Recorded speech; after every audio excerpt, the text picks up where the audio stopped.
Ladies and gentlemen, welcome to Logical, Plausible, Probable. I'm your host, John Maddox, and tonight we're having another stream you just won't want to miss. If you got what it takes, click that link, or prepare yourself, for this arena is not for the weak.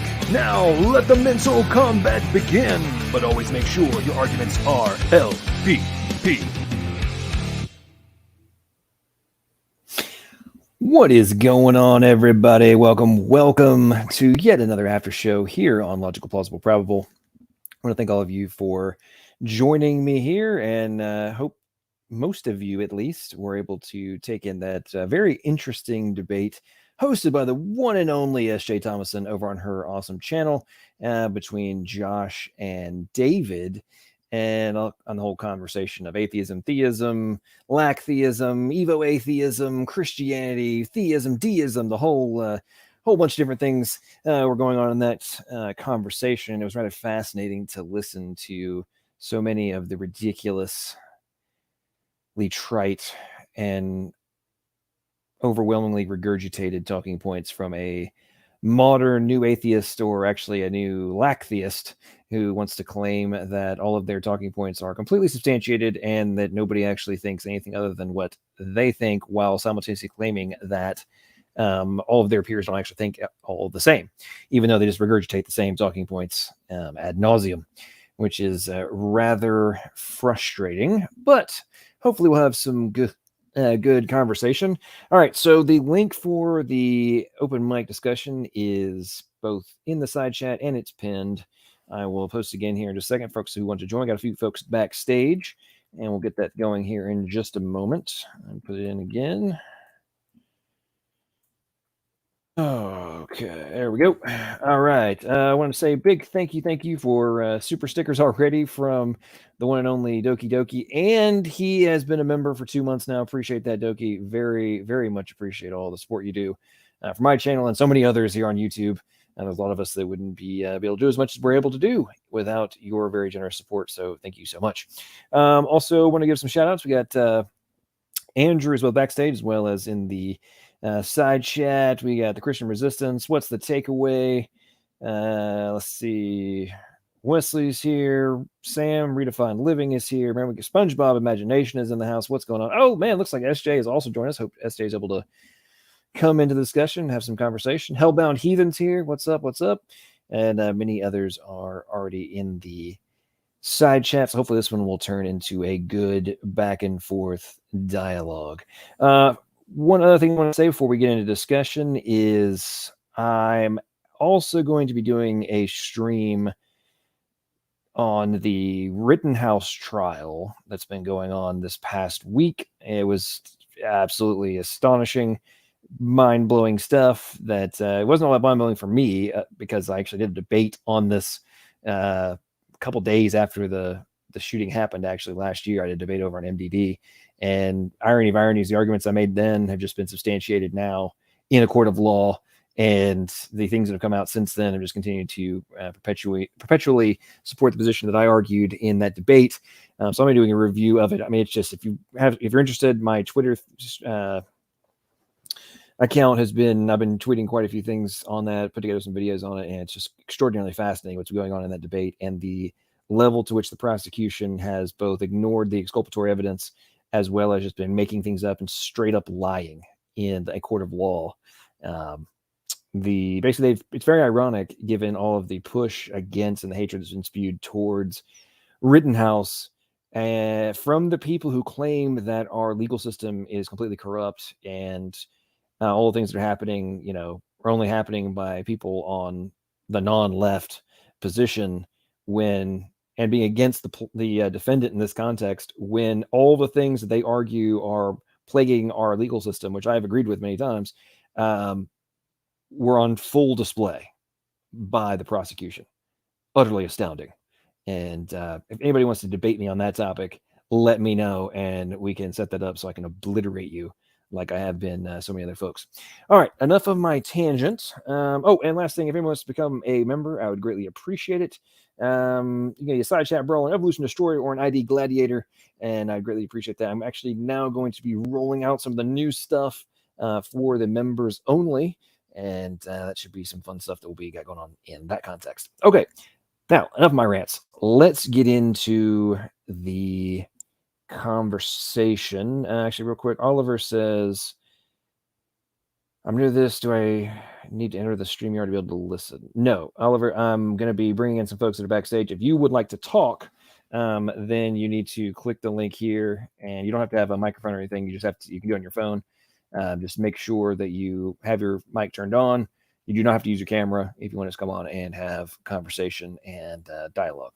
Okay, enough of all of that. Now we will get into conversation. And what's going on, Andrew? What's up, Wesley? How are you guys doing? Welcome to the stream. I assume you guys were both able to watch the debate. I think I saw you all inside chat off and on. What did you guys think? Andrew, you were first. You've been waiting very patiently backstage. Thanks so much. How are you? What are your thoughts? And the floor is yours.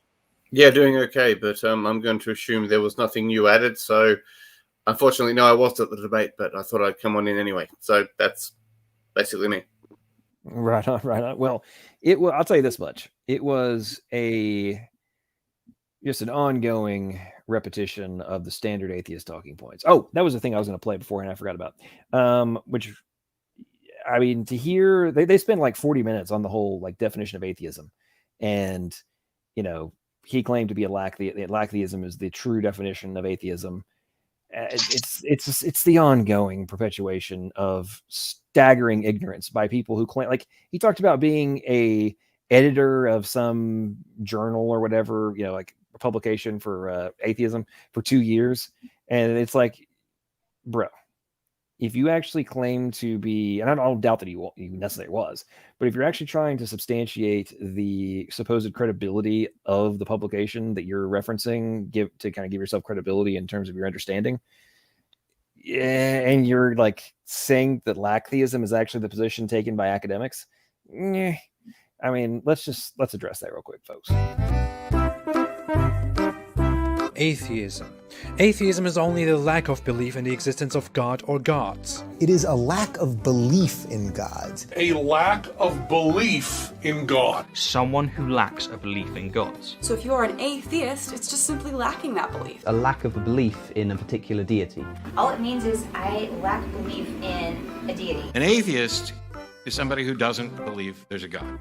I am not convinced there's a God. That doesn't necessarily mean I'm convinced there are no gods. Although that is a subset of, hey, I don't believe there's a God, and then there's a subset that is, I believe there are no God. I've always very strongly advocated that atheism just means a lack of belief in God. A lack of belief in God. But studying at university, I found that this just kind of doesn't exist in the academy, right? Like in academic works, it's always used, the term, atheism, and it's always defined in all of the dictionaries, all of the philosophical dictionaries, as the belief that God does not exist. The philosopher Alex Rosenberg wrote a book a few years ago called The Atheist's Guide to Reality. And at the beginning he says the following: most people think of atheism as one big negative. Atheists perpetuate the stereotype by devoting so much time and energy to broadcasting the evidence against God's existence. But there's much more to atheism than its knockdown arguments that there is a God, that there is no God. Instead of that, there is the whole rest of the worldview that comes along with atheism. It's a demanding, rigorous, breathtaking grip on reality, one that has been vindicated beyond reasonable doubt. It's called science. Atheists, then, are people who believe that there are no gods.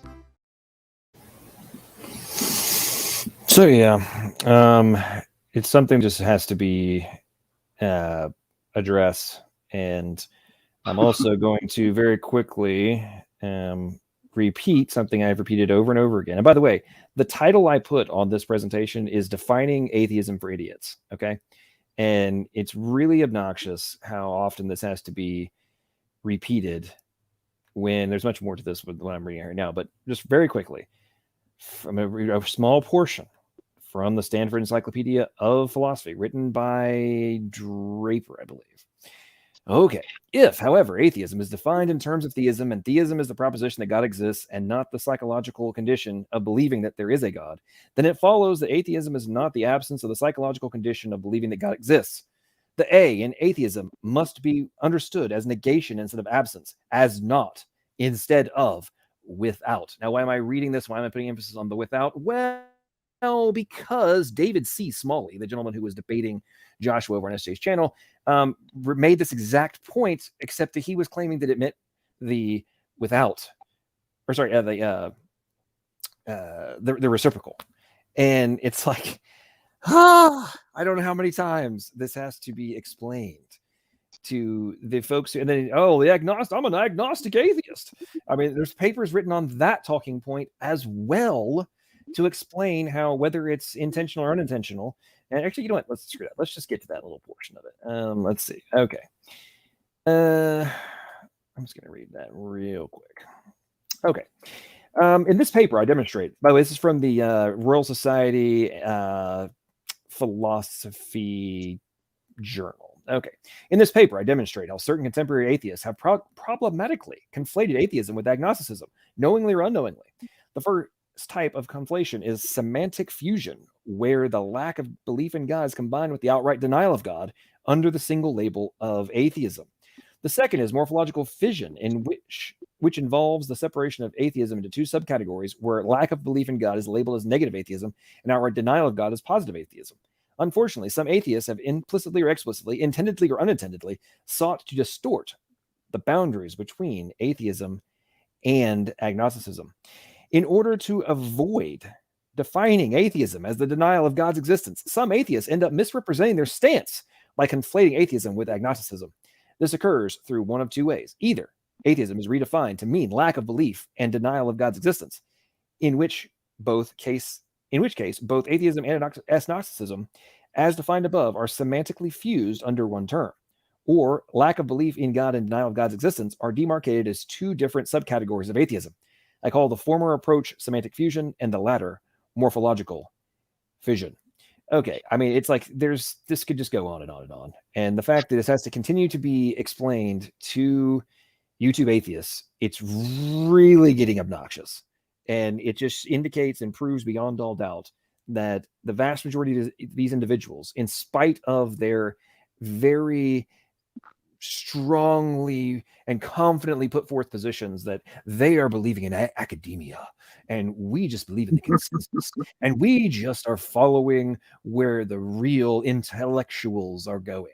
It's like, well, either there's only two rational conclusions given the ridiculous moronic talking points that get spewed ad nauseum. Either A, you do not understand the intellectual arguments that you are claiming to be advocates for, or you are actively misrepresenting them to your potential followers so that, and people you're trying to convert into your frame of reference, so that you can continue to perpetuate and continue to substantiate your own positions, which don't actually have any value. They have no substance. They are milquetoast bovine scatology that you spew into the world in order to convince yourself that God does not exist, and therefore you can claim that, oh, everything is just subjective. Well, I believe in some, this guy tonight, I believe in some objective moral truths, but not all of them. Okay, well then what's your foundation for the objective truths then? And well, it's evolution. I mean, he tried to spin over to evolution, all this kind of stuff. It's like, man, all of these things are way, way, way before even having the argument in the conversation over whether or not you can derive more objective moral principles from evolution. We can adapt. Therefore, objective morals come from adaptation. Like, what? What am I even listening to? Yeah. It's like they try to come off as like, I'm the very rational one. I am the one who sits here and thinks.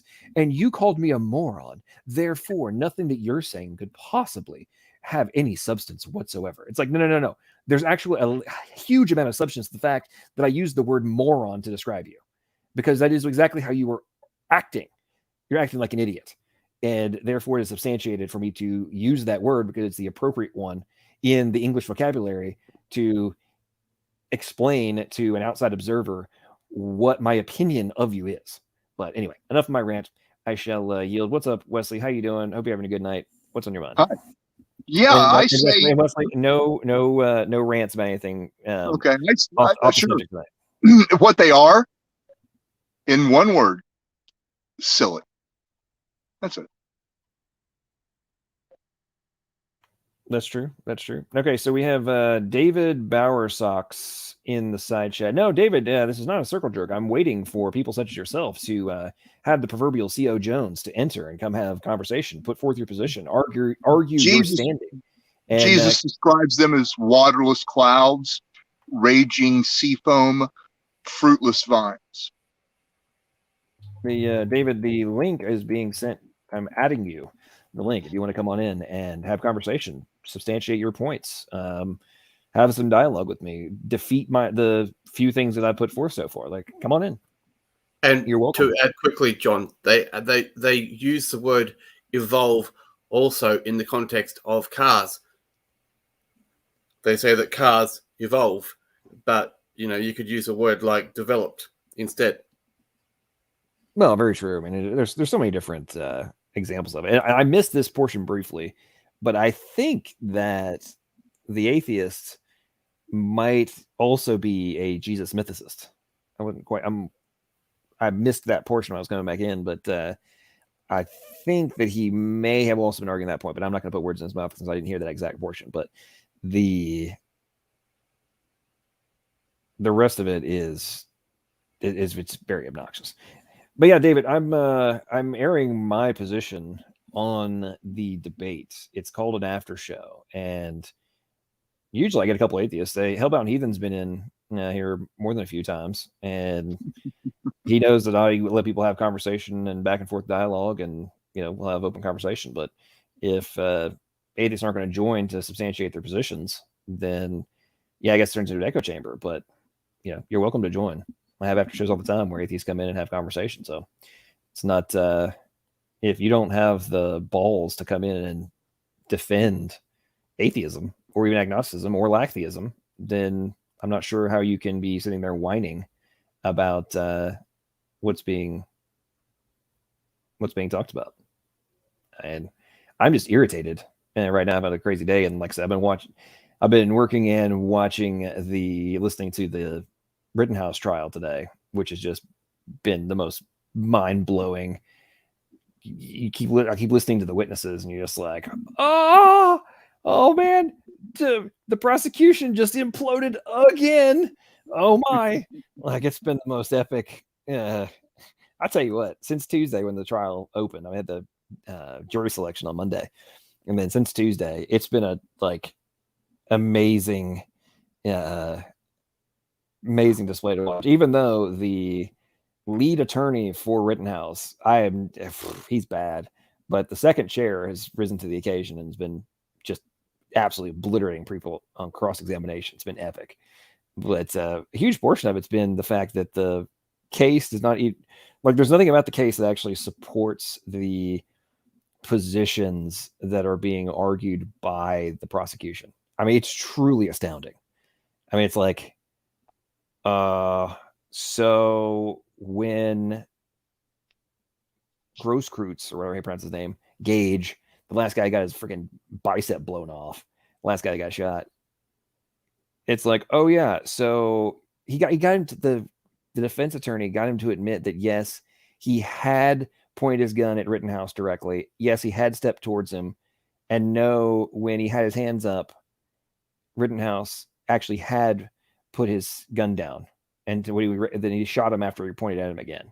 Like, have you seen?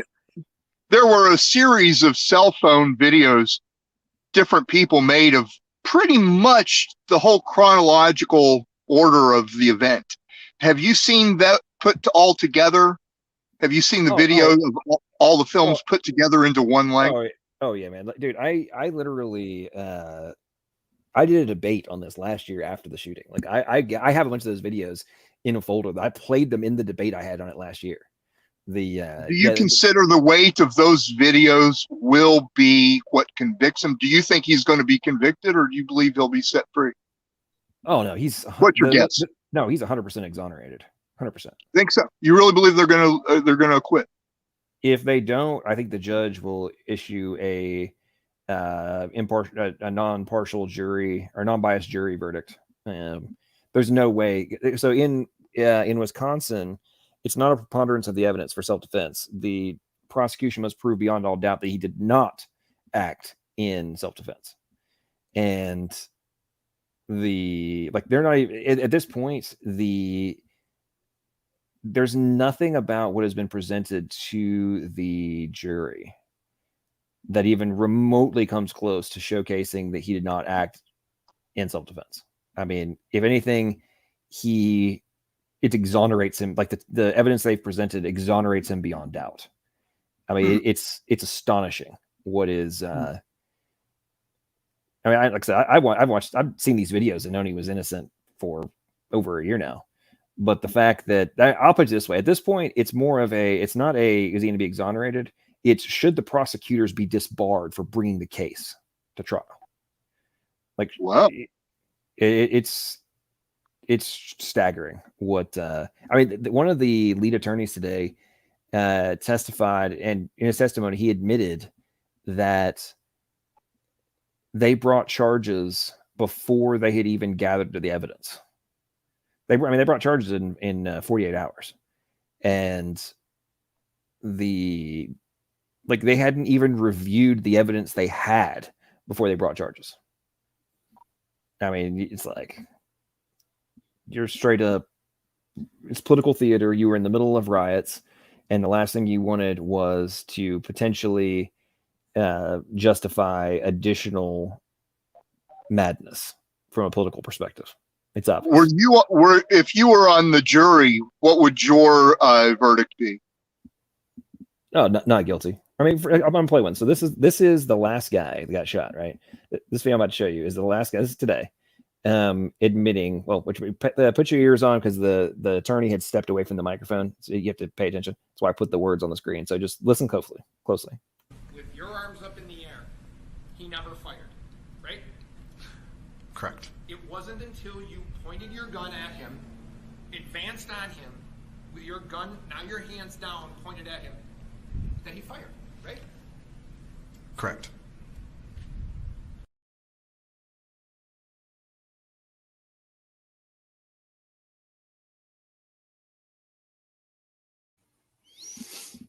And the media narrative that's been going through, and not just the media narrative, the prosecutor's narrative in the case, what has been that the exact opposite, that Rittenhouse shot him when there was no justification for shooting him, and that his hands were up and all this other kind of stuff. And it's like, yeah, so that's not true. Like, not even close. They're not even remotely up. And one of the other narratives that's being put forth is, the Rittenhouse was provoking everybody. He was the only one running around with a gun. Like, he deserved to be shot. Like, if you're running around with holding a rifle, you're going to get, you have number one, you do not have self-defense rights, and number two, you're provoking people. Therefore, they are justified in attacking you. And let's just let a police officer talk about how many people run around with guns that night. Other people out that night that had rifles and firearms. We were surrounded all night, all week by. There was probably more people armed with weapons than not throughout that entire course of the civil unrest. So seeing someone with an AR-15 wouldn't necessarily mean much to you at that point? At that point in time that night, no. I had encountered throughout that entire shift. Like I said, I probably spoke to more people that had pistols and rifles and baseball bats and you name it than not. And there were also, I couldn't even tell you how many people came up to me throughout the night that had a rifle and would come up to say, hey, I'm not trying to do anything, I just want to talk to you.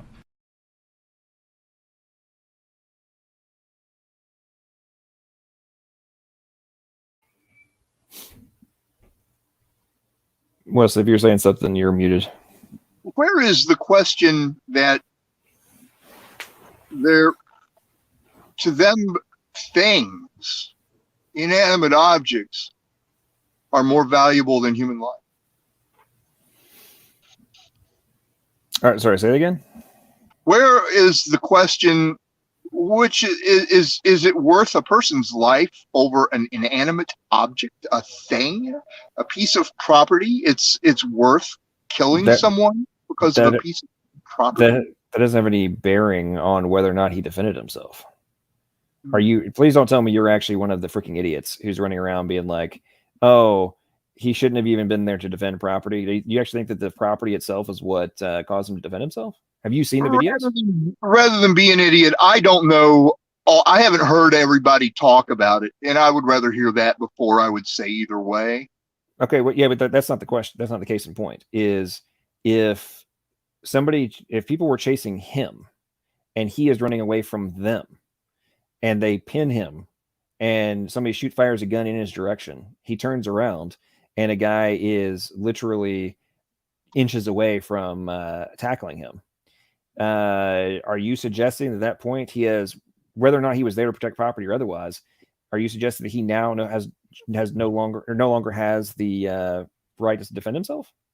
No, and I'm not going to imagine that I know everything that's going on with it either. Right, so that's the point. I'm doing everything you got. Shoot me. Shoot me. Bust on me. That's for real. And when I turned around, Rosenbaum was right there in front of my face, yelling and screaming. And I would say, dude, back up. Just chill. I don't know what your problem is. And he goes, you know what? If I catch any of you guys alone tonight, I'm going to fucking kill you. And he said that to you? Correct. Did he say that to the defendant as well? The defendant was there, so yes. You don't know, as you sit here today, what Mr. Rosenbaum was thinking, do you? You mean at the time of the shooting? Yes. You don't know. I've never exchanged words with him, if that's what your question is. So your interpretation of what he was trying to do or what he was intending to do or anything along those lines is complete guesswork, isn't it? Well, he said, fuck you, and then he reached for the weapon. Hey, boys. That's Antifa, man. Oh, he got a gun, baby. Oh, they shoot. Oh, he shot him.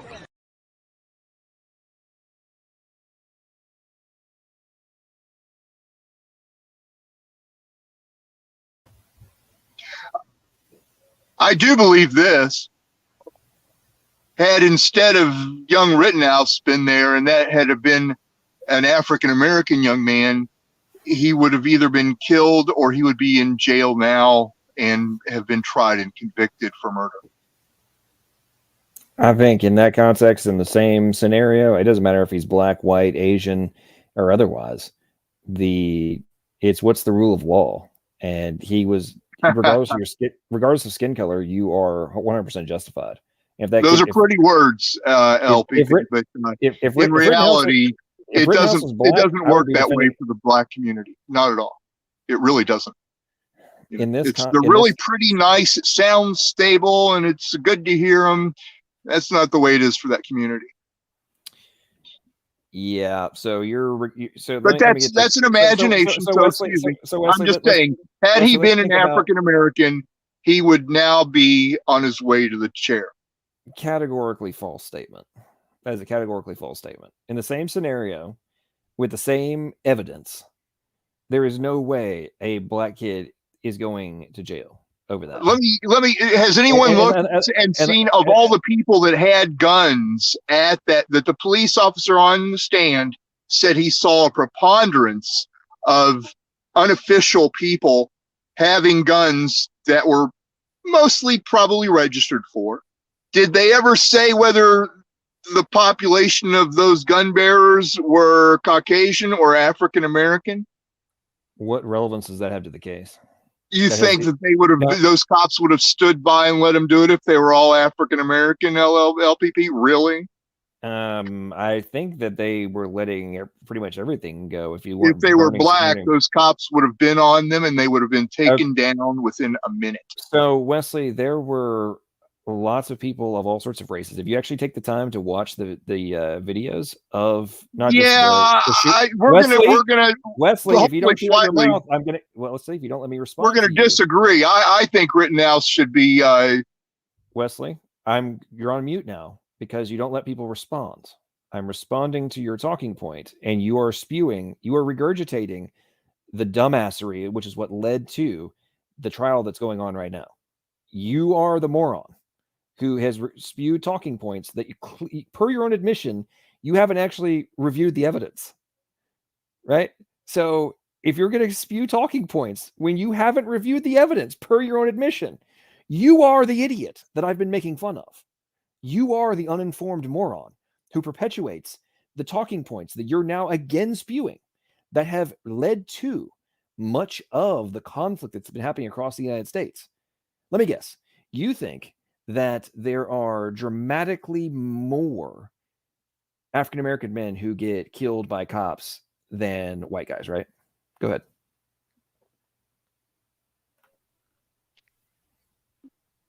From what I know right now, we're going to disagree.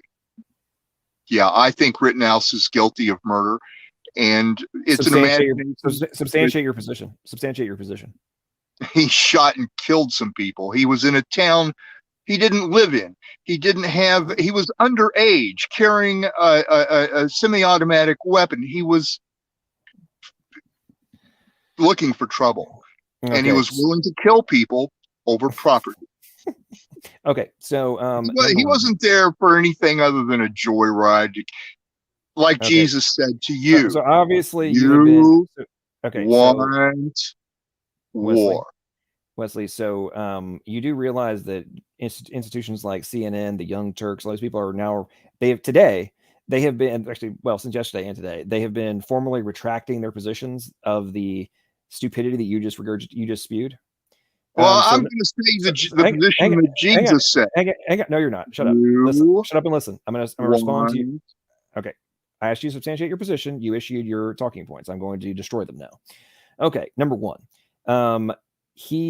Antioch, Illinois, and Kenosha are literally in the same community, the same metro area per the United States Census. Okay. It is, depending on where you're going, but from like the dead center of Antioch to Kenosha is 20 miles. They are literally just across the border from each other. They're part of the same community. In fact, Kyle Rittenhouse is actually employed in Kenosha. He works there. And prior to all this action that you were talking about, he was there helping to clean up graffiti that had been put forth by rioters the night before.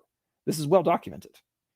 Actually, it turns out that he was there helping to clean up what he considered his home, because he literally lives in the community. It's a recognized position. Number two, one of the other talking points that was regurgitated ad nauseum was, he brought a weapon across state lines and all these kind of things. Therefore, he loses all right to self-defense. Well, number one, that was completely obliterated in trial, not by the defense, but by the prosecution. Okay, so the weapon never was brought across state lines by Rittenhouse. It was already in Wisconsin. It was owned by his friend Damon Black.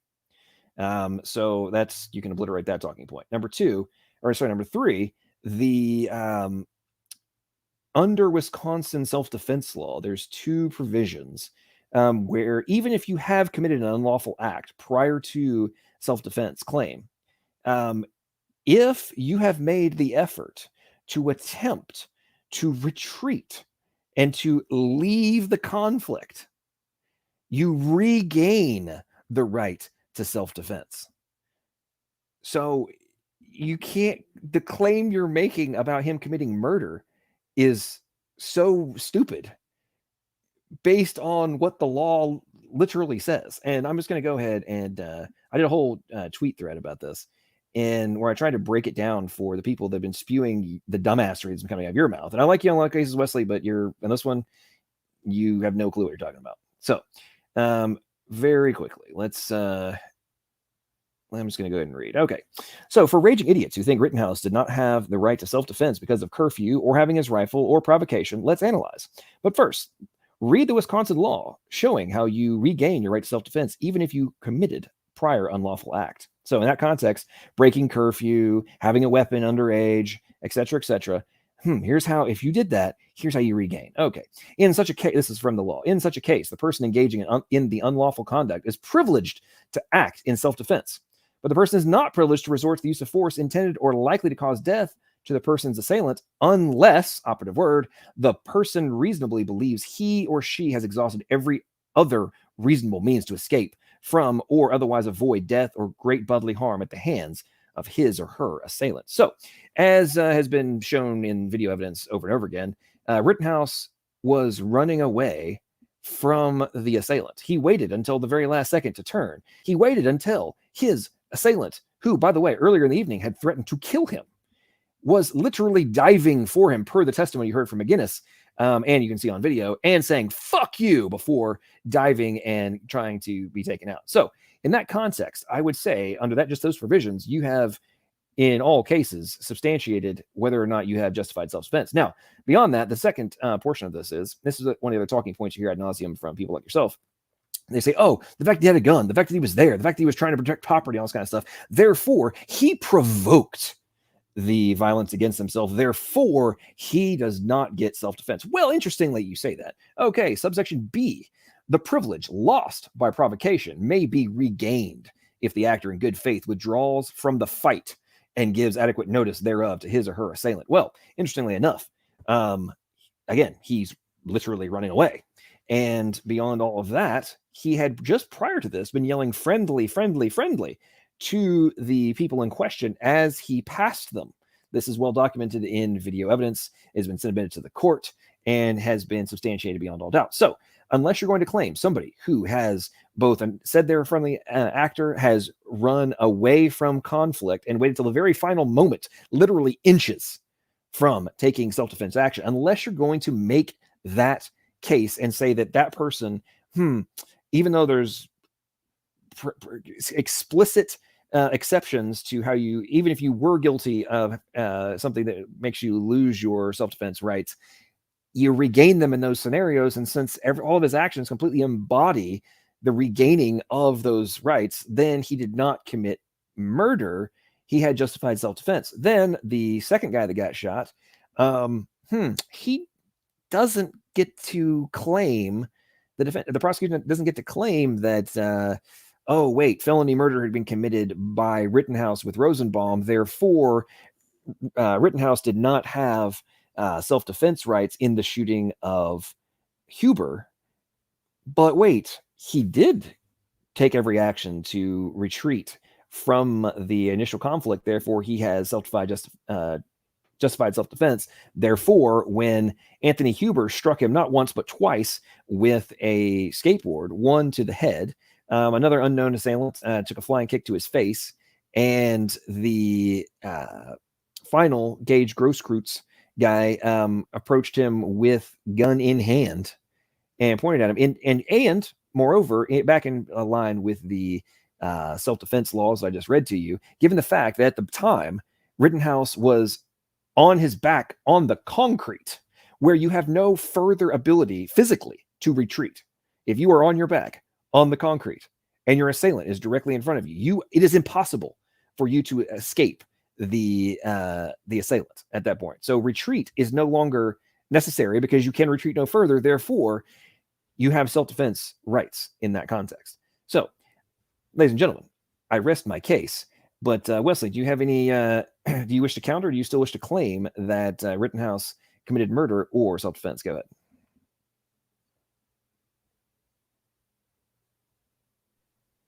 There we go. Hi. Yes. The only thing I'll say is that Rittenhouse went there wanting war, and he got it. Okay. Well, so you didn't listen to a thing that I said, did you? Do you still hold the position? What Jesus told him? He said, "You want war." Okay, so do you still hold the position that he committed murder based on the argument I just made? He wanted war. No, I didn't ask what I asked. I asked you. You made the claim that he committed murder. Do you still hold that position now that I've outlined some of the evidence to you and showed you video testimony? Yes or no? I hold the position that everybody that shot another person and killed them committed murder. Every one of them did. You can say you committed homicide. There's a difference between homicide and murder. War is.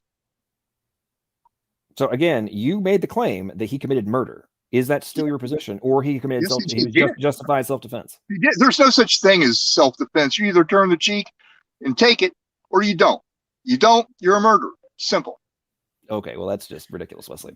What's up, Josh? Okay, so does that make the person, if it's the reversal of the roles and Rittenhouse has been shot, does that make and he dies, does that make the person who kills him the murderer?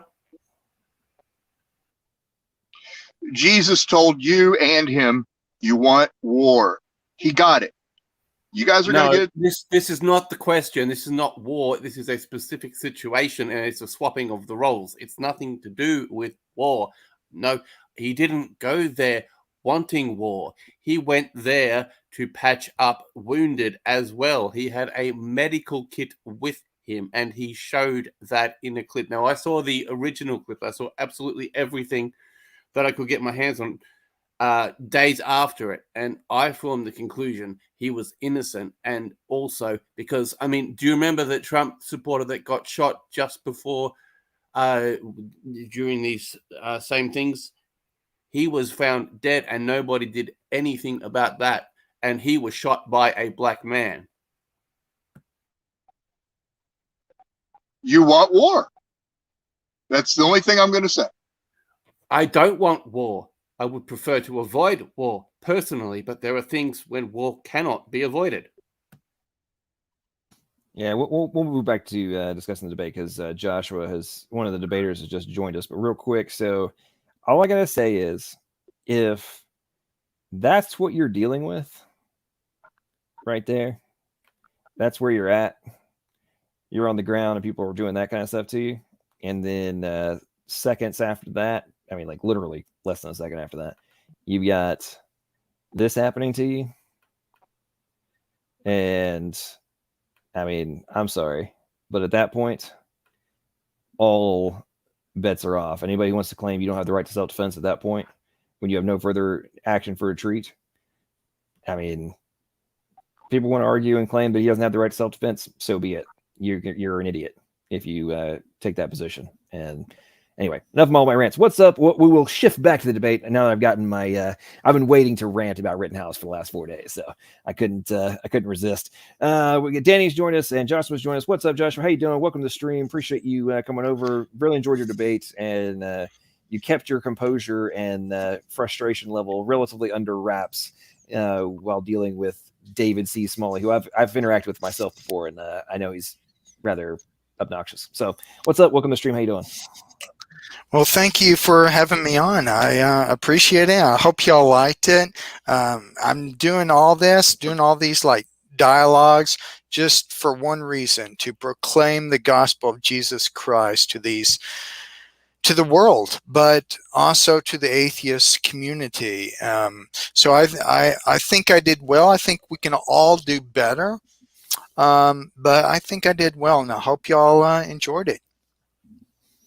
No, absolutely. I think you did a great job, and I mean, it's difficult to go back and forth with the standard. I call them lactheists, talking points, and yeah, it's just like, man, listen. I was listening to you talk about many different things, and I know Danny. This is one of Danny's somewhat. Danny, by the way, is an atheist, but he's a little bit more rational one, and just a little. Danny, let me know. Are you?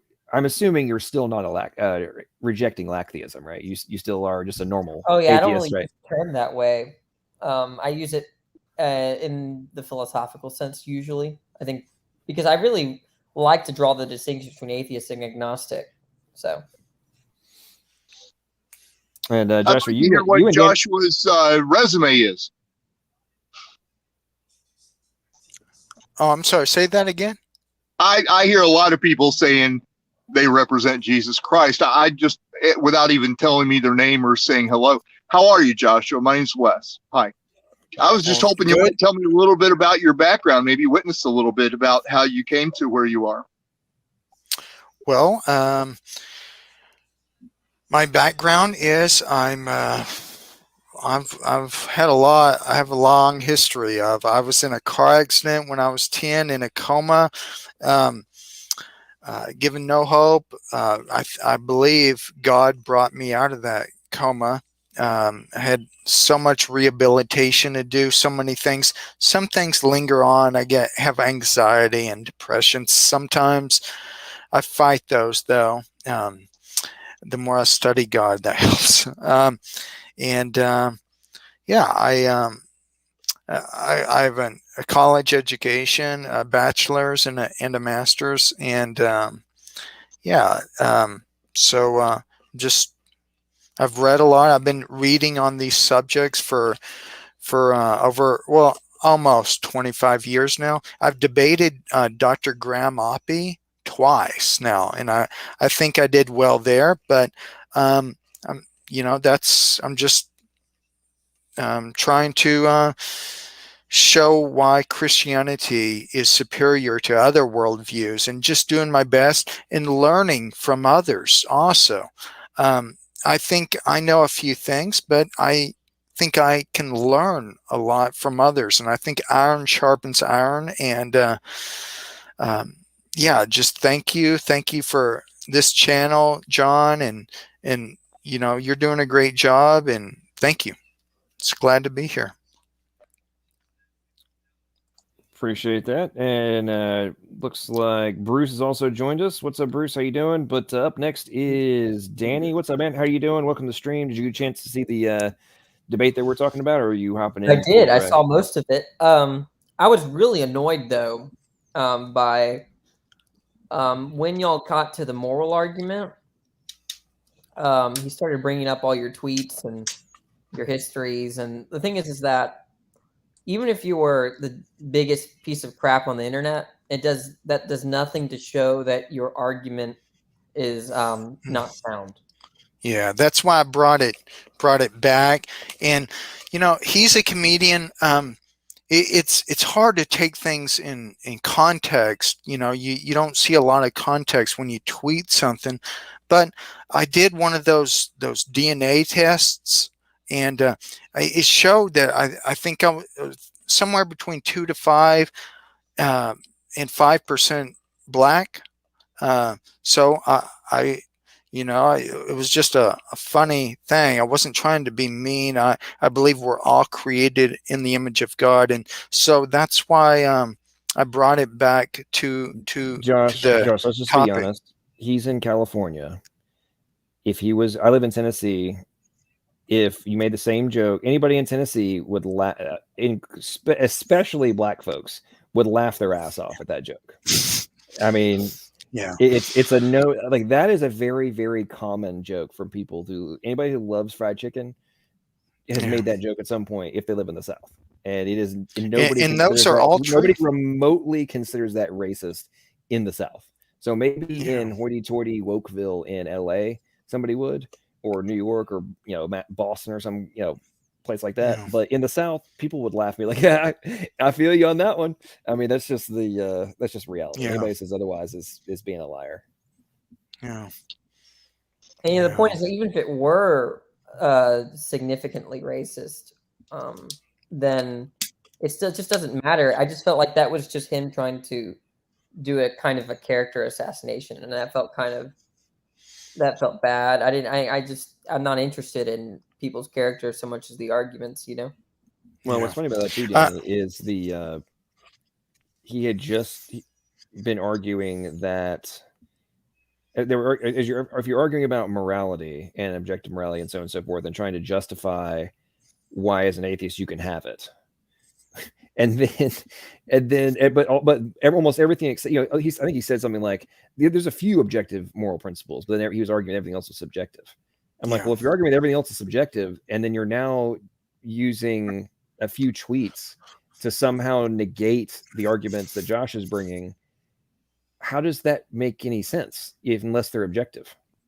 Yeah, like that is. And I was trying to show that how you ground things in this transcendent reality, but deny it. And I called him on his scientism a few times. I noticed that he was trying to throw me off, and it doesn't work, because I have one goal, and that is the proclamation of the gospel of Jesus Christ. You're not going to throw me off. So, do you read go ahead. the King James Version? I wanted to ask Wesley a question, if I could, when you're done. I promise you I will give you an I don't know if I don't know. Bruce, you wanted to ask Wesley a question? Yeah, if I could. That's why it came in, actually. Why? I don't understand. Go ahead, Bruce. Well, maybe I came in and maybe caught things wrong, but I thought that you were saying that if someone in defense defended themselves or somebody else, or a murderer, and I thought it sounded harsh, and maybe I misunderstood where you were coming from. Well, it's war. I'm not going to do that. I'm just going to say, Jesus, will you turn their guns to dust? And they're going to be turned to dust. So, I mean, wait, I told the vision, so you're all not going to get to do that. Wait, okay, hold on a second. Okay, so, and that's why I wrote a comment I said earlier. So let's say that, let's say I'm walking down the street, and for some reason, somebody decides to rob me, right? Right. And you're going to say what you said, and their guns are going to turn to dust, and they're not going to kill me. Is that right? I don't know about you. That's what's going to happen in my situations.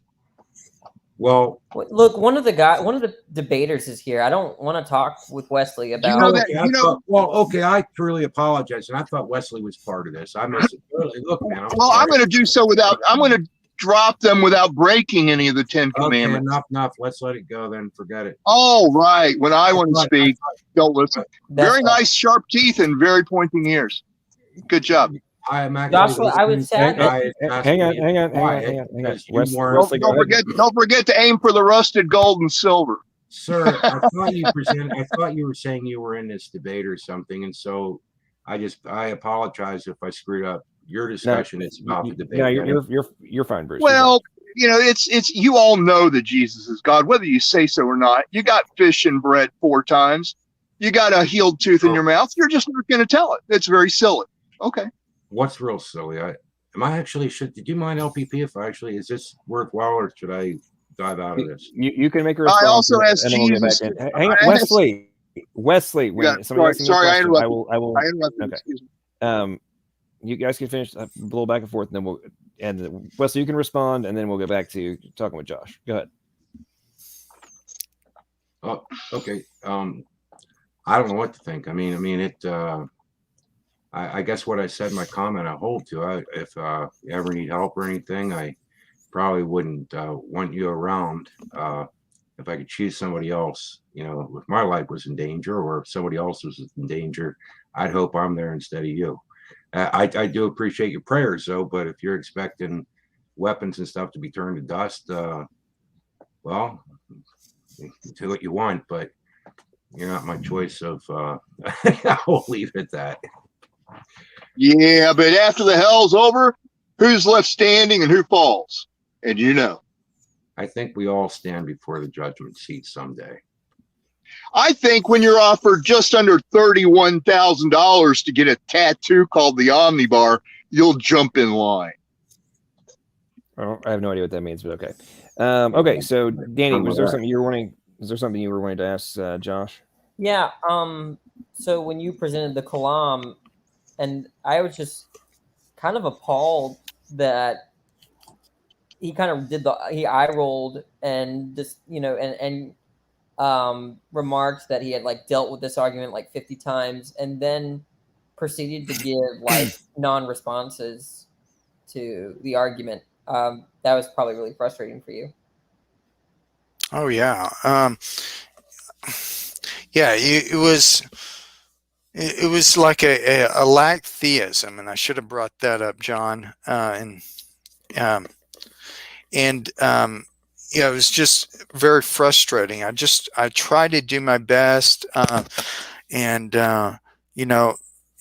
didn't seem like he was answering all, directly, talking about going against these arguments, because they are deductive arguments. You can put them in deductive form, you can put them in abductive form, but this is a positive case, a positive cumulative case, and it doesn't seem that he wanted to really challenge any of these arguments. So I noticed he kept bringing up that, he's not persuaded and things like that. He's not persuaded by the evidence, and I brought up to that, that we have properly basic beliefs, like belief in the external world or belief in our cognitive abilities functioning properly.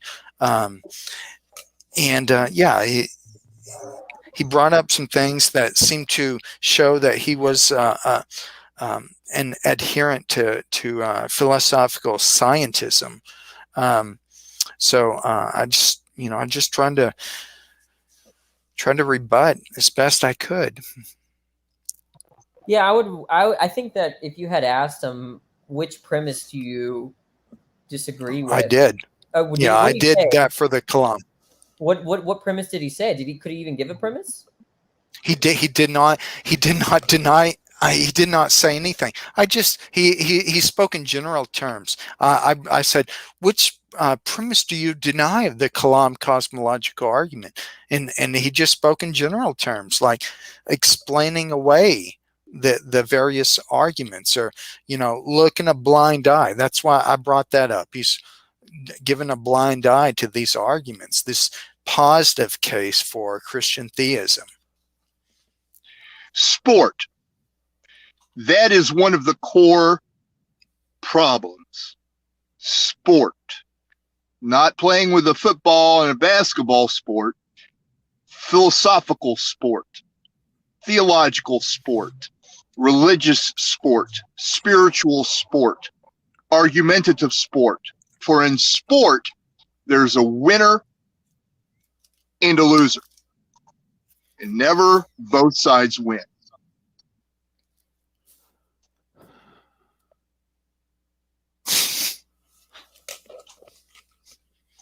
Okay, I don't know what just happened there. Okay, so real quick, Germania is being a coward as usual and refusing to come into the stream.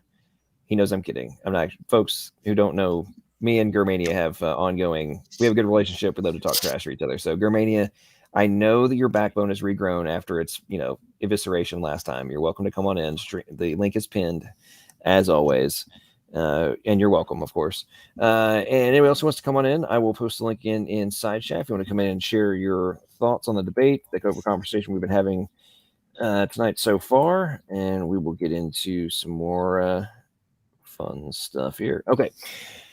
So yeah, I do find it very interesting how many times I hear like the Kalam has been completely debunked. It's not a sound argument, and it's I'm like. I read a paper. I think I found like one paper where these guys argue that it's not sound, and I'm just like, I don't think you don't have to agree with it, but it hasn't been debunked. I think is the operative piece that needs to be addressed. I don't know if you guys want to talk about that. It's one of the most talked about arguments in the whole history of natural theology. And just to say, well, I've dealt with this so many times. And then I asked, which premise do you deny? It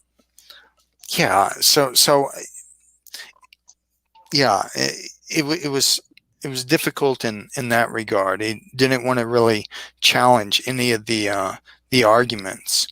Just said he doesn't have to give he doesn't have to, and he kept saying that. Well, and what I find very interesting about that, and I don't know, Danny, I don't know if you picked up on this. And what's up, Sledge? Welcome to the stream. After I quit talking, feel free to jump in. He immediately tried to pivot over to, oh well, there's scientists that have like multiverse theories and big crunch. Yeah, he didn't say this, but like he was talking about like the big crunch models, the cyclical models, all that kind of stuff. And it's like all of those ultimately have foundational assumptions, which cannot be proven, and at least in the current state anyway, are not proven. And that's what they are. They're assumptions at the ultimate root. Now you can come up with, I got math to back mine up. It's okay, fine. At the end of the day, they're the guys that come up with these theories and women.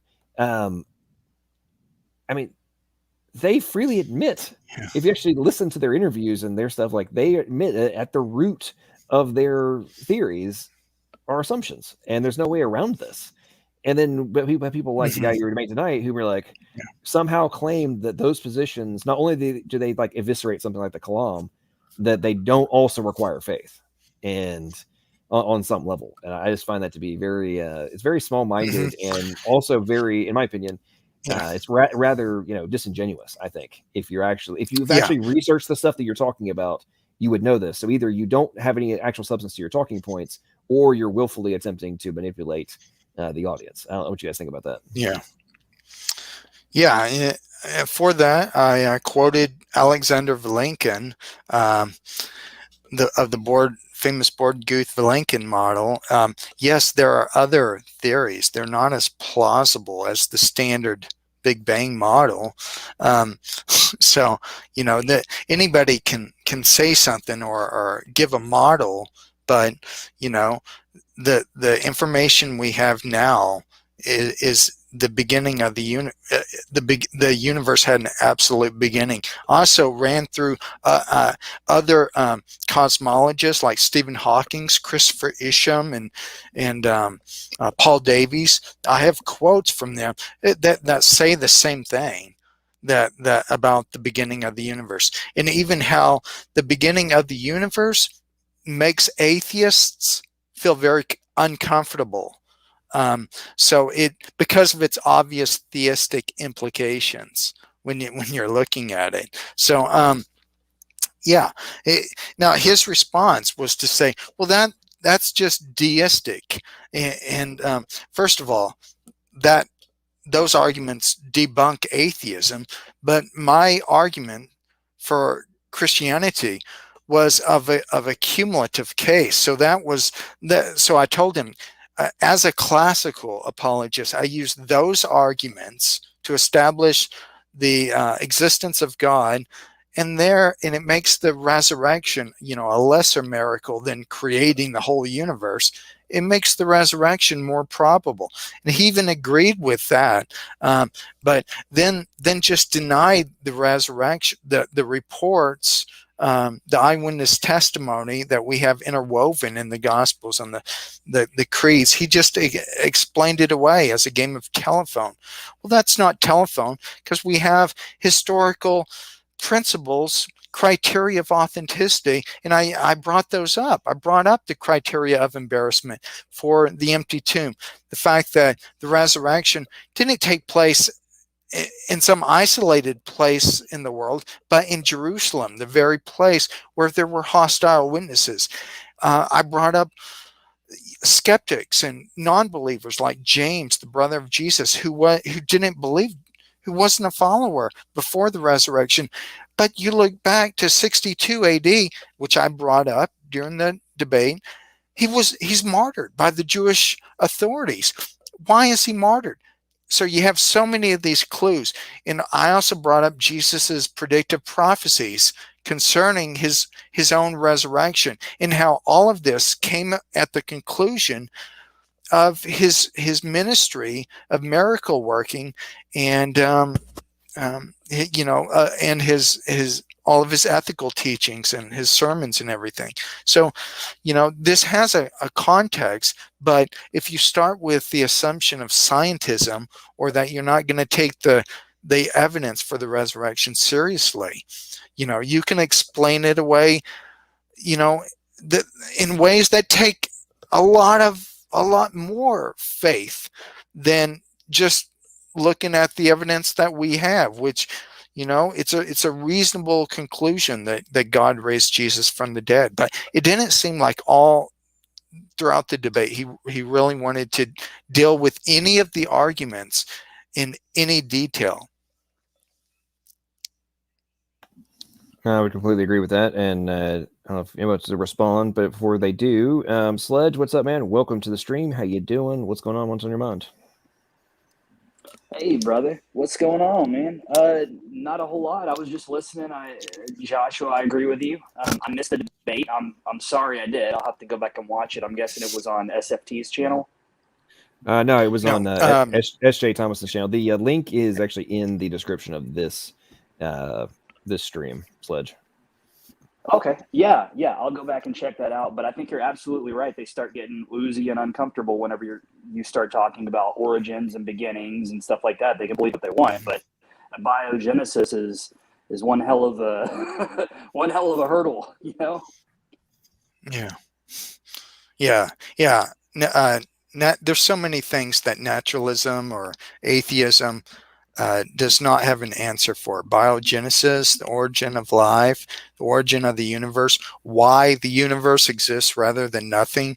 What is the law-like structure of the universe? What is the basis for our cognitive faculties and perceptual abilities? I could go on, and I brought up a number of those things. Absolutely. Yeah. Okay, Wesley, you've had your hand up. What's up, man? Go ahead. I would like to only confirm what you already know, for no one else shall help you in this way. Jesus said it is time, and poured of his spirit on all flesh. Satan said sad and delicious. Precisely 2 a.m., January 4th, 2003. the beginning of the second coming. August 25th, Okay, Wesley, not Jesus tonight. said, Wesley, tell the vision. Wesley, not tonight. Are you We're going to not. let me finish now? No, because we're not talking about like prophecy stuff right now. We're talking about. I'm not prophesying. I am confirming what you already know. Not tonight, Wesley. And he lastly said, no time to talk, Allah, and you want war. Okay.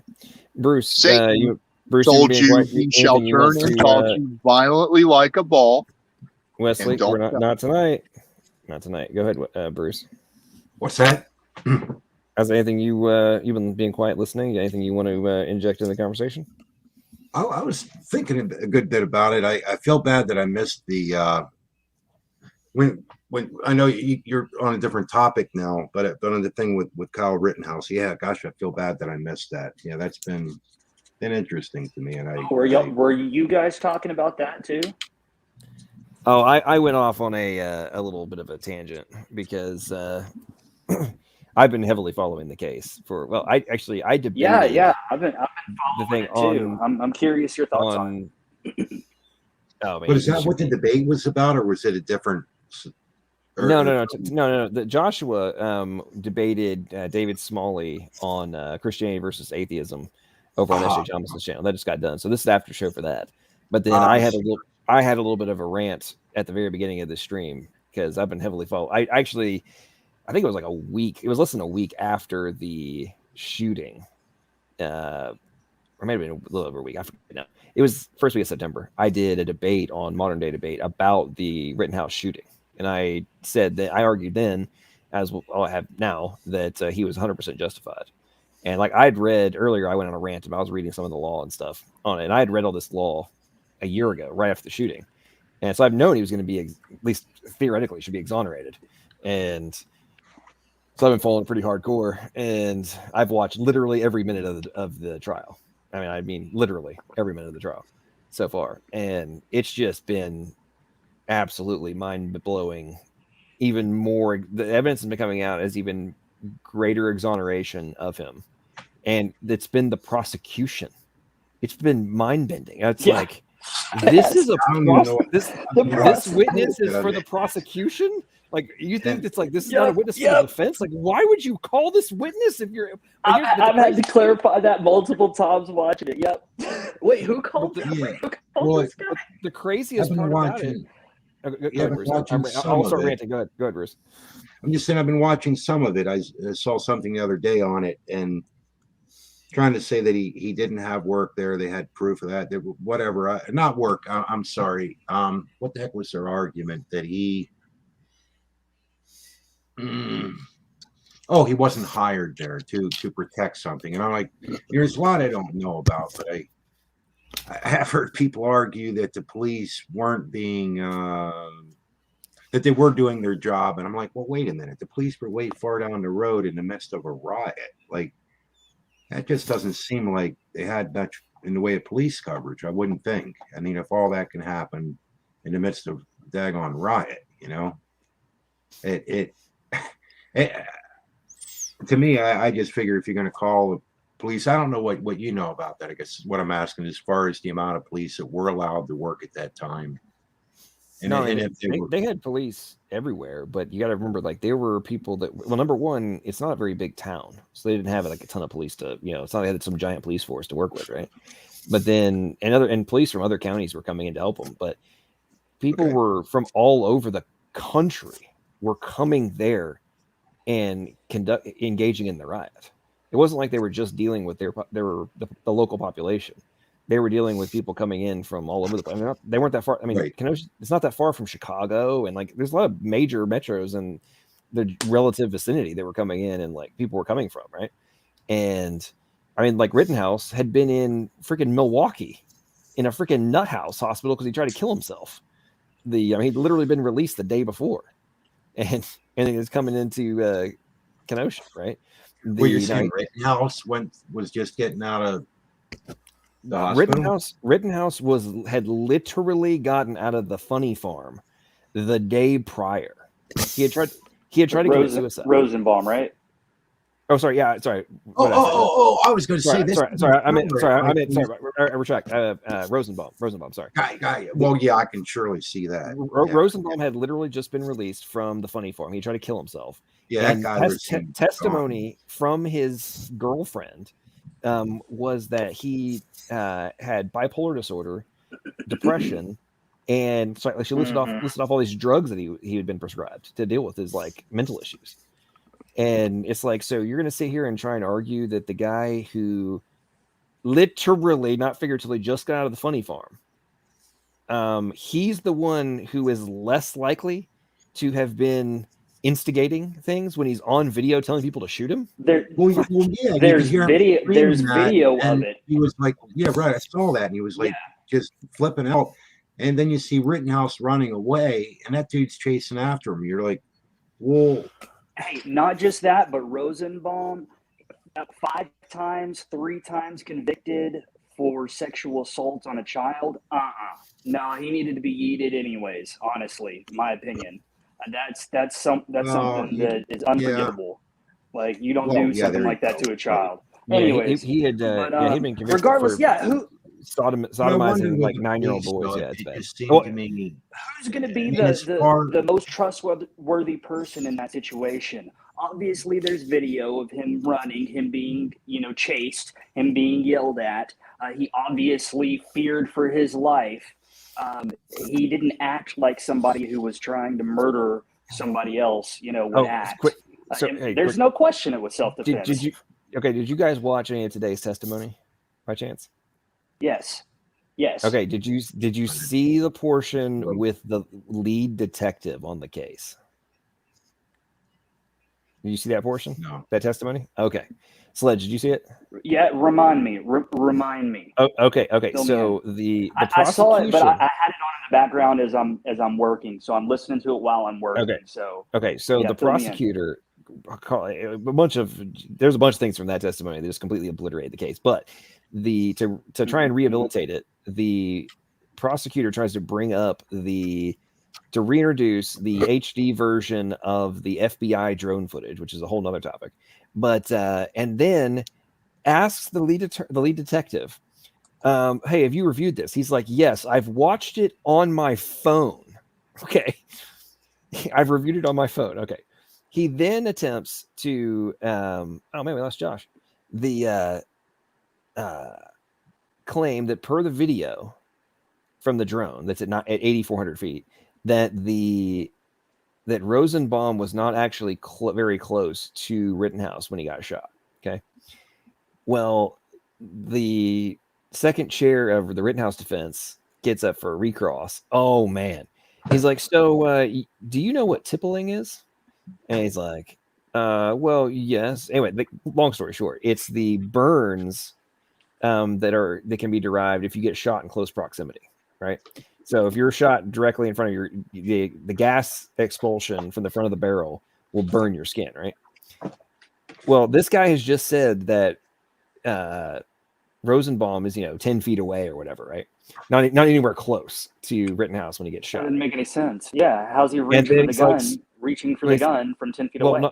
Not only that, but per the coroner's report, he has the burns on his body from the discharge of the gun.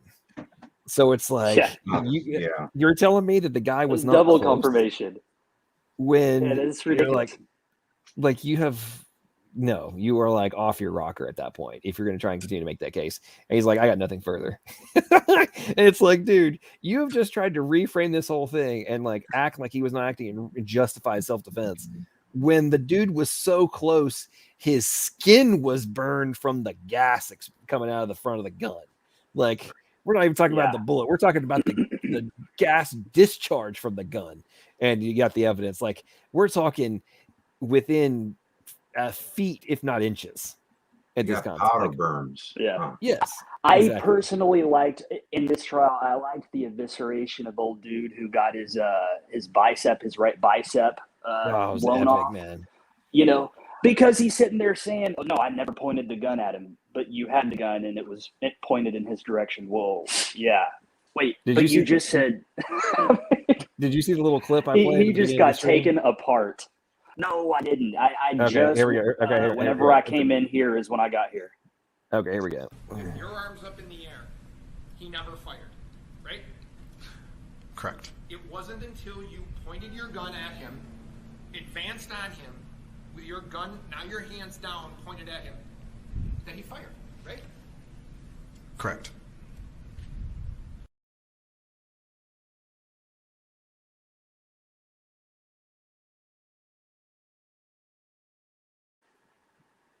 Yeah. The defense rests, Your Honor. I mean, like, Yeah. I mean, it doesn't get any more clear cut than that. If here's the thing, if Kyle Rittenhouse was not justified in defending himself, if he did not have the right to defend himself, then none of us in any circumstance have the right to defend ourselves, because that was as clear cut, in my opinion, as you can get. They were chasing him. He was obviously in fear for his life. Not only was Rosenbaum chasing him, but he heard a gunshot. You know, that very first shot in the video was not him. The 4 shots afterwards was him. So he heard a gunshot towards him with people yelling at him and chasing him and stuff. And this Did anybody ever crazy. figure out where the gunshot came from? Because I've heard that too. Which gunshot? Yeah, somebody shot in the air. Levinsky, I think his name is. It's Joshua Levinsky, something like that. Yeah, he shot directly behind him. They actually got it on video. You can see the flash of the gun.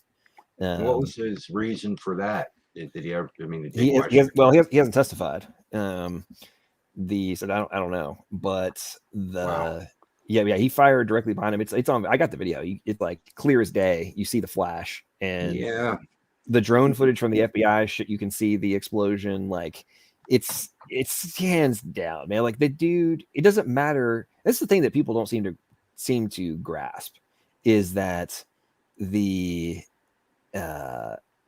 if you are in that scenario, it's your state of mind that matters and your justified state of mind. So you're running, you've got people chasing you. They've been saying, oh, but it's also on video, them yelling, get him, 3 times prior to, then there's the gunshot, then he turns and there's the FU from Rosenbaum, and then he shoots him. So I was like, I'm being chased. I'm running full speed in the middle of a freaking riot. I hear a gunfire. I know for a fact people are trying to kill me or trying to get me. They said so. And I turn and I see a dude running at me full speed, diving at me as I turn. Like lunging. I mean, like, what more justification can there possibly be, as you said, Sledge? Like, if you're not justified in this moment, when are you? Yeah. And the prosecution trying to insist that he was falling and he was no longer a threat and he shot him in the back. And I like how I forget the guy's name. I think he was on day one. The guy who was chasing him around. McGinnis. Hang on, wait for it. Yes. Here you go. This is this is a little bit longer version of it. I don't have the whole. I need to edit the version. Here you go. I'm doing everything you got. Shoot me. Shoot me. Bust on me, for real. And when I turned around, Rosenbaum was right there in front of my face, yelling and screaming. And I said, dude, back up. Just chill. I don't know what your problem is. And he goes, you know what? If I catch any of you guys alone tonight, I'm going to fucking kill you. And he said that to you? Correct. Did he say that to the defendant as well? The defendant was there, so yes. You don't know, as you sit here today, what Mr. Rosenbaum was thinking, do you? You mean at the time of the shooting? Yes. You don't know. I've never exchanged words with him, if that's what your question is. So your interpretation of what he was trying to do or what he was intending to do or anything along those lines is complete guesswork, isn't it? Well, he said, fuck you, and then he reached for the weapon. Hey, boys. That's Antifa, man. Oh, he got a gun, baby. Oh, they shoot. Oh, he shot him.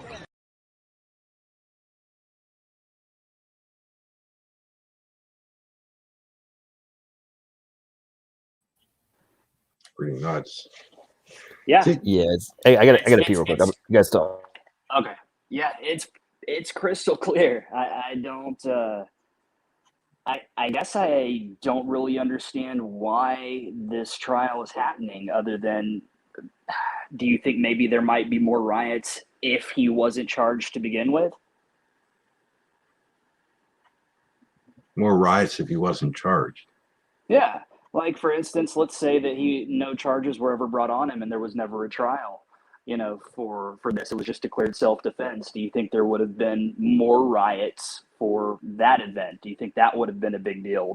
What was going on was riots because, I don't know. I mean, actually, I thought that the police weren't. I've always had the idea that the police weren't allowed to do their job right, and this was the outcome of it. I mean, that's what can happen, or that maybe they needed more help and they couldn't get it. I don't know. It was total chaos. What do you expect? You can't have that kind of stuff going on in society. Yeah. And don't get me wrong. I think that I think that both things can be true. I think that there can be some policing issues, but I don't think that, all police are necessarily, you can't defund the police. That's ridiculous. Well, that's what I'm getting at, is that the idea of defunding the police, and when you need more police, they needed more police. I mean, and I just think that the Kyle Rittenhouse was, it's not, it's a part of what I think is going to happen in a place like America if you start defunding the police, or you don't have enough help during a riot. That's where they're just destroying buildings and breaking in and just stealing whatever, taking whatever they want, and you know what I mean. What do you expect? That no people. I don't think America wants to put up with that kind of behavior. No, definitely not. So that doesn't make anything any better. I mean, I understand their plight. I do. I just don't agree with the method of going about it. But I mean, I completely understand how they feel. It's something. They feel targeted as far as the BLM, and this is the type of stuff that they hear and they've been told, and policemen and stuff, they're gonna catch more fish and at the lake they spend the most time at, so they're gonna arrest more people depending on where they're policing the most. And I think that people can be guilty and do stuff no matter what race, class, gender, whatever. People do stuff at similar types of rates. So I mean, I understand the plight too. I think that some things need to give on both sides. I think that some things about policing should be adjusted. Well, maybe, I think that some things about the but jail system in and of itself, private prisons. But the issue is, when you look at some of the things we've seen where some of these guys, they were, look, straight up, like I don't care what color you are. Like if you get in a fight with the cops, you beat up two cops, and then you steal their taser and you run away and you're firing a taser back at them or something. I'm with you on that one. I'm completely with you on that one. Okay, let's say you chase after a cop with a butcher knife. I don't care if you're nuts or not. I don't care what the deal is. The whole point is not going to go well. I agree. Yeah, I agree completely. Let me give you an example of one I don't agree with. Tamir Rice.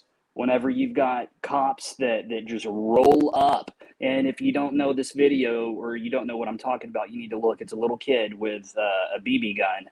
He's probably 12 years old, and they don't even get out, hands up, nothing. It's like they open the door and jump out and pop, pop, pop, and kill him.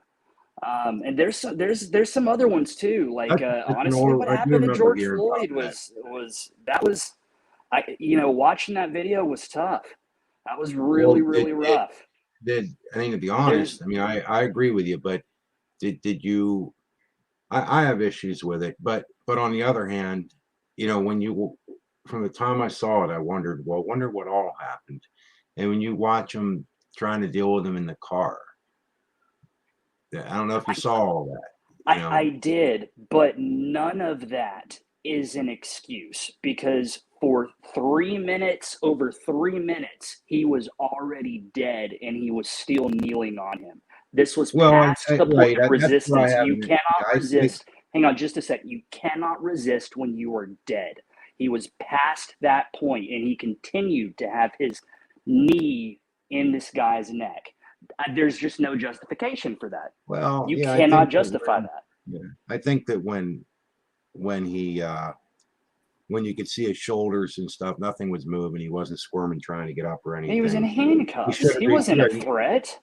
Well, I'm trying to explain. I think he should have taken the weight off at that point, and he didn't do that. So yeah, but it you know what though, if you were acting the way you were and the way things went, and you were in place of George, or Floyd, you'd probably end up in a similar situation regardless. That's just kind of my. I don't know. I know it's probably better to listen at that point and get in the car.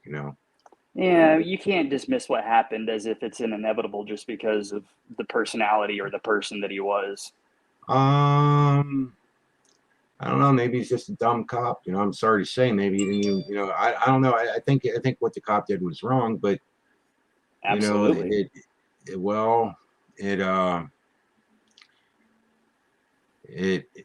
I think resisting arrest is a bad idea. I agree with you completely. It's a bad situation. Resisting arrest is, but again, he was not resisting for over 3 minutes while he was on the ground with his hands handcuffed behind his back, dead. Well, you're right. But longer than that, he wasn't resisting. Yeah, it wouldn't have happened had he. And when you have people around, and what you had a cop who had an ego trip. It's obvious. You could see it on his face. You could hear the people telling him what to do, and he's the law. He's the authority. Nobody's going to tell him what to do. He's going to stay there as long as he damn well wants to. That's exactly what it was. Yeah, there used to be a video available on YouTube. I can't find it anymore. But that's a different type. That's a different type of deal. Getting back to the Kyle Rittenhouse thing. There's some suggestions that he might be testifying tomorrow, is my understanding. My understanding is that he's going to be testifying, but I've heard that this may happen tomorrow because the prosecution may be looking to wrap their case. Yeah. Yeah, it's pretty. I think the prosecution may have rested already. I can't remember if they. Well, no, I think they left it open. I think they left it open for the morning, didn't they? It's a shame because I think he's still going to testify. If he hasn't testified yet, surely it's still open. Well, the guy went chasing after him, and he unfortunately wasn't thinking very well. No, and again, because of that person's history, I don't feel bad for him one bit. Right. Yeah, I didn't know that. Not a bit. Yeah, kind of a bad idea. I guess maybe in his mind he was trying to stop somebody who he saw as dangerous. However, that person wasn't shooting at people, So it was a bad move. No, I think he would just had I think he had a piss poor life. I think he was a piece of shit. I think he was crazy. I think he was strung out. I think he was angry, and I think he was looking for trouble, and I think he got it. Well, you look at him as he's running down the street, the guy's attacking him. You could say, well, they thought he was a threat too because he had a gun. But I don't know, man. To me, it just a chaotic mess. I still come back to that. I don't think they were able to have the amount of police they needed because of the chaotic situation. Did everything. Yeah, no. Kyle did everything he could not to shoot. How they keep thinking predetermined that he's a threat whenever you're surrounded by other people. He wasn't the only person with a gun that night. So why was he a threat? Well, obviously from, like the first shot you hear, Yeah. He was the one going around trying to, medic, friendly, Right. He wasn't aiming his gun around at people or anything. I didn't see anything like that going on. Right. it's the case is pretty clear cut to me. I don't see I don't see any wiggle room. I'm really going to be curious to see how people react to the verdict. But I mean, there's no way he can be charged, right? I mean, at least not with even manslaughter. What would they charge him with? Maybe a weapons misdemeanor or something like that. Isn't the only thing they have on him that he's 17 and you technically need to be 18 to be able to brandish a weapon, and his friend sold it to him or his friend bought it for him and he paid him back or something like that. I don't know. But I'm curious to see what type of charge might come down. I hope he gets completely exonerated, but we'll see. Yeah. Yeah. Yeah, I think he will be. What's up, Angel? How you doing? Welcome to the stream. Yes, hello, John. Thanks for having me on your stream. I was shortly before at Jefferson Spatchcock's channel, and I asked them if you remove God, what remains in the picture? And they said, well, reality. How many times have you heard that the answer is that, well, it's just reality. So how is that there? It's a very good point. Real quick, George must have done a epic super chat while I was running to the bathroom. He says, the epic Mr. John Maddox on another epic after show. Well, we try, and thank you so much, George, as always, for your very generous super chats there.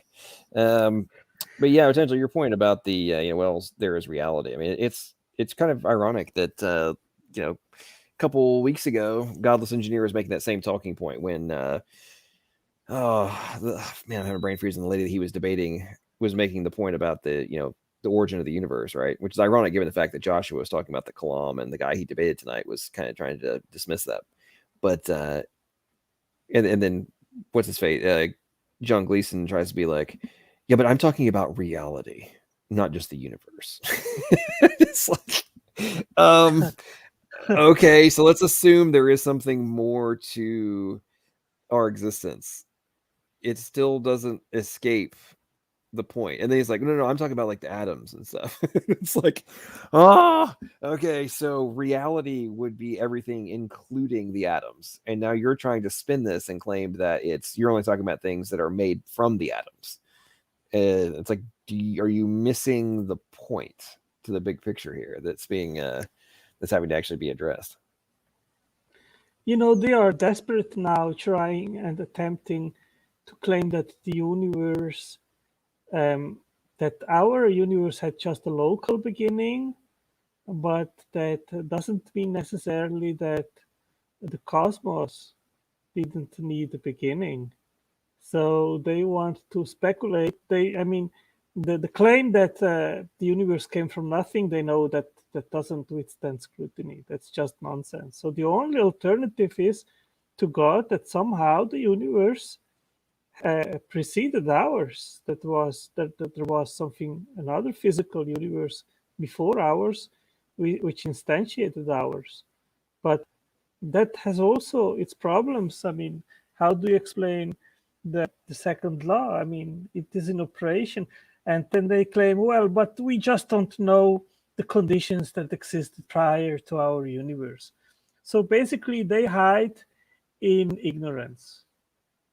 So they think that it is justified to say we don't know, but God has to be excluded anyway. That hiding in ignorance is kind of like the emperor's new clothes, though, because we can see all through it. Well, of course we can, but it's an escape mechanism. If this is true, then I can justify all of my dismissals of the obvious and then continue to convince myself that all the arguments that are being put forth that have great levels of substantiation and support are invalid because no, materialism is the only thing that exists. And I can dismiss everything else out of hand. Just like tonight with David Smalley, he kept saying, he tried to like, oh, you believe in magic. And it's like, no, we're talking about the ability, like if you have the capacity to create the laws of physics and chemistry, you can create those. Then what you do with them is not magic. By definition, it's not magic. If you're the one that created the rules, it's like, this is not that complicated. It's like saying, and you guys have heard me use this argument before. It's like saying that the guy who wrote the code for the game that you're playing, if he knows about cheat codes, or can just go in and modify the source code to allow for some new provision that wasn't there before, that's not magic, because he wrote the original code and is inserting the newly modified code. Like that's not magic. That's magic. There's nothing magic about that at all. Yeah, let's suppose that it was magic that did it, that God used magic. Isn't it much more nonsensical to state that no magician was necessary to make the magic?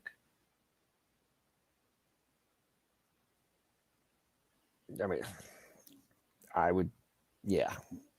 It's there's so little substance when you actually go past the confident talking points, and then you're like, hang on, what are you actually arguing here? It's kind of like you know what? I may have to make an ongoing joke that the YouTube Evo Atheism is the equivalent of the Binger prosecution's argument in the Rittenhouse case.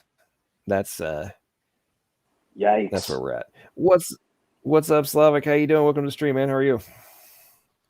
I'm doing all right. I missed the debate. I actually was listening to Danny Truth's live stream on Mars. But actually, there's one thing I was actually listening to.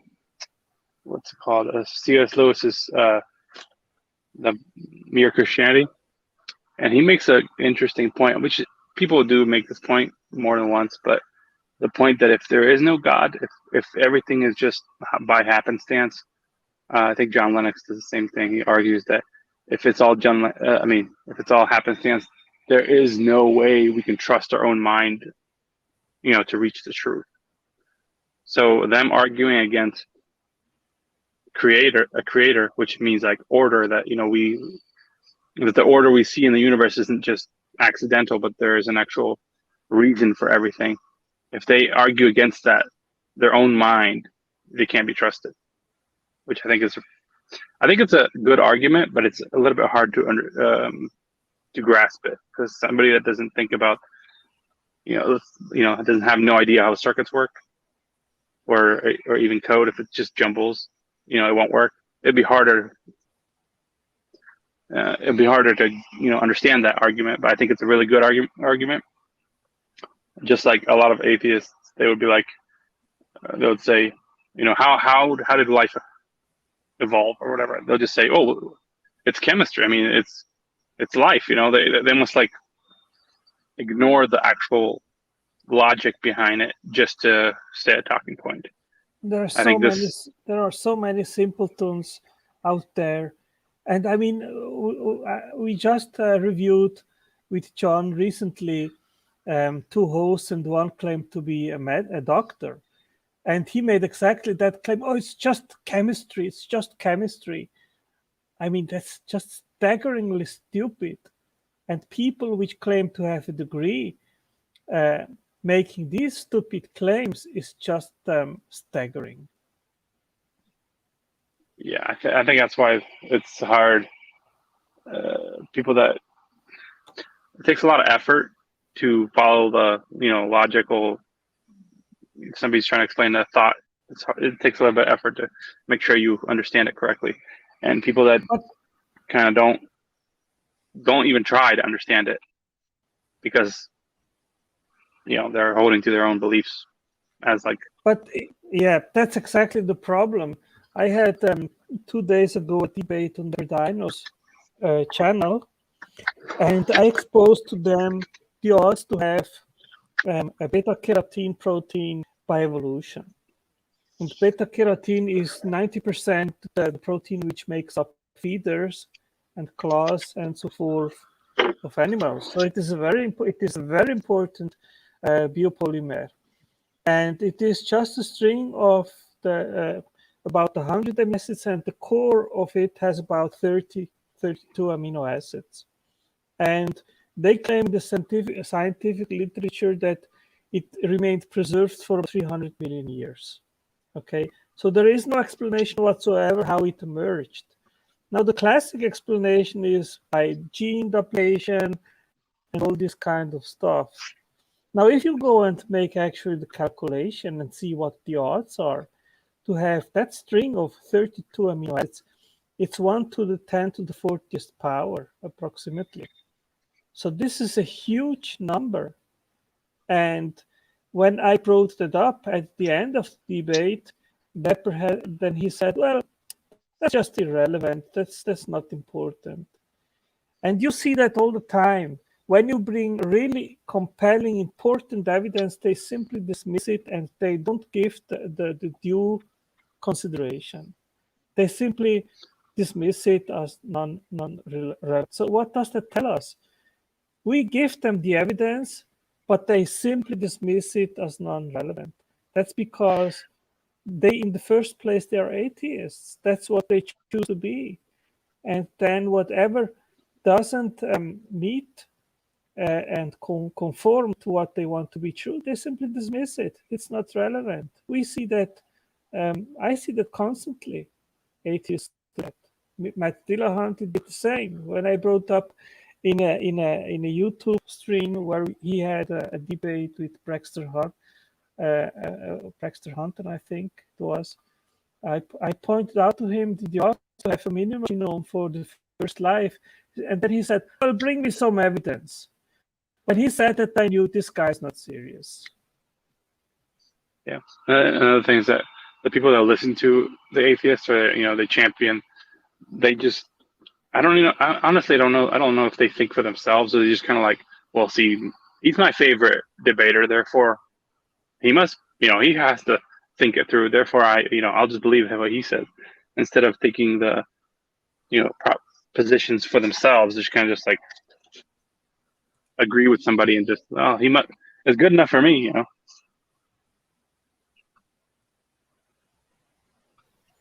Yeah, most of them, I mean, they just don't even know what they're actually arguing. It's honestly pretty sad. I've been thinking about this quite a bit lately of just how, like the Smalley guy tonight was trying to act like he's just so well founded in his worldview and doesn't have a care in the world, and his mindset just is so much more substantive than any theist position, yada yada yada. And it's like, we all know that's a facade. We all know that atheists have a much higher proclivity for issues, right? Like this is a known fact. This is not like something I'm making up. There's studies on this, Yeah. And statistics. Yeah, and it's like, again, I'm not saying every atheist in every instance in every minute of the day is being fake, right? That's not what I'm arguing. I'm saying that there is a underlying falseness that is necessary to maintain that worldview because it necessitates you removing all foundation from your worldview. Like if you have removed everything and said that there is nothing, a foundation, then by definition you have weakened your position. I'm talking your mental position, like your own sense of self and your own substantiation of your own being. There's no other outcome. And then it's like, well, and then here's the evidence for the depression and then the suicide rates and all that kind of stuff. Like they directly correlate. And then they want to, aggressively argue that we're making this up or it's false or that's not actually, that's not really true. It's like, that's not me. And it's like, okay, cool. Yeah. Just keep making those claims. And, Yeah. Sam Harris. Hopefully it's true. I wasn't pointing the gun at his head. Right. Yeah, I think it's interesting.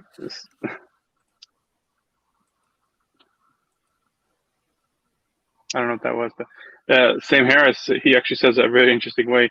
They asked him, I watched one of his debates or one of his talks, and he said, they asked him, so if we all believe that, we have no free will, we're kind of just biological machines, how do I like tell this to my kids?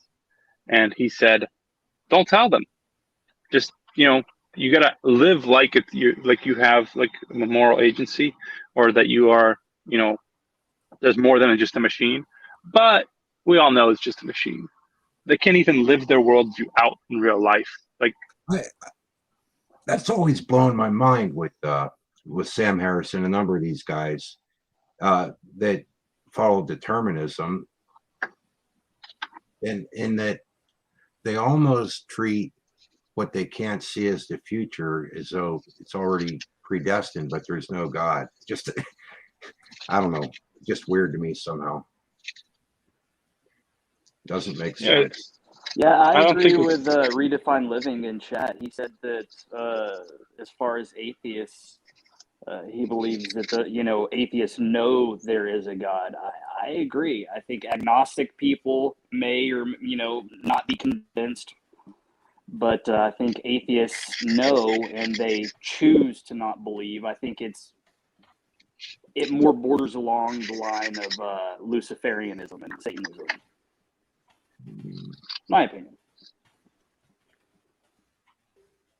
I do agree, because the Bible does specifically say that everybody has the knowledge of God just through our experience or seeing creation.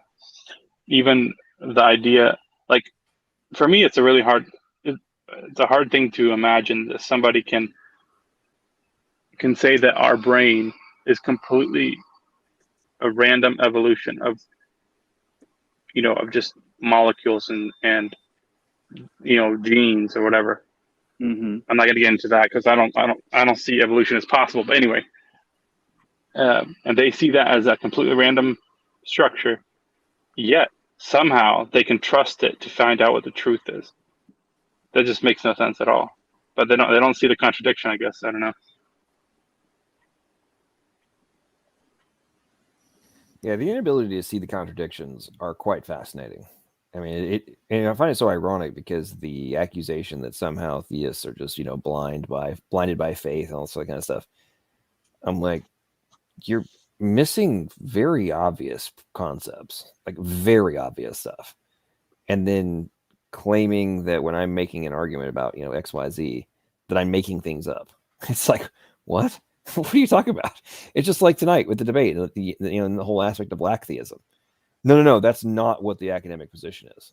Like, what are you talking about? You're literally reading from the academic position, like the foundation of the academic position. Are you telling me that the Stanford Encyclopedia of Philosophy, are you telling me that it is wrong? But the 15-word definition in the Oxford Dictionary, that's not actually, it's the internet version, not the actual Oxford Dictionary version, which has the original one in there, and then has yours as like a kind of, okay, yeah, this is being used now by some people, but it's not like the formal definition. That's the what you're saying, that's the one that's more substantive? I don't think so. Did you ever notice that atheists sometimes compare faith in God as like Santa Claus? Is that fairly common, or do you think? I mean, I hear it from time to time, and it's like believing In the same sense that they equate it to a fairy tale. At least that's what they say. But I think atheists know there's a God, and they just choose, Well, but what they I choose thought the other way. that just dawned on me was that obviously your parents put those toys out and such, all right, and yet then when we look at the universe and everything around us, it reminds me of the clockmaker story, so I don't know, to me it seems it's pretty hard to believe that just by chance this happened. And I agree with you, and I also think that there's a bit of an inner knowing. We all have a spirit man. Everybody has a spirit man. Regardless of whether they're born again, regardless of whether and I think everybody to an extent has a knowing. Now, more people, people in the world have a carnal mind, and that tends to weaken. But I think that deep down, creation itself speaks for itself.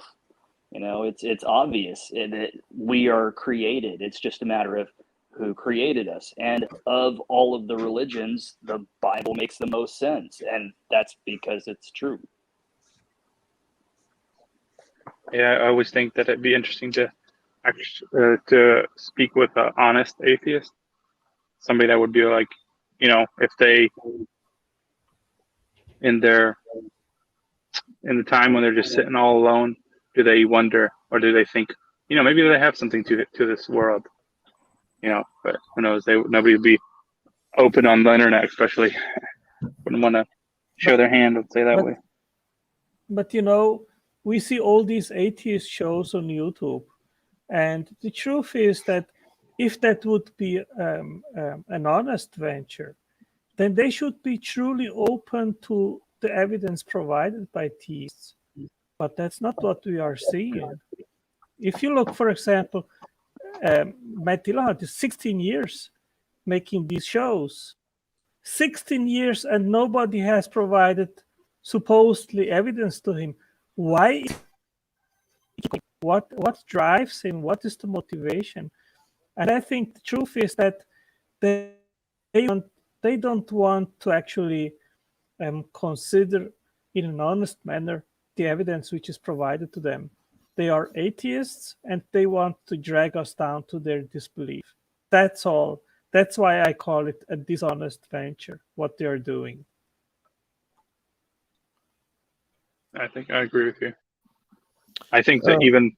Hey, real quick. So we got two more folks that joined us. We got Cherry and Erica. What's going on, y'all? Cherry, you were first. How you doing? Welcome to the stream. What's on your mind, and which brings you into the conversation? Hey guys, can you hear me okay? Yep, coming through. Yeah, nice. I just really enjoy listening to you guys. Very interested in this whole thing. I myself came to Christ through,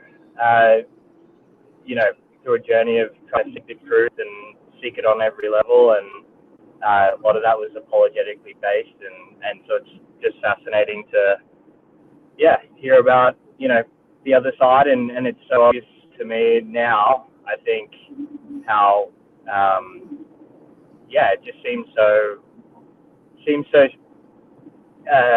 strange to think that everything can come from nothing, and intelligence can come from non-intelligence, and then I've just kind of been digging into a lot of the atheist arguments and listening to a lot of internet atheists, and then contrasting that with academic atheism, and it's just completely different. And at least I hear a lot more intellectual honesty on the academic side, although I still think it's backwards. But yeah, I just wanted to join in and be part of the conversation. Thanks for having me. No, absolutely. We appreciate that. I'm glad to hear you, number one, found Christ. That's the most important part of it. And then number two, are being able to, it's always interesting to share the stories and, talk about how you found your way. One of the things I find very frustrating about what a lot of times, modern churches have turned into is they want to make everything this very formulaic process. When each one of us is 100% unique, and God can find us all in, different ways. And then one of the reasons I find it so funny is on the flip side, you have a lot of the internet atheists, a la, Matt Dillahunty, claiming, if there was a God, he knows the one way that would convince me. Right. And it's like, well, it's interesting that there's so many people that keep talking about how they had this unique, their experience was unique and how they ultimately found the truth. And all these people keep anecdotally talking about how they found that one thing. There was that one thing that ultimately, it might be a combination of things, but there was that one thing that, kind of tipped the scale, right? And led to them finding. Or maybe you knew about God and, you had to, growing up, in your upbringing and such, but then some further time in life, you really had your mind opened to it, right? Like it became real to you, not just, you knew it and understood it and all that stuff, but then it became real later on in life. And, those kinds of things just want to get completely glossed over by so many of especially the atheists here on YouTube. And it's like, come on, folks, let's have some more substance. But anyway, before I ramble too much, Erica's also joined us. What's up? How you doing? Welcome to the stream. How you been? I'm doing good. I'm blessed, and God works in mysterious ways. It's amazing you guys are talking about this because I just had a conversation with my youngest son and my brother that I live with, and neither one believes because man wrote the Bible. And it's just amazing to hear all this.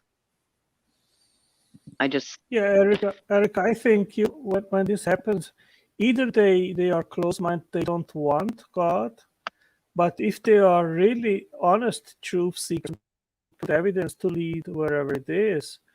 I mean, there are different approaches where you can go from this, but you can challenge them and ask them, how do you explain our existence without a creator? Then you see where it goes. But just quick to respond to what John said previously. I think that this is so dumb when Matt Dillahunty and others say, when you ask them what would convince you, and they say, oh, I don't know, but God knows. I just wrote today on my Facebook timeline about that. And I said, well, if someone gives you that answer, then I would stop talking to that person and say, hey, go home and make your own work first and think about very basic things which you can figure out you are sufficiently intelligent to do so. How do you distinguish things that intelligence can do that non-intelligence can't do? And that's not a difficult question. And once you have figured it out, then come back and let's have a conversation and see if there are signs of past intelligent actions in the natural world. And it will be absolutely not difficult to find these signatures and these signs. I don't want to go ahead. I don't want to interrupt. I was just going to say, if somebody does say that kind of stuff about the Bible, actually, I was talking to somebody recently. He's a pantheist, which is pretty surprising. But he was saying that, how do you know the Bible was written by, or that it was written by man? And I think the best way of doing it is, pulling out where they get that idea from. Because if they ever read any scholars, everybody would know that it's been passed down, at least from the 70s, maybe even early, not 70s, but 70, 80. One more thing I was going to mention was, if somebody does not know what would convince them, I think they need to think about it very hard, because they haven't put much thought into it. Just because who would know what your mindset is if you don't know it? So if they haven't thought that much about it, that they can't figure out what they would, I think they need to put some time into it. That just makes no sense. Well, something I've noticed in line with that demographic is they're usually, not always, but usually in the same camp of those that say, even if I did find out, if it was the Christian God, I would reject on its face, right? And it's like, said that many times. Exactly. It's like, okay, so this is ironic. So you're claiming that you reject belief in that God. One of the reasons for that is, if he existed, then he would have shown whatever the one thing is that only he knows that would actually convince me. But then in the same breath, but even if that happened, I would reject. So it's like, so if he knows that you're going to reject, why would he waste time with you? Exactly. I mean, why making a show during 15 years asking for evidence if you already know that if the question challenge is positively met and answered, you will not believe and accept God anyway? So what is the purpose of that entire enterprise? Well, and I remember just watching recently a debate with Matt, and I can't remember who the gentleman was, but basically the gentleman asked him if he knew Thomas Aquinas's arguments the first way, and could he articulate the argument, and he said no, and at the end of the day, he's like, well, then how do you know that this isn't good evidence if you don't even know what the argument is? And he goes on his rant. But that was his debate with Dr. Michael Egnor over on Theology Unleashed. That was a phenomenal. Totally. And dude, complete I obliteration. loved how Michael put him in his place a few times. It was nice. Yes, no, Michael that's a great point. Brilliant. He's brilliant. Yeah, I just got his contact info. Actually, I'm going to be emailing him to see if I can get him to come on my channel because his debate with Dillahunty was epic. I mean, that was just complete and utter obliteration. It Just really was. annihilated. He is a brain surgeon, and Aaron Ra did write me in the comment section on YouTube of my debate 2 days ago on Depredino, and he said, well, the mind-body problem, we know now that we can actually inject memories into the brain of mice, and I did research that, and it seems that they have done that even with humans. So somehow they can inject memories in your brain, and then you have memories of things that actually didn't happen. And he tried to say that this is evidence that dualism is false. And this is something interesting, and I would like to ask Michael Ignor what his answer is to these things. Well, I would also be very fascinated to know what they're calling a memory. Because if it's and the reason I make that point is, one of the talking points we hear ad nauseum is, they have recreated out-of-body experiences through electrical shocks to the portions of the brain, therefore dualism is defeated, right? And it's like, well, if you actually go and look at the research, number one, it was a giant study of over 1,000 people. Number two, there was only two people of just over 1,000 who indicate any of this. And number three, those individuals never actually claimed to have left their body. So, nor did they claim to have had some kind of out-of-body experience. They not only they claim to not actually have left their body, they didn't claim to have an experience like is being discussed in the NDE research. Yet, what do we hear over and over again in debates here on YouTube from atheists is that, dualism is false because in experimentation they have recreated out-of-body experiences. So, Yeah, and I think from a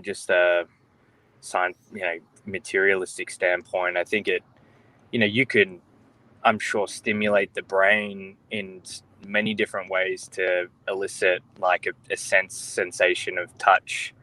I've heard, I don't know how true this is, but people with heart transplants having memories of the donor, or so there's definitely something interesting going on. But I think it's the same argument can be, like, I don't think it really, it's the same way that they talk about when you have brain damage, suddenly you can have all sorts of changes to your personality and things. But that, I've heard Eric Hernandez kind of talking on this around the soul kind of question around, like, okay, well, yes, the body is a medium by which the soul acts upon, and if that gets damaged or affected, then that will adjust what's actually possible, kind of like a marionette. But it's fascinating. I'd love to hear somebody who knows the literature talk about it. Both my son and I have pacemaker defibrillators, and every few years we have to get them replaced because of the battery. And I've never had any experience. And my youngest son said when they have to test the battery, where your heart stops so they can make sure the defibrillator works, and they shock it back. He says all he recalls from that is being in his thoughts, and that's never happened to me. I had a seizure for 4 hours and had to be flown flight for life, and I had to be shocked from an AED to get my heart back, but I don't recall anything at all. So that's my story, and I'm sticking to it. Well, it's interesting you bring that up, Erica, because a lot of people talk about that and of how, I've never had that experience. I've had this and that and surgeries, which I have. I mean, I've had, let's see, on my knee, when I got the infection, I underwent 9 surgeries in a month and a half period when I was a kid. I was like, yeah, a teenager, but I never had an experience, even though, been knocked out that many times, right? Like different things that people go through. It's like, oh, well, I haven't had that experience. Therefore, if you did it, yours is false, right? It's like, well, hang on.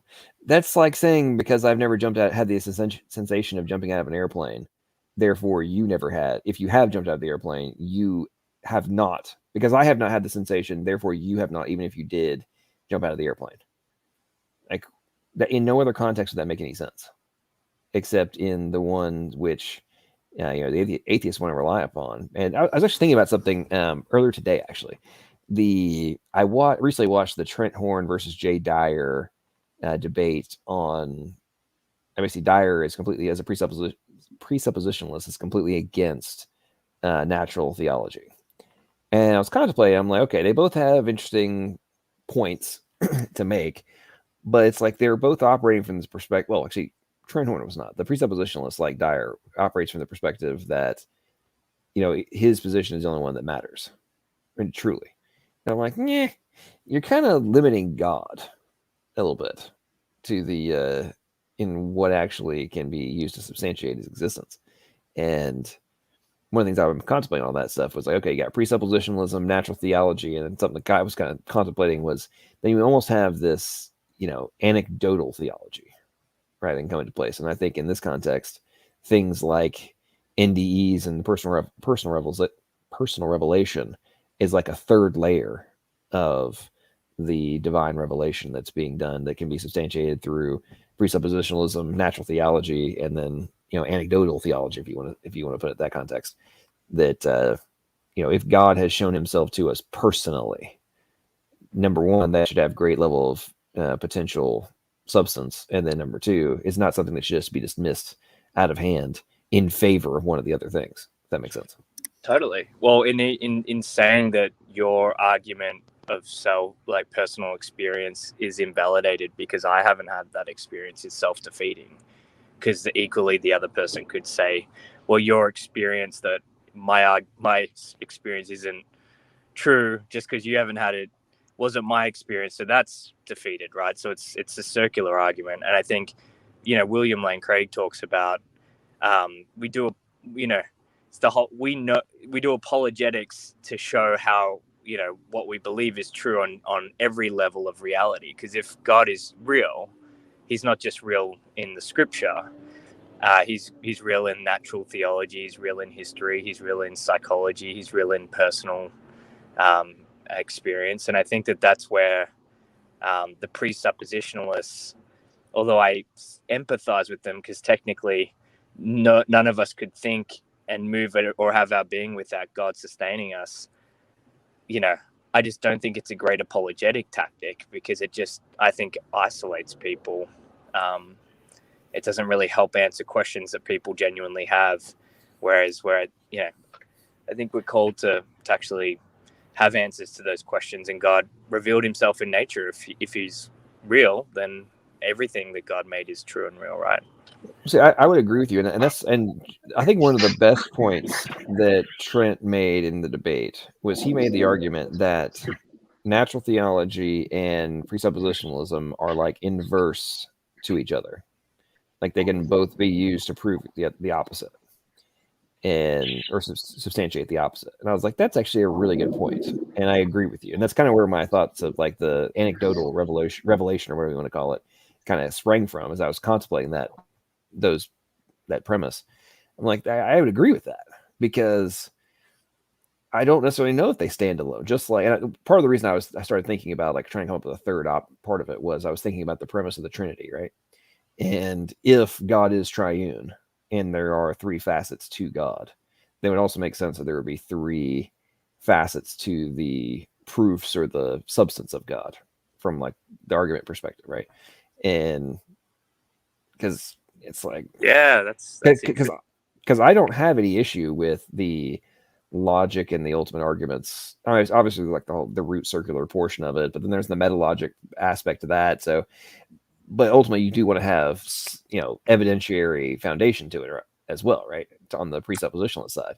Because I mean, at the end of the day, like science and everything else has presuppositions. There's axioms that ultimately found everything. So at some layer, you have to make the assumption, which obviously is the presuppositionalist entire point. But it's like, yeah, but that doesn't mean you can't find interdependent substantiation to the point.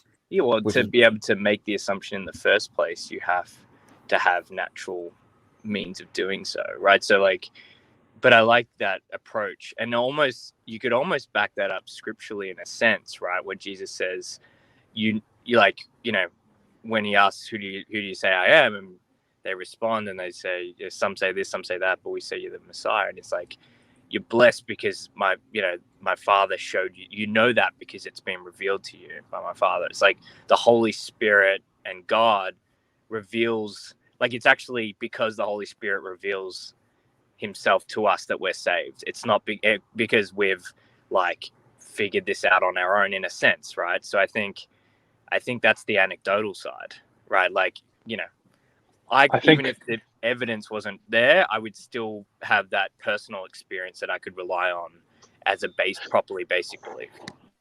Yeah, so actually I agree with you, and I think I was listening to C.S. Lewis's Surprised by Joy, and he talks about his conversion, and he talks about this longing that he always had from when he was a child. From one time he saw beauty, and it created him in him a longing for something greater.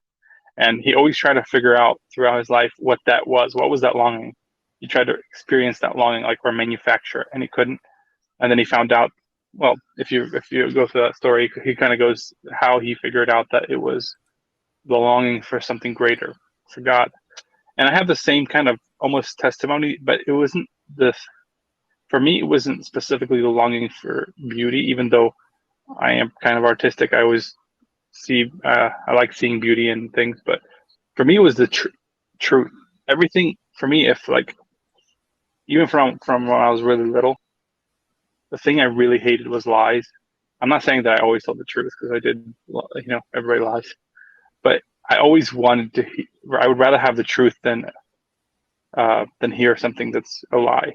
And I think everybody has something that God puts in them that pulls on their hearts, and maybe they can ignore it, or they can think it's something else. Like in C.S. Lewis's case, he always thought it was something. He kept trying new things to see if it's that what is calling him, that longing, and he couldn't find it until he found Jesus. And then he said, that longing was, you know, he had an outlet for that longing.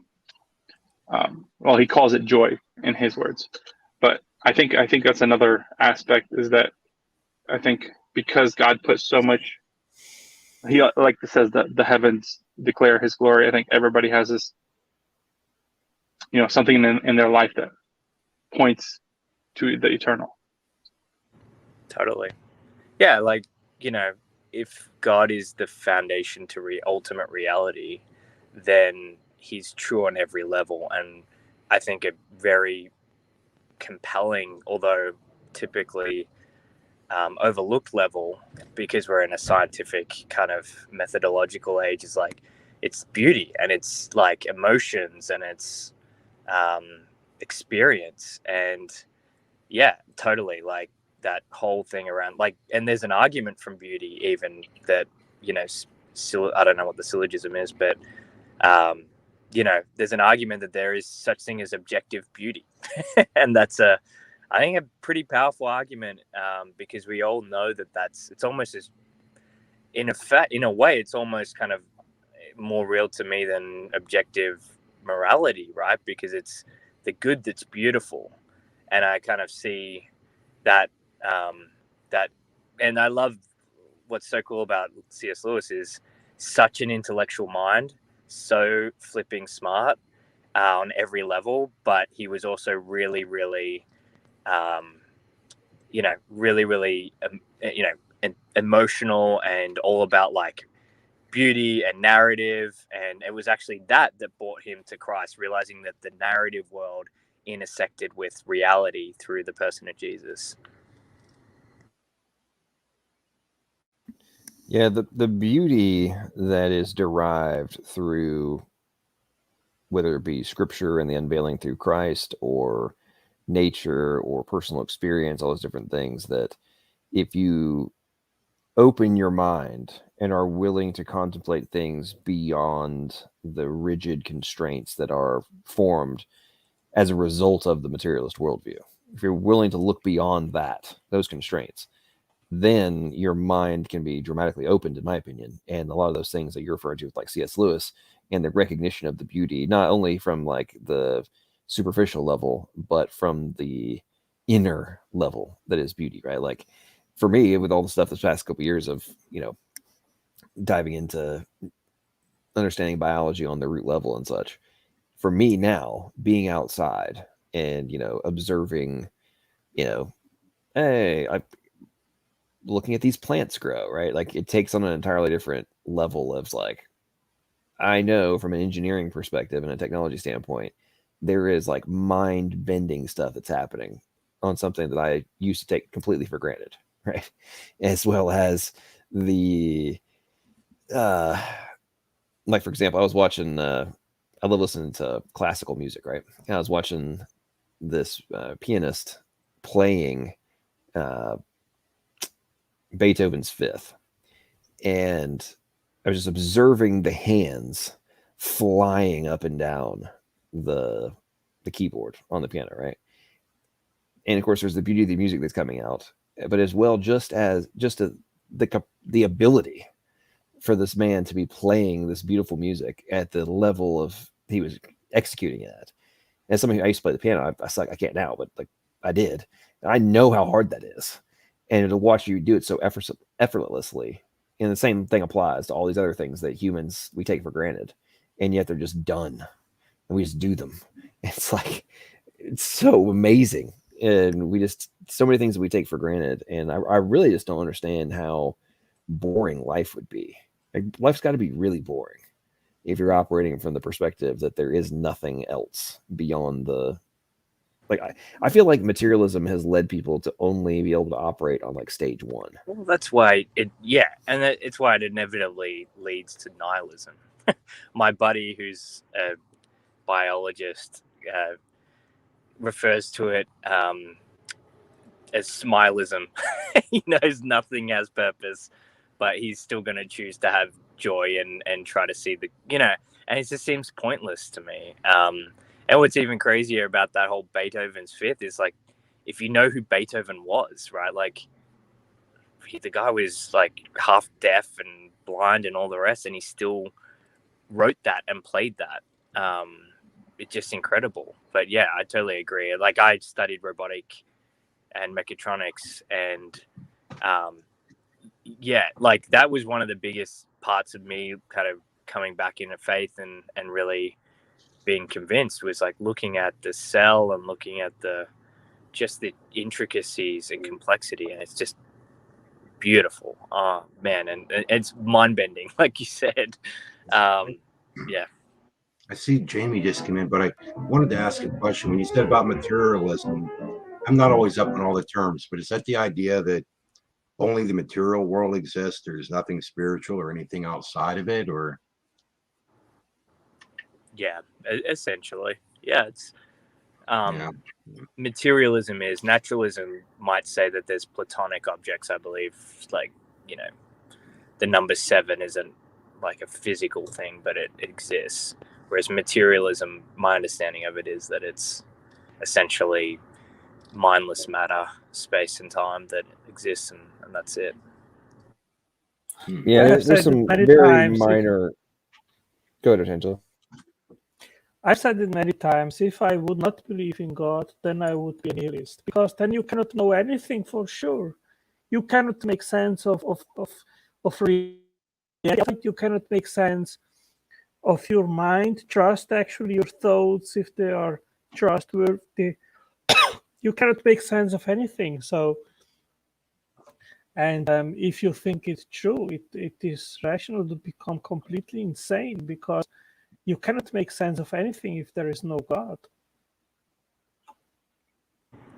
Well, yeah, isn't that Plantinga's argument, the kind of natural, the defeater to naturalism is you can't actually rationalize to truth, because that by the very definition of at least natural selection is that it doesn't select for truth, it selects for survival value. And so so you can't even trust your own thoughts, even that thought that you can't trust your own thoughts. John, that was an interesting point that I didn't explore yet. Hair and feathers, they are not alive. These are cells. There are cells which produce, for example, keratin through keratinocytes. And once keratin has been produced, these cells die. And that's the goal, that they become lifeless parts of the organism. So if Darwinism is about survival of the fittest, then how is it that bodies make cells specialized to produce things and tend to die? And also apoptosis, which is basically suicide, programmed suicide. How do you explain that through Darwinism? Well, it would be very interesting when you contemplate that. If you think about your thumbnail or your fingernails, right? Like, why do you? Yes, if you don't like cut them, yes, they'll just keep growing and get weird. But while they're in your finger, right? Still, before they're like getting long and going off the end of your finger, why do they grow in the direction that they do and not in every direction? Right? Like, just think about that from a baseline, like model, architecture perspective or modeling or engineering. Like, it grows forward from the cells at the beginning in your cuticle that are producing them, but then they stay contained inside of the little skin flaps, right, that are edging around them, and then it just grows in like this normal fashion. Well, didn't they have but those cells are, the reason I'm bringing that up is, but those cells are dead. And to the point that Otangelo was making. So why would the cells that are dead stay in this specific formation that they do? And what is it that makes a starfish though? Like, remember they were chopping up starfish and they found they had more and more and more. Like, what makes a starfish grow back exactly? At least as I understand, they grow back the rest of it the same. Like, how does it know to do that? Well, it's got programmed DNA in it that makes it's like, hair follicles are like the lemmings of the cell world. They're just programmed to commit suicide. Totally normal. Hey, natural selection totally was cool with programmed cell death. Makes total sense. All right, real quick, Jamie has joined us. What's up, Jamie? How you doing? You're saying still here, so that was from before. Okay, I didn't know if like anything new had come up and you'd actually found out something was wrong. No. Oh yeah, that's a good point. That makes it sound that way. Let me. I was just when I was in another stream the other day, and I was signaling that I was still there. Okay, so backstage, Jamie said I am an anthropological and materialist physicalist, not a metaphysical materialist. So I think the nature of man is one substance by emergent creative design. I would say consciousness comes out of. I was just trying to clarify for Bruce, but that doesn't mean I don't believe like in immaterial substances like God and angels in another realm. So that's the distinction for me. So I can agree with everybody when John talks about materialism being bogus. I agree. But when it comes to the nature of man, I don't. I think Scripture teaches it that way, but I wasn't trying to get for that conversation. For me, what I find interesting about this whole deal is that's the point. Kind of the point I was making in relation to like hardcore materialists are stuck on level 1 understanding of existence. It's like, okay, I am not claiming that the material world doesn't exist, right? I'm just arguing that there is more than this. On the reciprocal, the materialist is claiming that there is nothing other than this. Right. Even denying consciousness as being real. And it's funny that you brought that up because this morning I was listening to the presentation that Plantinga gives at, was it Yale or something? And he presents his evolutionary argument against naturalism.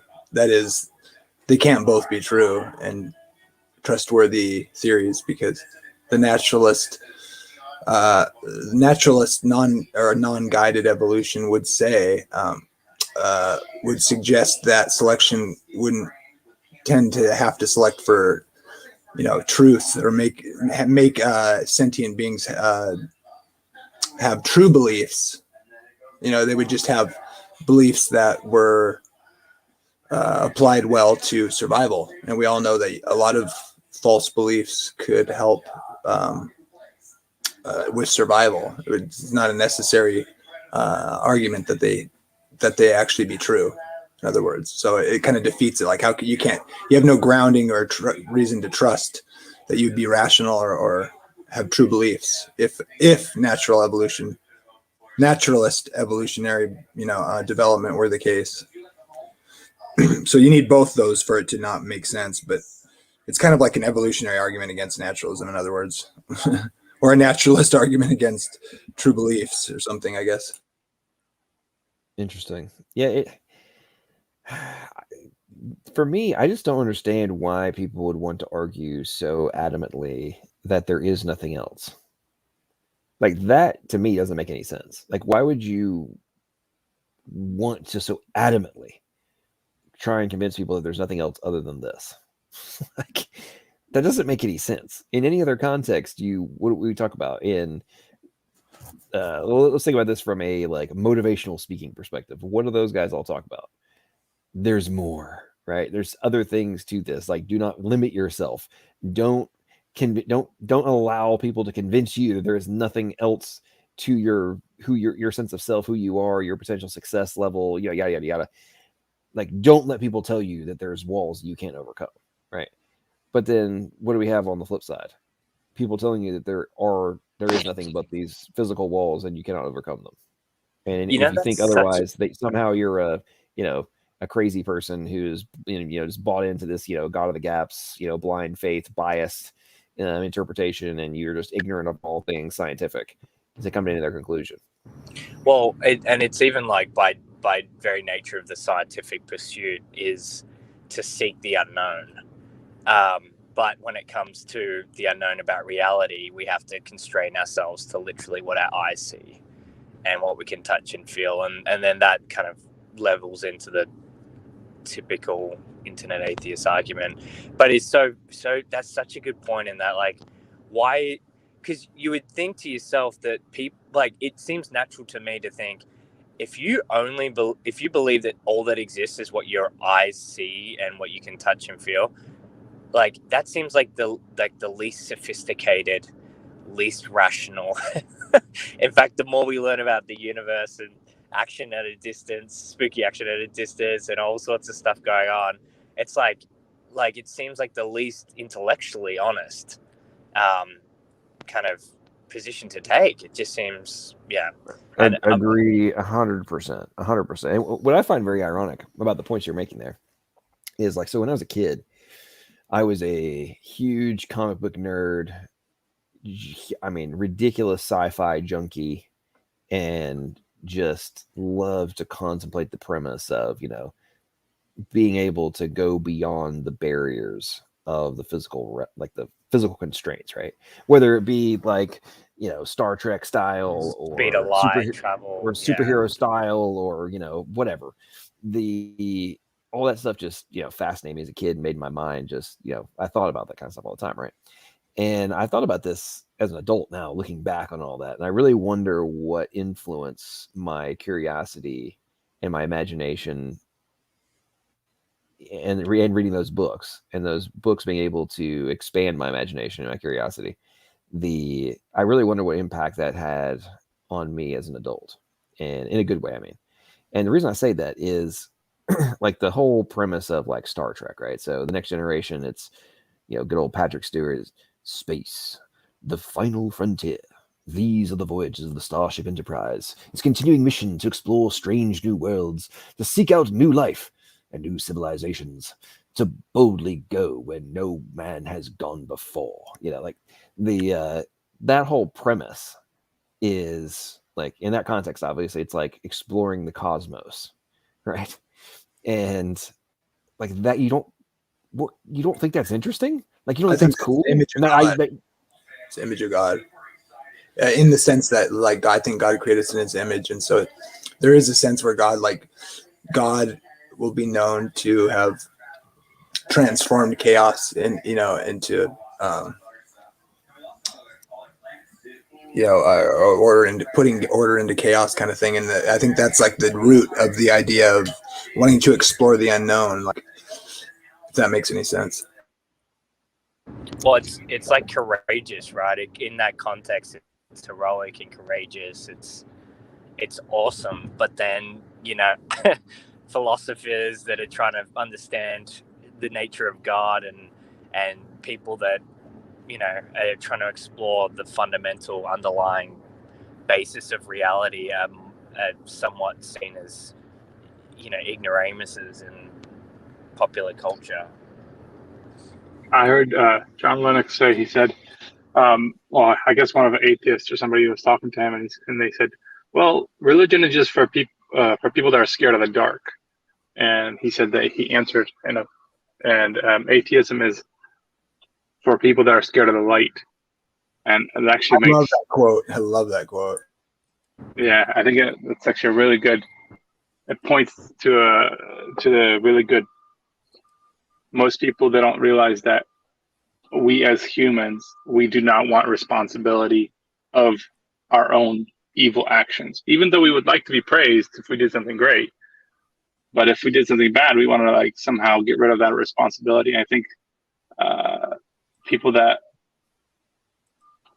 let's say they know that they love evil, it makes them seek for a way out. Find a way to not feel that guilt or that the moral pressure of their own, their own heart. Let's say that way. Yeah, it's like pride. It's you want praise, but you don't want to take responsibility, and that's like, it's kind of like laziness. It's like all the deadly sins that all kind of root back to pride. It seems like, but it I like that. Yeah, that quote is really good. I think it was Lennox who said it in response to the guy that died, that scientist who's in the wheelchair. What's his name? Hawkins. Yeah, I think it was a response to him, if I recall.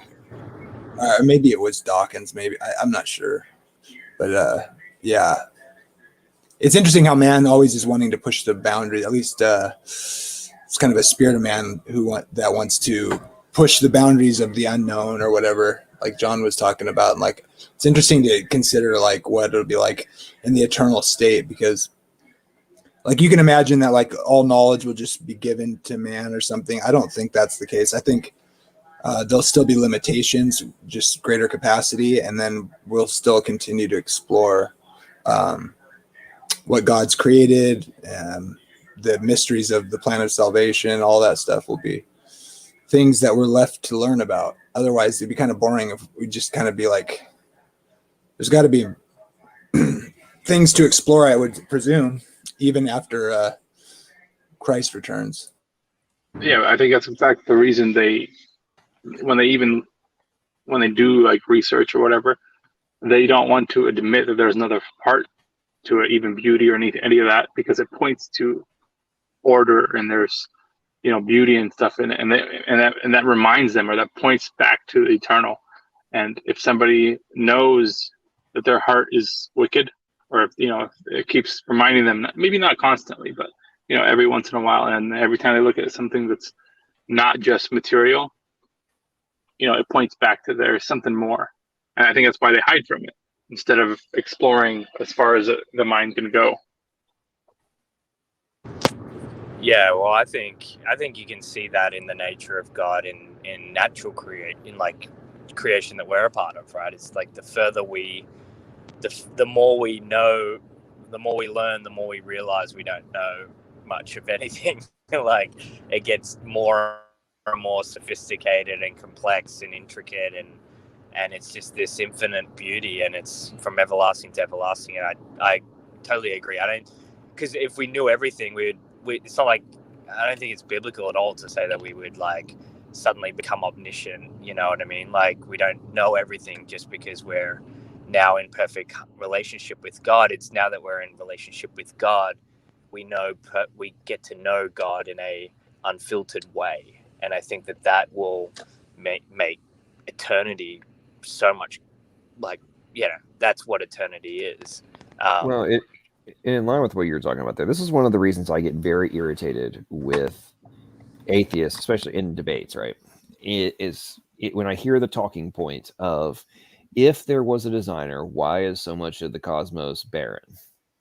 And if we're the only thing that exists, then there's all this waste, basically. How is that evidence for a designer, right? I'm like, okay, let's contemplate that momentarily. Number one, if we were pre-fall, if we were given immortality, then the premise of being able to explore the cosmos takes on an entirely different context, given the fact that distance is only predicated on time and speed. You can travel, right? But if you remove the time variable from the equation, right, that I'm talking about from a death perspective, like how long was your lifespan? If your lifespan is now infinite, then distance takes on an entirely different context. And the whole aspect of, oh well, if we're going to be immortal, then like we would run out of space on the planet if nobody's going to die. It's like, well, yeah, that's assuming you're going to be contained in perpetuity on this one rock.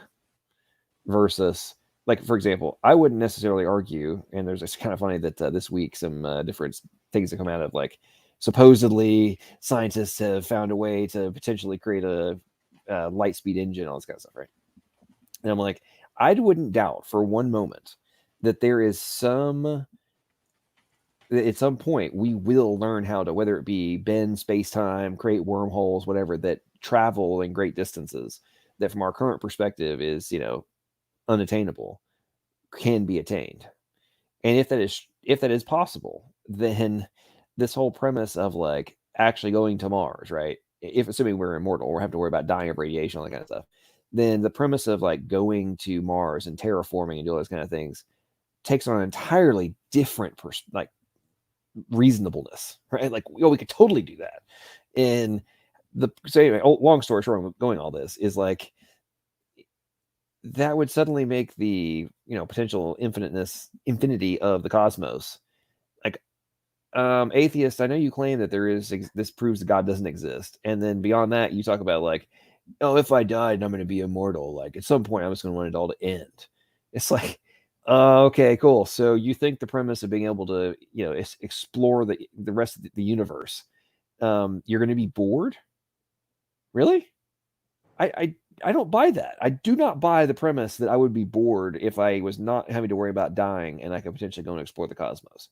And the last thing I'll say, I'll let you guys talk, is the other portion that I think people don't want to really discuss is the premise that if I'm no longer bound by space and time, i.e., like if I can, think and be somewhere, then beyond that, with that, the ability to explore the cosmos takes on an entirely different context. Like, oh, if I could think, and now I am at the Andromeda galaxy, or I'm at Andromeda, or I can think and I'm going to go check out a nebula.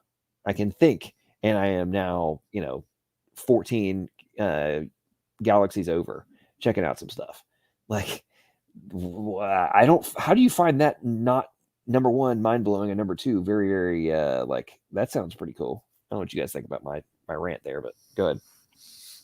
I do agree with you. But one more thing I've been thinking about specifically, this kind of ties into rewards, like, God gives rewards in heaven.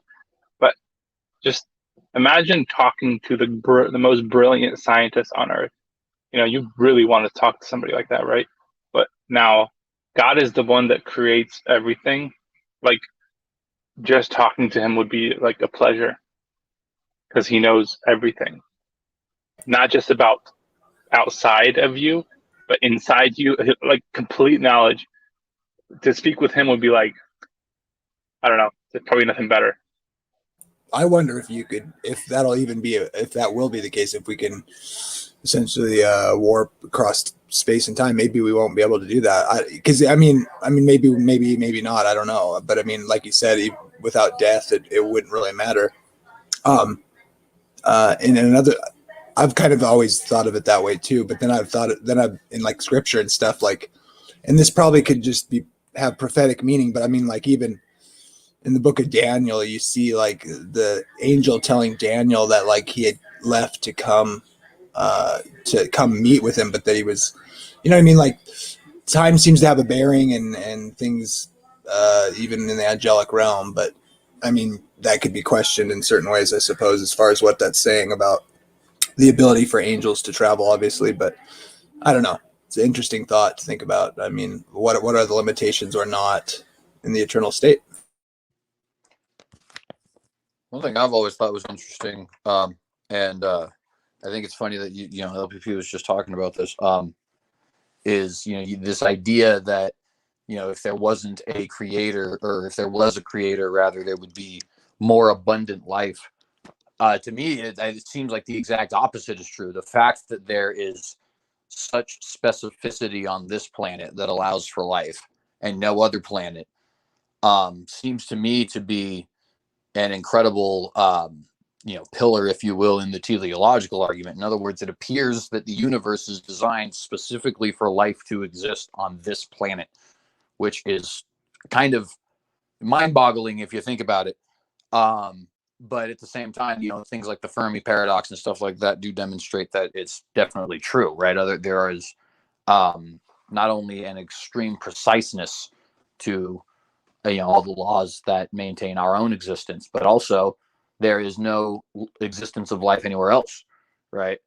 And it just seems to me like the universe was designed specifically with life on this planet in mind. Yeah, the Fermi paradox I always thought should be leveraged for a theistic argument more often, or even there's laws of physics that we don't know about yet that completely obliterate the Fermi paradox. Okay, I'm just gonna need you to stop clinging to those. Have you heard of the phosphorus problem?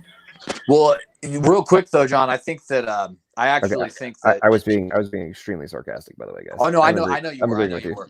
But I was just saying, I think that because you might actually use this or be able to use this in particular more than I would, just because you tend to have more science conversations. The Fermi paradox, if you think about it, and just the subject of like aliens in general, especially when you start getting into like ancient astronaut stuff, definitely provides a lot of evidence for theism.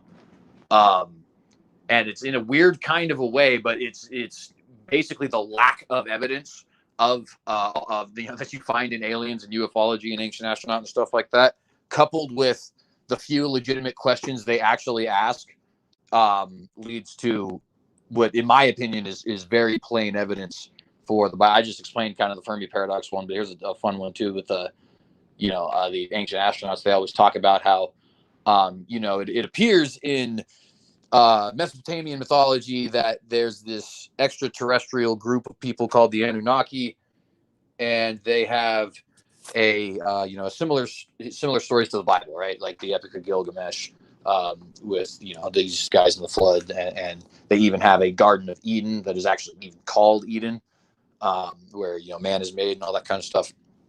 And it's like, whoa, humanity has like a shared cultural myth. Maybe we have this shared heritage because these Anunnaki people come down and all that. And then they weaved all this nonsense right around this Anunnaki thing. But it's like that initial question, though, is like, what do you know? The earliest civilizations have stories that sound an awful lot like the Bible. It's almost like this is a historical fact. And you can just go through almost every alien argument I've ever seen when reversed is an argument for theism. And it's actually kind of hilarious. Oh, other civilizations that existed prior to the formal writing of the Bible agree in many, many, many, many, many, many ways with what the Bible says. Therefore, it couldn't be true or have foundational substance to it. No. That means the Bible was just making things up from the previous. It's like they don't want to talk about the point you're making of what does this actually indicate if you look at it through a prism other than, we evolved over billions of years. If you look at it from any other context other than that, like if there is something beyond the material world, what is this indicative of? And then it's the same thing. Oh, go ahead. Oh, and yeah, we've been Slavic, you go ahead, and then Kelvy's been being quiet. He joined us. We had to let him get in. So go ahead, Slavic, and then Kelvy, what's up to you? I was just gonna say, I don't know if you guys ever heard the Band-Aid paradox. Atheists use it all the time. Just cover it up and ignore it. That's funny. No, that's that's pretty apropos for a lot of the things that we hear. What's up, Kelvy? How you doing? Welcome to the stream, man. How you been? Hey, good evening. Just enjoying the conversation there. No yeah, worries. Jump in. Anything you want to interject? I don't know how well I'm going to be able to articulate it, but it's a little bit off the subject of interplanetary Fermi stuff.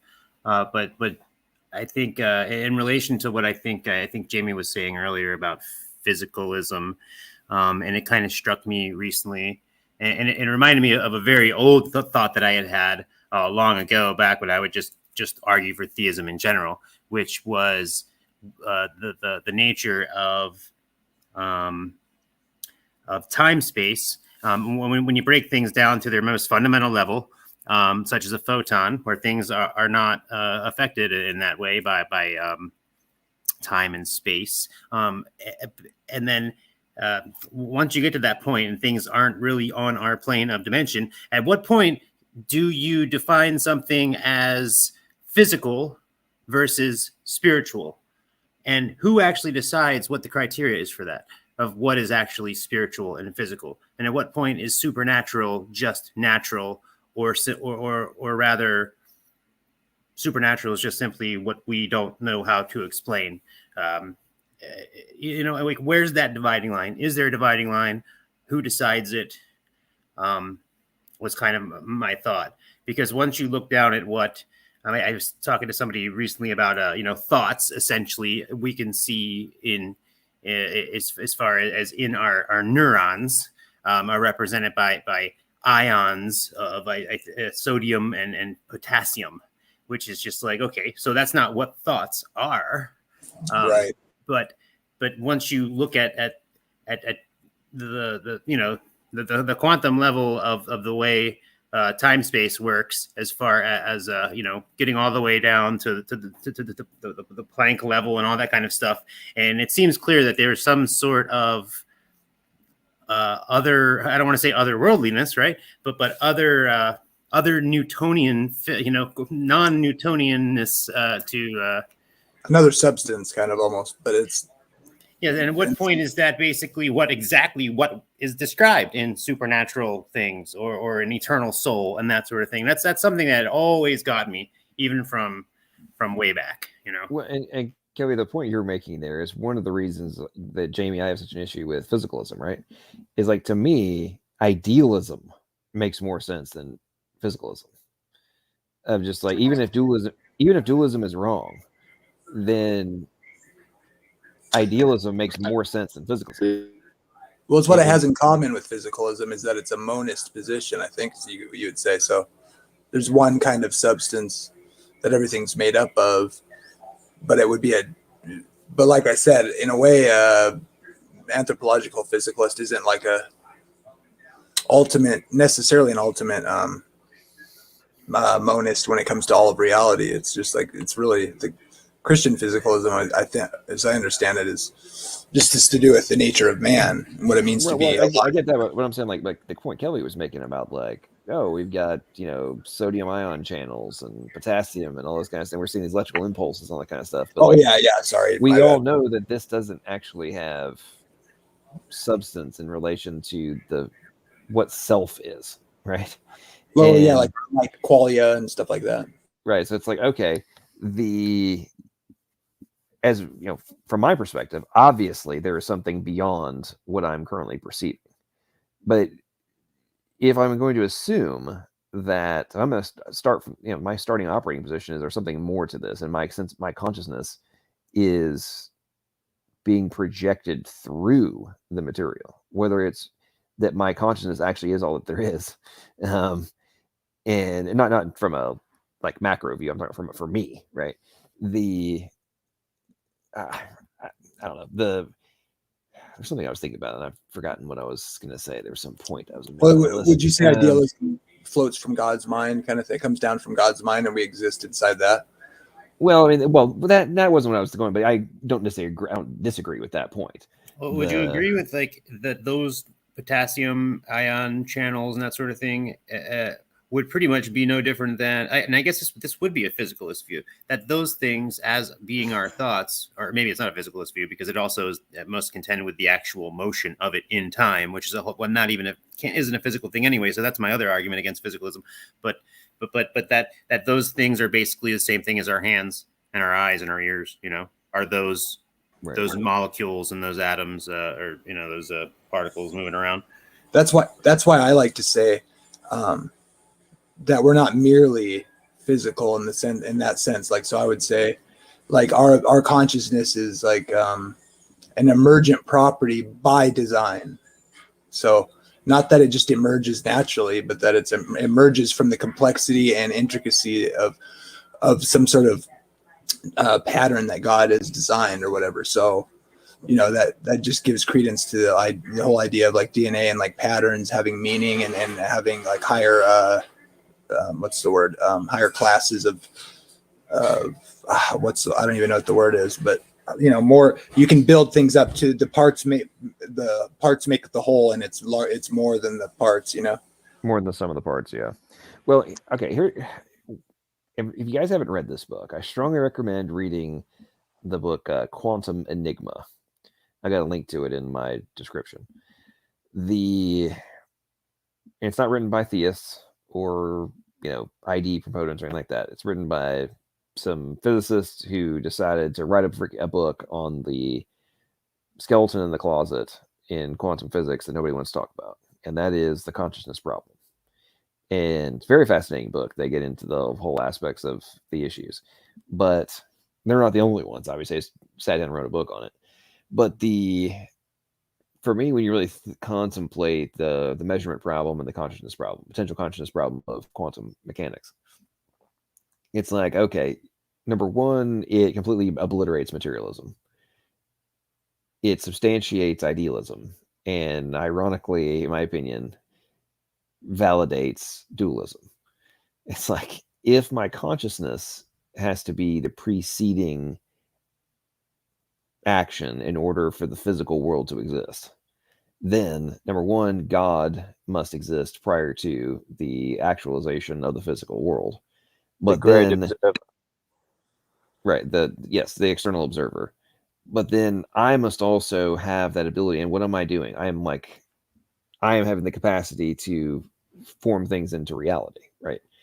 But if my consciousness is, basically being projected through this physical body, then you look at all the quantum mechanics side of it, like my thoughts. What are my thoughts? Well, they're collapsing all these different things. There are all these physical components that are operating around in my physical body.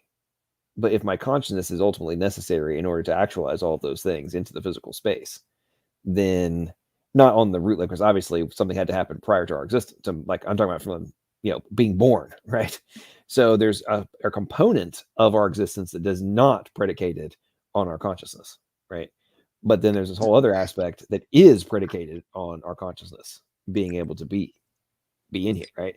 And then when you look at like the neuroplasticity and all these different things they're starting to discover about, like, we can consciously manipulate to a certain extent the matter that makes up our brains. Like, we know this in our body in general. Like, we know it is now being observed that through conscious action, we're being able to manipulate matter inside of our own brains, in our own physical bodies, right? Like, that's crazy. But then it brings you back to something that, Christ said in relation to, if you have enough faith, you can move mountains, right? Well, what does that mean?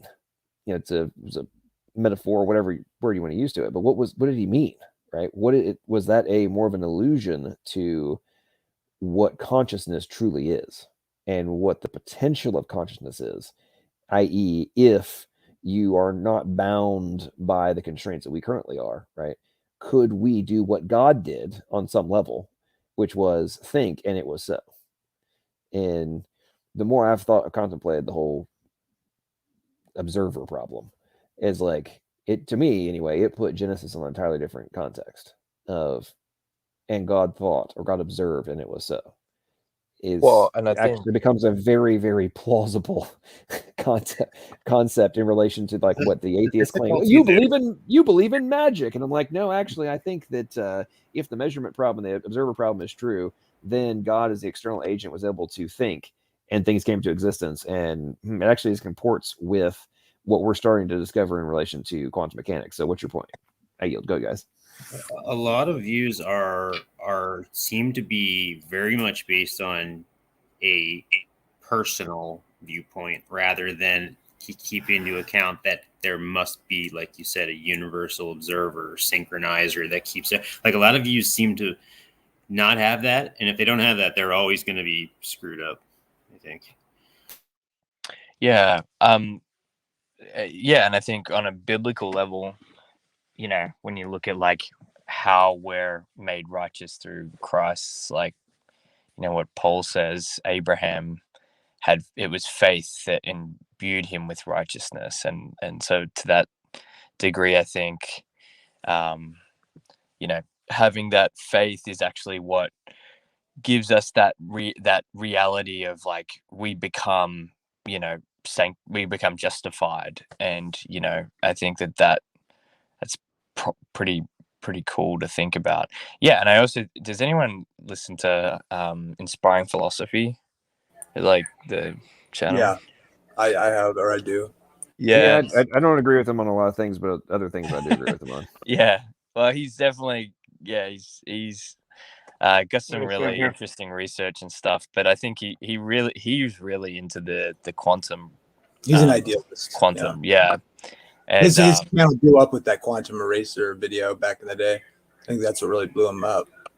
Yeah, no, it definitely was one of, like, I personally found him through trying to resolve some biblical contradictions, but then learned, and his debate with Matt Dillahunty, he really doubles down on this quantum side, like, because it is to some extent, like, I would say if you're looking for like scientific proof of something that exists externally to the physical world, right?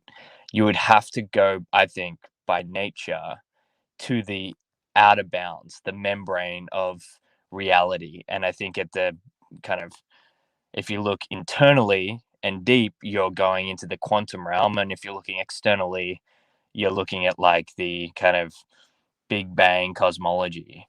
And I think at both of those edges, the precipice is, pretty good darn evidence of something that exists prior to it and exists necessarily. Calling anything but, as far as, if I say the word materialism, but I don't mean it like as generally as the thought of material, but that God is the only thing that exists that isn't actually like a material as far as a created substance, or something that is made of something that was created.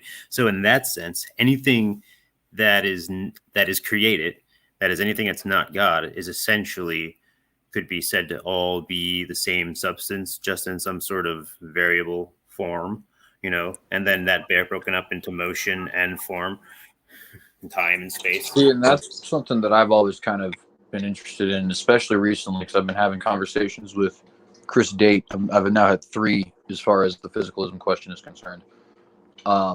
And I am personally... He's right, by the way. Yeah, well, I do know you happen to believe that, although you do believe in soul sleep, so I think he would disagree with you on some. But regardless, I haven't quite been convinced by Chris quite yet, but I will be honest, there are things that he's pointed out that are certainly interesting. I think one of the big ones being kind of what Kelvy was just saying about, all things being in a sense physical, because I don't know if physical is like the word that you used, but it's kind of how I was interpreting it. And I think there's an interesting question to ask as to what exactly would classify something as this other substance, right? Because the wind and electricity and other forms of energy that aren't necessarily tangible in in the 5 senses, or at least by all of the 5 senses, sometimes by none of them, right? Those would still be physical, right? In a way. The internet is physical, and airwaves are physical, and the electromagnetic spectrum is all physical, at least in the philosophical sense, right? But not in a actual sense, right? Not in the literal definition of that word. And I think this problem gets even more interesting when you consider a collection of scientific theories, right? The first one being that all energy derives from some kind of a light source, right? So in other words, you could say that light is like a basal energy from which all other energies derive. And there is a second theory which says that matter is really just energy in a slowed down state of existence, right? Everybody remembers back in middle school when they tell you about the little atoms bouncing around, right? And if they bounce around really fast, this is obviously a really elementary way of describing it. But if they're bouncing around really fast, that's going to get you, to the liquid stage, and then faster and more spread out as the gas stage, right? But the more condensed they are, the more solid an object you have, right? And this, a lot of people have taken it even farther than that, saying that all matter in general is just energy at a slowed down state of existence, right? Well, if all energy is based from light, and all matter is just energy at a slowed down state of existence, then essentially all things that exist are just light at a slowed down state of existence. Well, then what does that mean, right? That means that energies, matters, and all other things are a physical property of some kind. Then you consider things like, the fact that we have evidence that decalcification of your pineal gland, leads people to have like visionary experiences and go into trances, and sometimes even have dreams that appear to be prophetic or mediumship or stuff like that, right? And other cultures have often called this opening the third eye. What does that actually do scientifically? Well, it makes you more susceptible to the electromagnetic spectrum. You kind of put these things together. It does almost seem like things only exist in different stages of existence, right? Like there's physical, there's extra physical or uber physical, or whatever word you want to add as a prefix to physical, but it's still physical, right? It's tangible in a way. And so can I throw a wrench in that? Say again? Can I throw a wrench into that? Yeah, sure. So there's one thing that would kind of be a little bit of a problem. So would you, in your view then, or whatever, this view that you're describing, would that then consider angels just energy beings? Well, see, that's an interesting thing to consider, actually, because we don't know, right? Well, and if I may be bold, problem, sorry.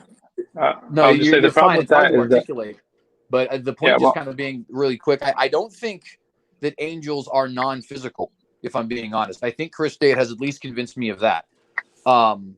Because honestly, they're described as having bodies.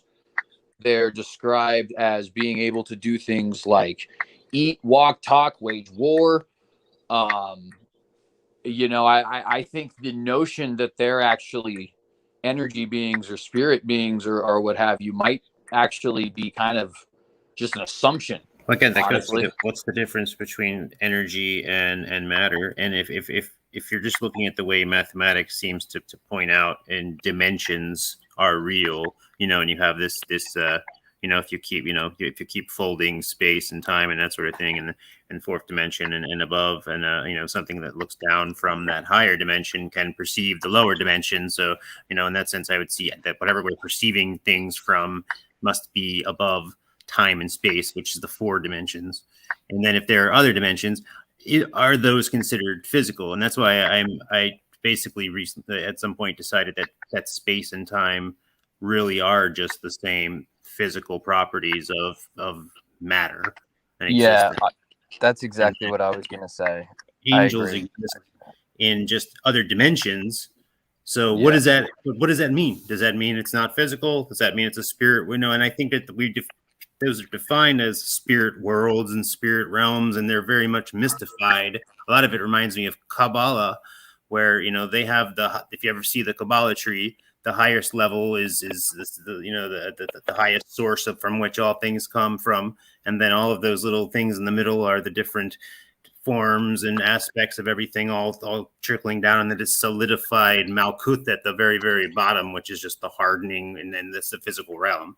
And then that's where they try to define these things and then place it, and they all have elements. Well, I think the problem though is like there's little difference, right, between what they would describe as. Hey, let me give you actually an example from a fiction really quick that I think will illustrate this really well. So, are you guys familiar with the Avatar: The Last Airbender cartoon? Mm-hmm. So, the Avatar characters, right? He can go in, or if you watch the second series, can go in and out of this spirit world, right? But when he's there, he's in a body and he walks around, and everything else has a body, and the trees have physical. So it's like, in reality, what different, if you were looking at this philosophically, and this was actually the way the world worked, right? What difference from a physicalist dualist perspective is there really from this so-called spirit world and this so-called real world, right? We know the fact Jesus walked, he was in that room eating, and then he wasn't. Did he disappear? Did he walk through a wall? We know he was a physical. Yeah, I think it comes down to like having in line with right? in line with what was being discussed in terms of like, is light or is matter slowed down energy, and like the whole aspect of like the experiment that happened a couple weeks ago of where they successfully turned light into matter. Right. I mean, like, which is like amazing. Well, absolutely. But the point where I'm going on that, and it's kind of in line with what's being discussed on both sides here with you guys, is I'm like, the point you made about, God or Jesus being able to like basically vanish, right? Walk through the wall or whatever you want to put it on, right? But also be able to have a physical form. Well, let's just say, for example purposes, that God is light or Jesus is a light, right? Well, okay, so let's say he's a light being who's made up of light. Well, then it would make sense that if light can become matter, it is not some gigantic leap that if God is light, that God being made of light would not be able to turn himself into matter. And not a coincidence that photon is the only known completely elementary particle, right? There might be a problem with going down that road too hard, though. And this is just something I'm just thinking out loud here, but I think so when the word light comes down to us translated right from the context of the original audience, is it can we jump to that conclusion? Like, is it the same thing being spoken of, or were they using that word in the sense of like, let's say, like shedding understanding by illuminating the dark, in the sense of like, meaning to say like God is light, like God is truth or whatever. It's like, it's saying, is it just saying that like he makes things that were unknown known kind of thing, or is it literally like the substance of what is light when they use that terminology that comes down translated us into light, which we have a scientific context for? Yeah, I think it's more like, if you think about like God is clearly spirit and he's beyond physical, like what we would call the four dimensions of which light is not only a part of but also constrained by.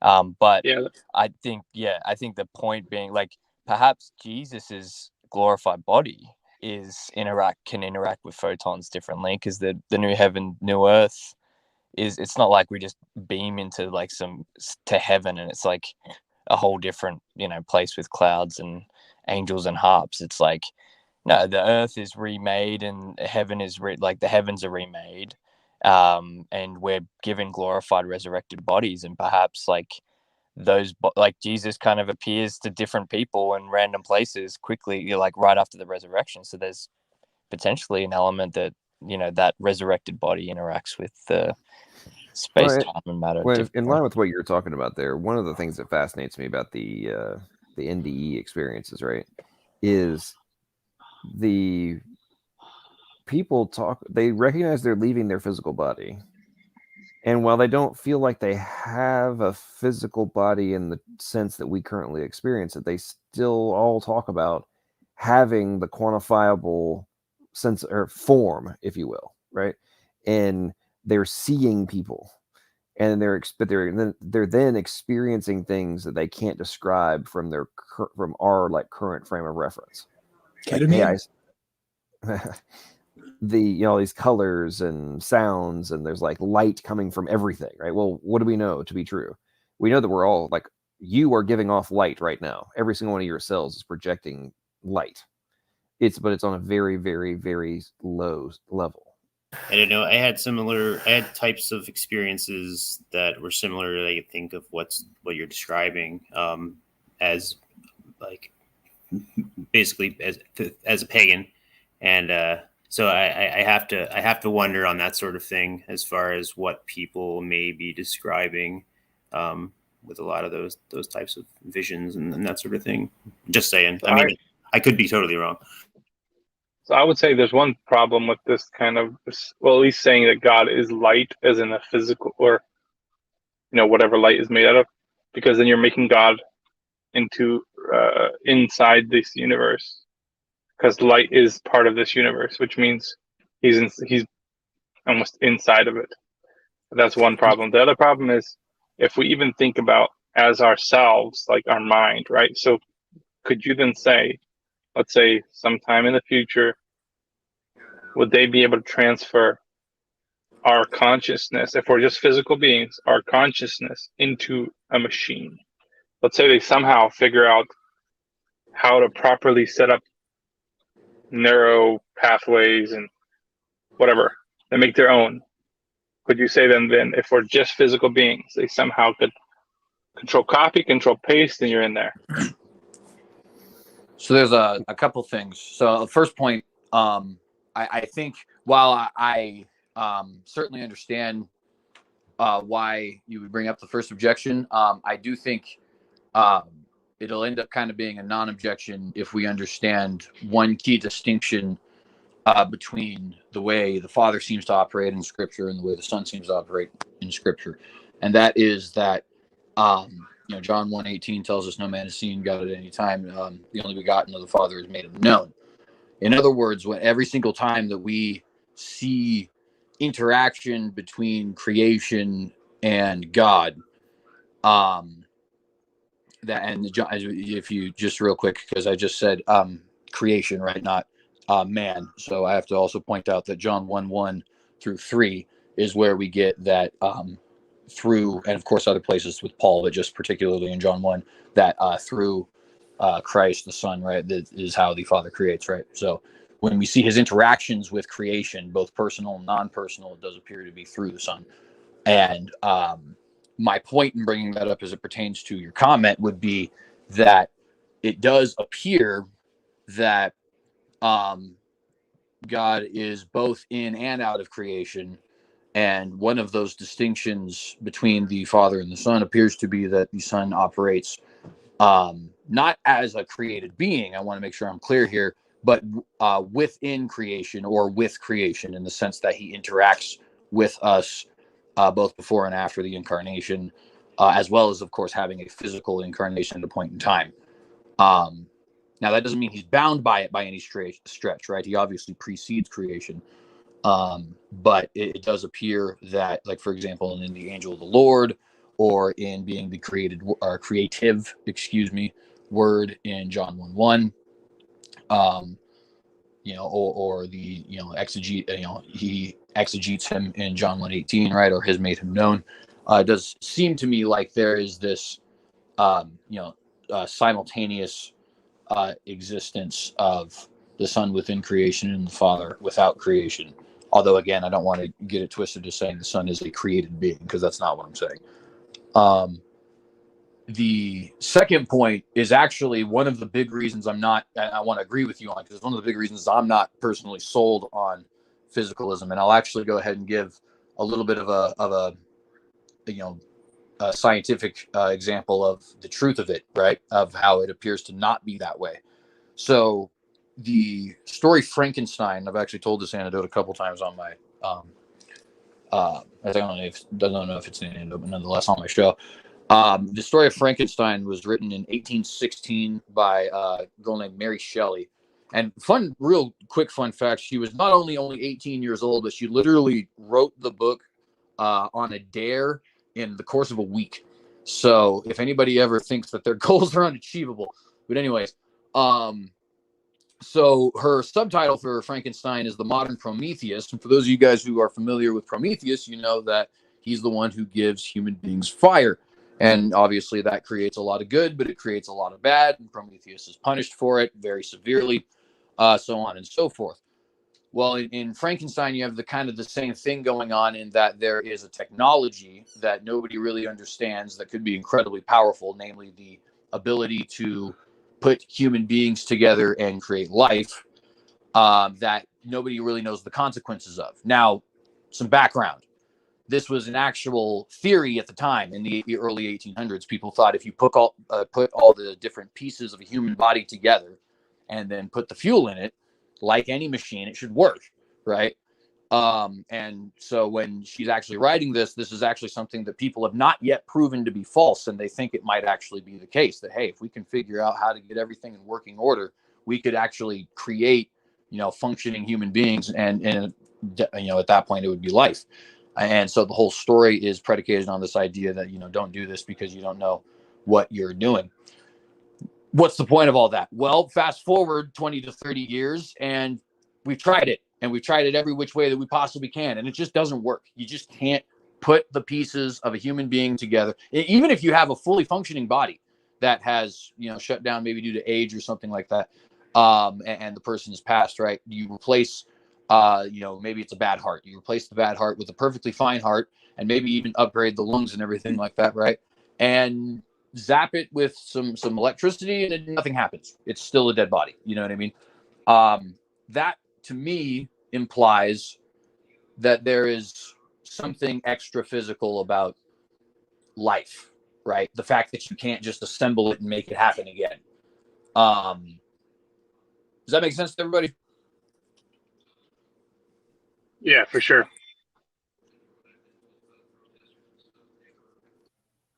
No, I mean, go ahead. ahead. No, go ahead. Yeah, that's my only thing is that with physicalism, for me, it's hard to swallow just because, right now, yeah, we say we don't have the technology, but if it was possible, let's say we figure out how to actually put together cells or whatever, then you would have to say, let's say maybe even it's not the same person. Let's say could they just make a copy of you? And if it's possible, does that mean you have now two souls, or is that, it kind of becomes a really weird situation if, not even counting the stuff like NDEs. For me, honestly, that is a big pointer to dualism. I loved the thought when you brought it up in your show, too, by the way. Sorry, go ahead. No, that's fine. Go ahead. I was just going to say, yeah, I think it's an interesting question when you're contemplating the idea about physicalism and dualism, but, just in the regards of what man is, right? Because really it comes down to scriptural argument in my mind anyway, but what the Bible is trying to say. But that does, what is the difference between a dead body and a living body? And one of the things is its ability to, the body to function through electrical signals, right? So what would a person revivified be? Would they have their personhood, let's say, or their soul?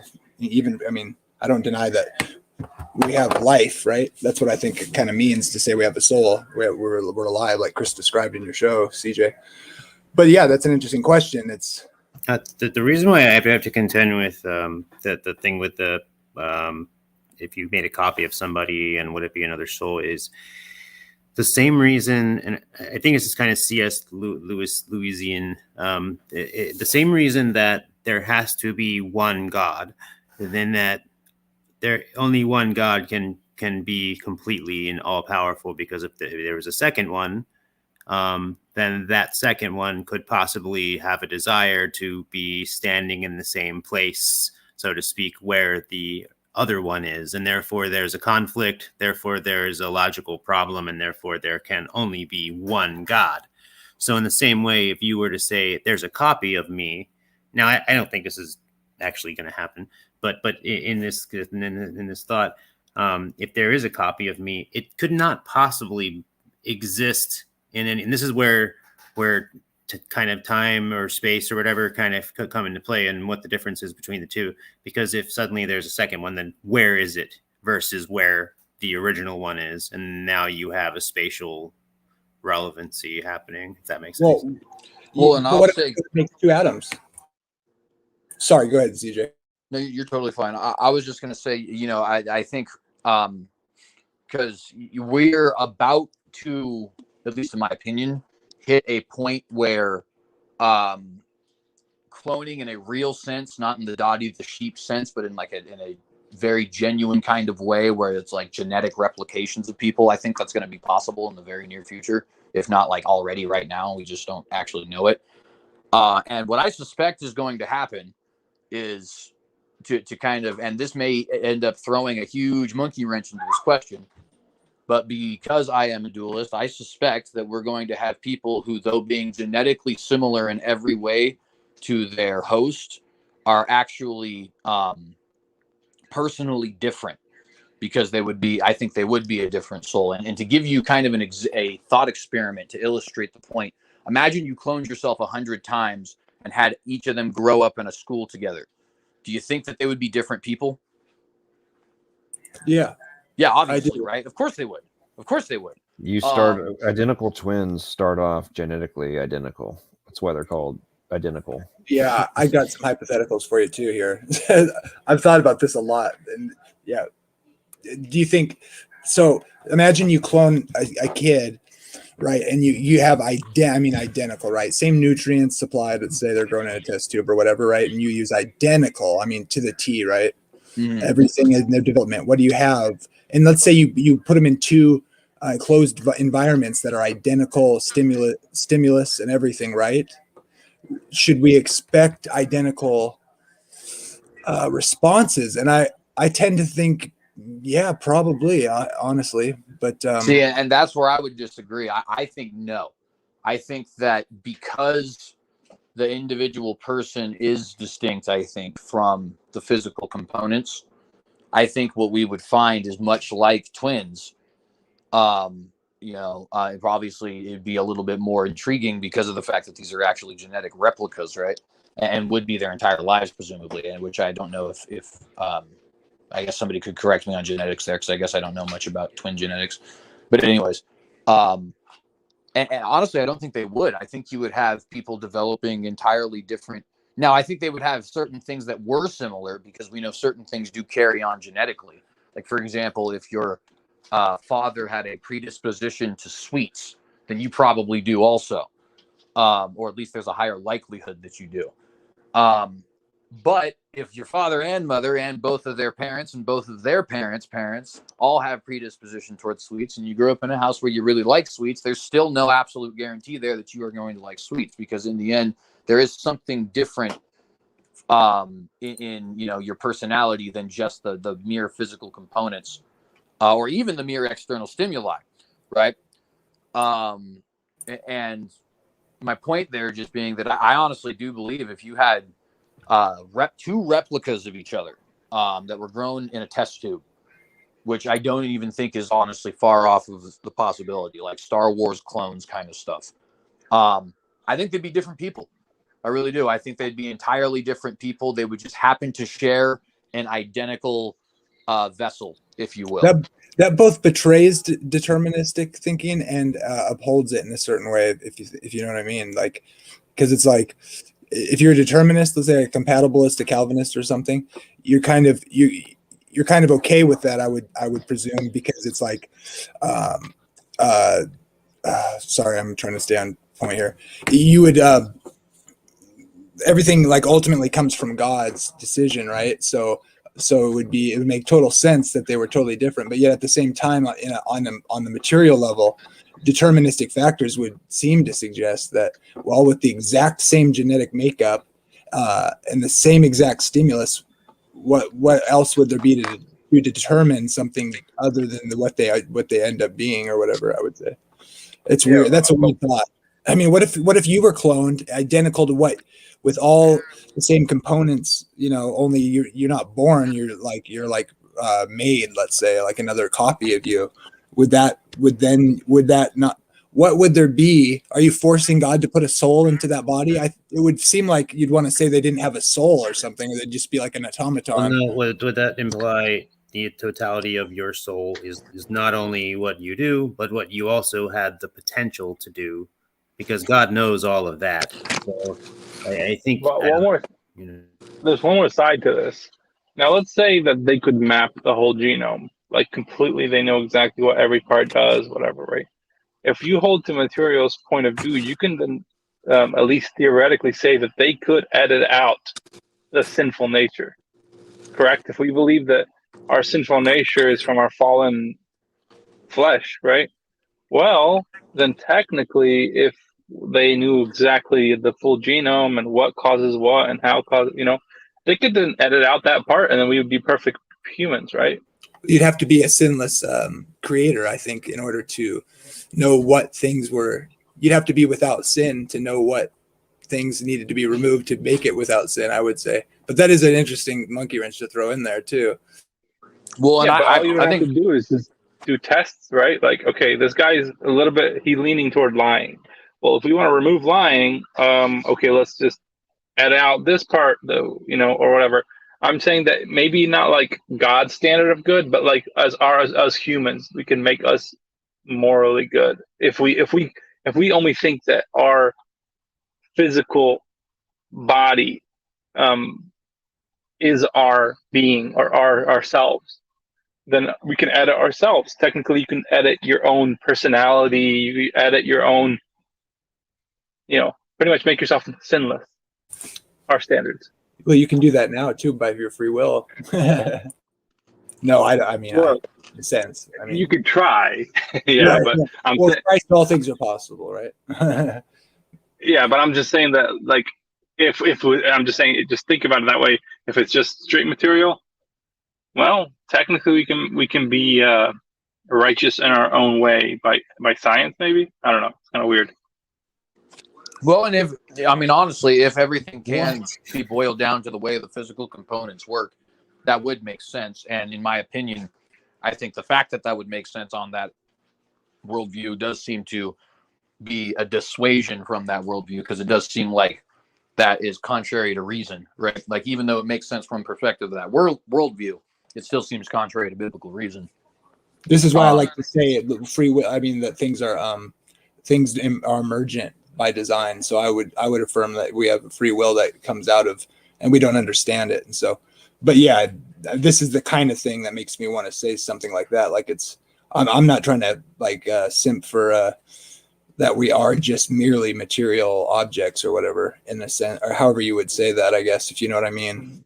Yeah, but even emergent is the same problem, because emergent means out of these kind of circumstances emerges our consciousness, right? So let's say they kept editing the circumstances until they became more what we want, people that don't cheat, that don't steal, that are more passive, that don't go into wars, Well, it's the agency that's emergent, I would say, and that is a mystery, but I would say it's agency. So it's freedom, it's free will, because if you're going to say that if that were the case, no matter what, it's like, well, then what is it that's giving us that extra property that makes us not merely objects in that sense? And it would be, well, the soul. And it's like, well, if the agency isn't directing that, then it's, I'm sorry, I just don't want to impute my sin to God in a sense. So you still keep in mind that the totality of everything that will ever will happen, has happened, was going to happen, every single thing is known by God, which is my view. Then there really ultimately is nothing truly emergent in that regard, except for so this is kind of what I was saying earlier, where we end up boiling it down to merely from our own relative perspective of existence in the universe, versus keeping in mind that greater synchronizer. See, the thing is, I don't know if I agree with that, because just like recording a football game and then seeing it later doesn't the recording make it happen? God, knowing what would happen, doesn't make it happen. Knowing isn't the same thing as making it happen. But getting back to that point about emergent properties, so could you take out the free will? Just keep editing the genome until there is no free will. Is that possible? Because if that's possible, then you can say that our mind is, or our free will is emergent. In my point of view, I do not think free will is biological or emergent from the chemistry of the brain or the electrodes. But if it is emergent, you can then technically somehow edit the brain or the genome until you take out free will. And then is it a man or is it something else? Well, and I think there's a couple things that I would want to sort of,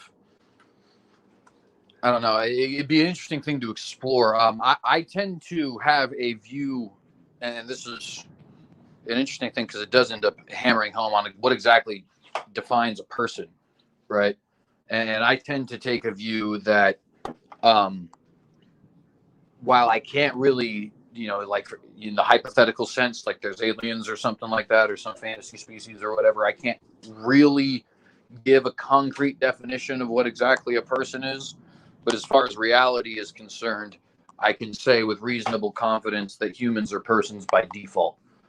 And the reason that sort of a view ends up being kind of important with something like this is because if you were to have, for example, somebody who, and this is, not even editing the genome, this is just kind of, an unfortunate reality that all humans have had to deal with. If you have somebody who is born with such a level of mental handicap that they don't appear to be much more conscious than a dog. And of course, only they would really know what exactly their consciousness is. But to our appearance, it just doesn't seem that way, right? It just seems that like they're conscious for sure, but it's not. It doesn't almost appear the same way as we do. Does that appearance mean anything in reality, or does it hold true that humans are persons by default, and therefore this one is a person? I would say that it does hold true that humans are persons by default, right? So then if you have this edit, right, exactly. And so now if you have this edited person who is essentially got the same thing going on, but artificially, right? You've placed an artificial handicap on this person in the hypothetical. I do think while it does beg some very interesting questions, and of course, in the end, nobody really knows the experience of that person, save for that person, people like that person, and God himself. If they do at all indeed know themselves, really, right? I mean, if they're not, yeah, sorry, go ahead. Right, and who knows? But I do think it would still, despite all those questions, I think it would still hold true in the end. Their glorified body could be more glorious than we can ever imagine or will ever have, for all we know. We have no idea what is in store for any of those types of people, Well, and that's actually true, right? That kind of hits. That hits kind of close to home for me. To finish the thought real quick, and I'm sorry that I go so long. I just wanted to say, where I think this becomes very important for our question is, if humans are persons by default, regardless of what happens in the physical, right? Severe mental handicap, edited to the point of having no free will, or comatose or unborn, right? Which of course is very relevant for our times, and all this other kind of stuff. That to me does imply that there's something non-physical or non-tangible that is, that actually makes a human person a person, right? And it's almost hard to explain, but like it just seems to me like that whatever that thing is, whatever that property is that makes the Imago Dei personal. Well, right, exactly, right. But the Imago Dei does seem to be more than just simply like a statement of fact, right? Like it appears that there's like a property that is the Imago Dei that we actually carry. Which you look up Michael Heiser on this. It's very he makes some really good points on this about status, and like how you don't want to just say it's like a baby's potentially a human because the abortion question comes into bear on that. But what were you saying, Slavic? You sound like you had something to say there. Yeah, I'm saying that it does hit home, kind of close to home for me, because me and my wife, we had a kid that died at birth because she had water in the brain. Pretty much her brain was completely squeezed out. And if it's just physical, it kind of makes a question: was she alive then? Well, that might anyway, be with you, that you'll be restored. That will be a restored child that you'll receive at the same point in which the child lost. That's my view on that, as far as, because I don't believe in a conscious intermediate state either. So I believe you'll be reunited with your baby at the point the baby was when you lost it in this life. That's my opinion. That's just how I look at it. That's why. Wouldn't you say with the physicalism argument that it would basically? Am I wrong? Would that throw the kalam out? Does that even enter into this? Because I mean, I still think it's a solution looking for a problem, as far as just trying to reach and say that the human soul, the human whatever that is something other than something intangible in which we can define as spirit. Rather than I mean, I don't know how far it comes from. I would argue that it's and of course now I've always been taught this, but I mean I have explored it extensively in my own thinking anyway. It seems to be what the Bible teaches, in my opinion. I think in the Bible specific, I'm listening to Chris Dates talk, and I think most of those verses that people use, it can be bent any way you want technically. So it's kind of hard for me to say that way. But one thing I would say is I don't know if this is like, this might be just irrelevant completely, but I heard this story. I'm from Ukraine, and so when my parents lived there, they had a prayer meeting or something like that, and there was a lady that she had an abortion when she was she was not Christian yet. Anyway, and then they had a prayer meeting, and they saw a vision. I'm not sure if it was like if everybody in that room saw it or if it was just that lady. I already forgot, but she saw a vision of a girl that stood in front of them and pretty much talked to that mother, and she said that I think she was maybe 15 or 16 at the time she saw that vision, and she's like, that was about the time that she had an abortion. So anyway, I don't know, this probably is completely irrelevant. It's just what is it called, when somebody has their own experience. I forget what that word's called anyway. Yeah, so this might not have nothing to do with it. I just wanted to share that story. You mean like a vision kind of thing, like an ecstatic vision? Is that what you're talking about? I think it was a vision, if I remember correctly. Like, CJ, did I ever tell you the way I see that verse you brought up about whether in the body or out of the body, I do not know? It's like, no, you have not actually. I will say though, I want to quickly say, well, I really liked Chris Date's answer. I appreciate also his candor in being very frank that he thought this verse was pretty substantially indicating dualism, but that it didn't necessarily indicate dualism. I just wanted to point that out because it was like, yeah, it is a doozy. Yeah, I would say, well, I like to joke around. I'll come in. I have to just joke around with people, and I'll say whether in the body or out of the body, only God knows. And and apparently the dualist knows as well, I guess. But no, I mean that's kind of a joke. That's not really what it's saying. But the way I understand, but it does say that. But it does kind of point that Paul at least held to some kind of view of that dualism, at least that way. It does point to that at least. Anyway. Yeah. I would. Well, like for instance, I know people from my background, right? Somebody who didn't have the same doctrinal or even Christian beliefs that became Seventh-day Adventist, and he talks about when he was into the occult that he had out of body experiences, and so the question is, what is that? What is going on when that happens? And so for me, I can give you a personal experience. And I'll just try to be really brief about it. But like I had one of the things that brought me back to Christianity was I was like praying for God to like show me that he was real, because I felt like I was at a crossroads, right?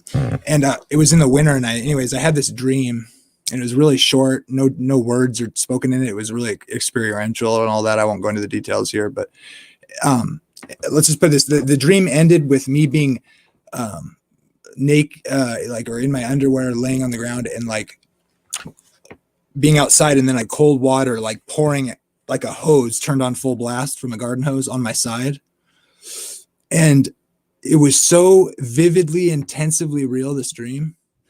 And his funny thing was, it was the wintertime. I'd been working outside and I was like exhausted. I literally fell asleep in my bed with like my jacket, my coat, and like an undershirt on, and like long johns and heavy pants. And I even had my boots on, and like 2 pairs of socks, and one of those hats with the fur inside, and that you pull over your ears. I was wearing all that, and I fell asleep in my bed. When I woke up from the dream, I had the blankets over me too, with my boots on, in my bed, no joke. And in the dream, I had been naked, right? And I got water poured all over me, cold water, like from a hose. And that's just like, I woke up like, like just like you'd expect if somebody dumped a bucket of cold water on you, right?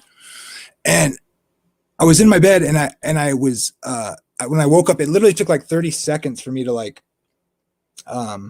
realize like where I was, right? And I was sure I was freezing cold and wet. And then as I started to realize I was in my bed, right, and I'm like fully dressed, I'm thinking, oh, I must like wet the bed, or like I'm really sweaty, and that's why I feel wet. And so I had that dream. But like it took me like a minute to realize like, no, I'm actually not cold. I'm warm. I'm totally like toasty, right, and totally dry. I wasn't sweating or anything. And like the switch over was so weird, and it took so long because it was such an intense, real thing.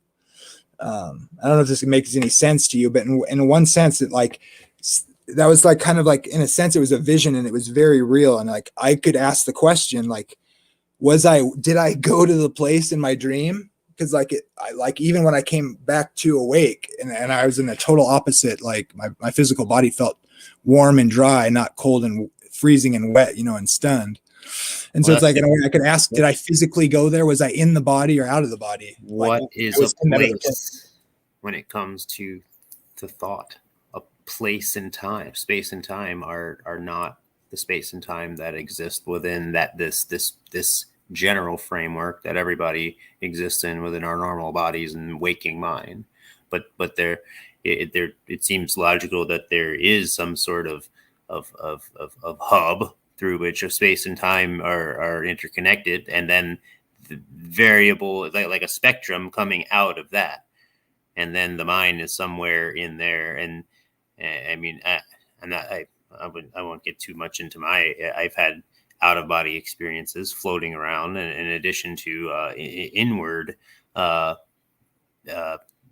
conscious inward. And when I say inward, I mean like in a dream, walking around in places as well.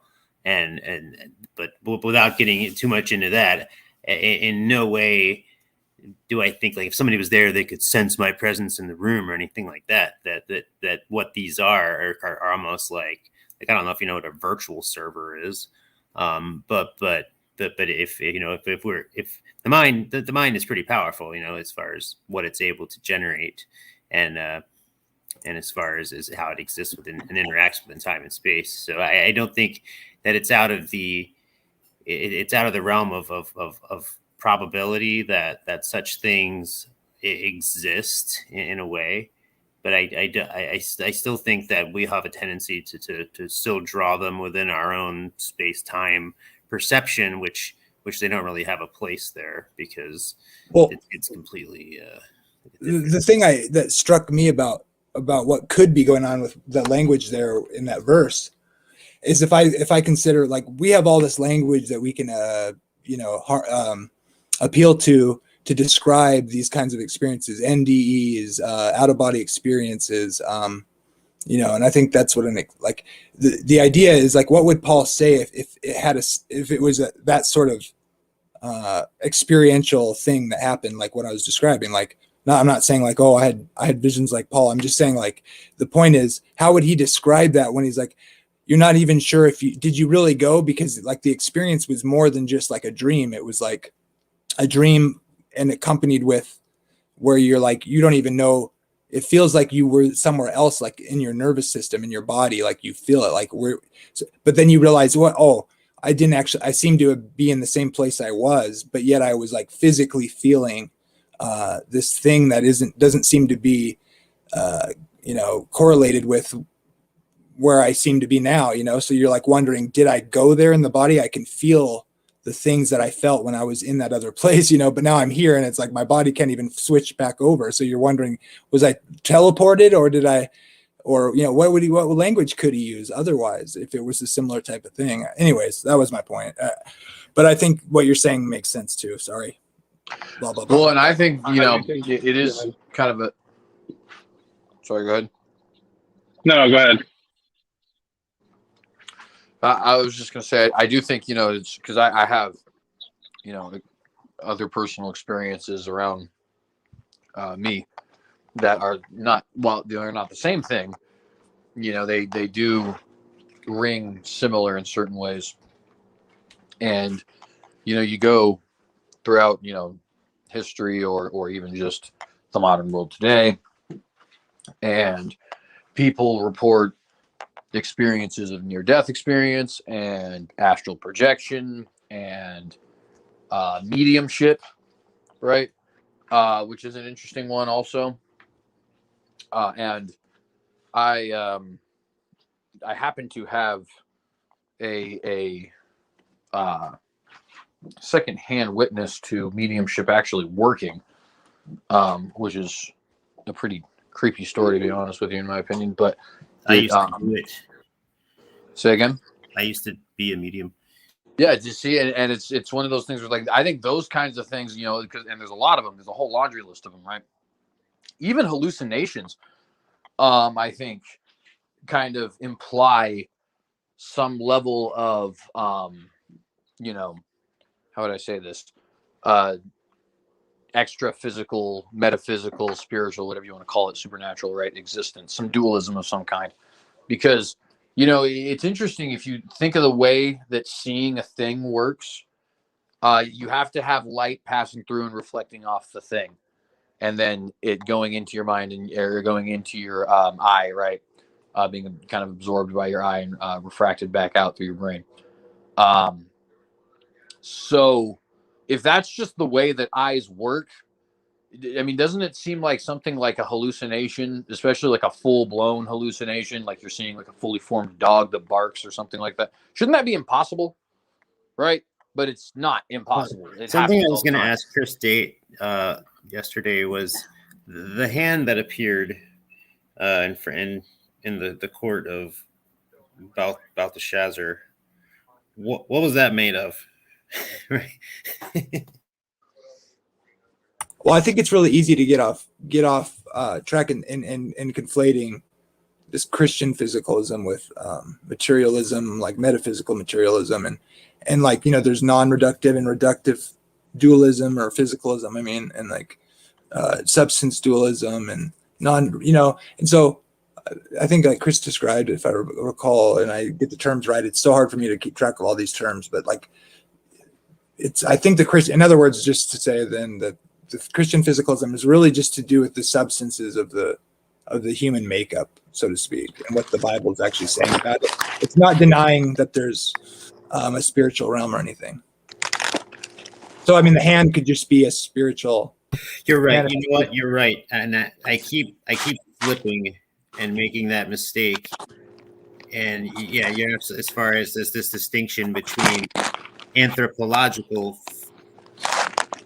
physicalism and actual physicalism. Although I think it's just, I think it's like I said, I think it's begging the question, because why would that be? Now I understand you can look at scripture and say, well, I don't see implicit. I mean, I could still argue on that though, because I mean, well, I would argue that it literally said, like, because it's ties. I would say it doesn't have to, but and Chris would probably disagree with me on this, but I think the intermediate state ties into it, of course, and I think the annihilation question and the nature of the eternal state and damned and saved people. I think they're not necessarily tied together, but I think they make more sense together. In other words, so like you can be a dualist and be an annihilationist, obviously, or a conditional immortality person. But although that conditional immortality and being a dualist seems a little less, but doesn't it contend with all of the other arguments that say that there is some sort of substance to the metaphysical, to numbers, thoughts, love, concepts, that sort of thing, that there is actually this can still be affirmed, I think. And that's where the distinctions get kind of muddy, and I can't claim to understand it fully. But in other words, it's not a denial of those, like, necessarily. I don't think of, like, Platonic numbers or whatever, and the idea of qualia and things like that can still exist in this idea, within this Christian physicalist idea. It's just, that I don't know. It almost seems to me, and that's maybe my ignorance, and that's probably likely, but it seems like there's reason to think. I was bringing up. I'm sorry. No, that's it. I was sorry, I'm gonna jump in quickly. Yeah. I actually gotta run. It was really fun talking to you guys. Maybe I'll do this sometime later. Maybe I'll listen in, but I gotta go. So yeah, I hope to talk to you again. Yeah. Yeah, have a good rest of your night. God bless. Take care, man. And I'll probably have to jump off here too, but I'll kind of just say also, and this is sort of like a wrap, for what I've been saying, right? We have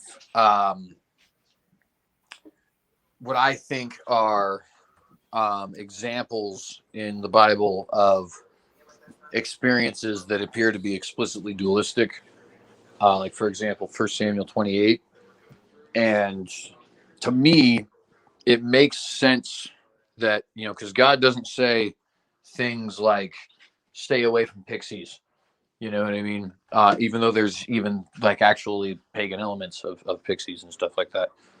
But the thing is they don't exist, right?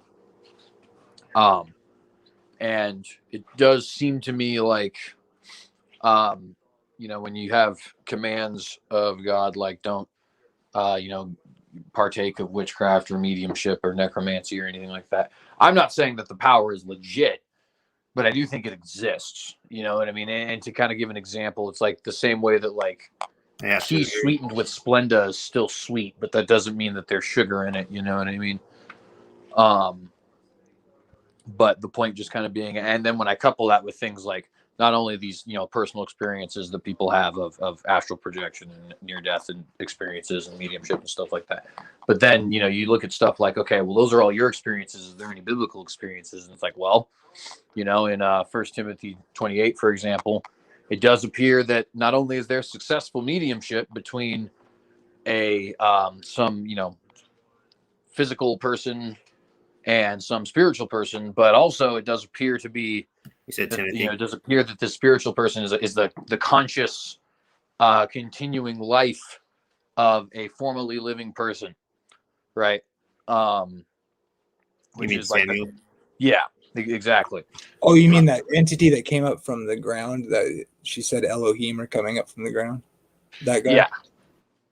Yeah. Do you think she meant he was an Elohim? How do you define Elohim? I think Elohim, honestly, is just a general word for a spirit being sometimes. I think sometimes it refers specifically to God, depending on the context, right? Sometimes it refers to God's general. Sometimes it can refer to just generally spiritual beings, like not only First Samuel 28, but also I believe the angels are referred to as Elohim at some point. I think it's just a general spirit being, basically.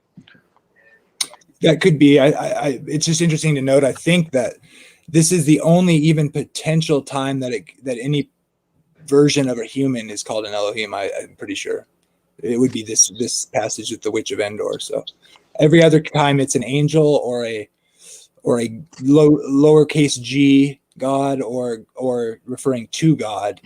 So the question is that when it's in reference to or context that it's used, putting aside the Witch of Endor, it seems to me that there is a kind of like a God context to it, in the sense that it's like the God of the gods of the nations, which would be like, I would think When she this, how we says think that, angels.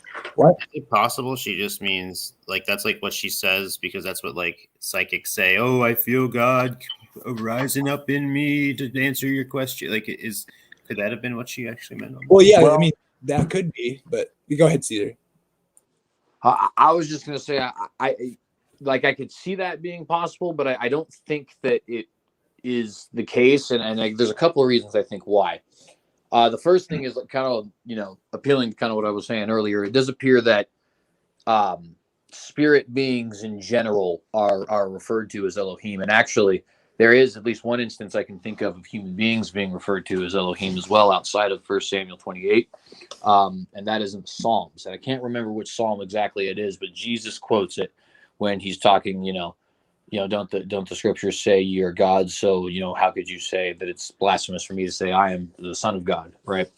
And that's all in John 8. And I can't remember what Psalm he's quoting, but the psalmist there does refer to, actually at that point, I think even living humans as Elohim, which is an interesting sort of monkey wrench, but it's almost nonetheless. God just Are you being like, familiar yeah, with that you're controversy your of own that God. context? I know James White has defended the classic view of that verse and how Jesus is using it, but I actually disagree with him on that. And I don't know how familiar you are with this controversy, but and it is you are taking, I think, the classical scholarship on it, but I think Michael Heiser actually kind of destroys that, honestly, like in the sense that and this isn't because I need it necessarily for my physicalism or anything, but I do think the way he describes Jesus using it is a much better understanding than even the classical historical view, which is he's talking about the divine council when he quotes the verse, and he's telling that he's not saying, oh, you guys are gods too, like judges kind of thing, right? Which is the classical way of taking it. He's saying, no, you're bitching about me, about the idea of these Elohim being or like why are you complaining about me saying I'm Elohim, because your own scriptures speak of these beings, that is divine council members or whatever. And so I'm doing it terrible justice here, but the idea is, in other words, he's defending his deity, which he's suggesting should not be that hard to understand, and he's quoting that verse to refer to there being these divine beings, more than one divine being, so why can't he be that? Or so he's like, so that's the idea anyways, in a nutshell, but horribly said. But Definitely something that I would want to look into, but to get a little bit more back to the point of 1 Samuel 28, just because that's an interesting question, but I think it would get us to start talking about the Psalm rather than 1 Samuel 28. I do think that, so there's a couple things that I think do seem to demonstrate that this person is actually Samuel. And if it follows to me, if the person is actually Samuel, then Elohim is referring to a dead human person. And if it can refer to gods, as in the false gods, angels, and a dead human person, then those four usages would imply to me that it's sort of a usage for a general spirit being, with context determining exactly what it's talking about. Absolutely, no doubt. But so the first thing would be the fact that the book itself identifies the being of Samuel, and it's sort of a blink and you'll miss it moment, right? But at first she perceives that the person is Samuel, right? But then when the story continues and it leaves the perspective of the people there, in the sense that the author is just saying this person said to that person, right? And so it's sort of like the just calls him Samuel, right? Exactly, right? So which means that the author is actually identifying the being as Samuel at that point. He's now left the realm of, speaking from her perspective, this is a perceived being. He doesn't call it the being, the Elohim, the ghost, the apparition, something like that. You're arguing that vague, scripture, right? scripture. If otherwise, scripture would be I get that perspective. I think it's a good point. I think it's a weighty point, because you're, like you said, it's not just merely speaking. You can argue that it's speaking not just within the perception of Saul, or the witch. It's just plainly saying through the writer of Scripture that that just refers to it as Samuel. Exactly. He was resurrected in the flesh there, right? Then it must have been some sort of something else physical than physical. Yeah, definitely. And the other thing too, I think that's kind of, and by the way, let me just say too, my personal view is that this particular passage, as well as the rest of 1 Samuel and 2 Samuel, are written by Nathan, the prophet.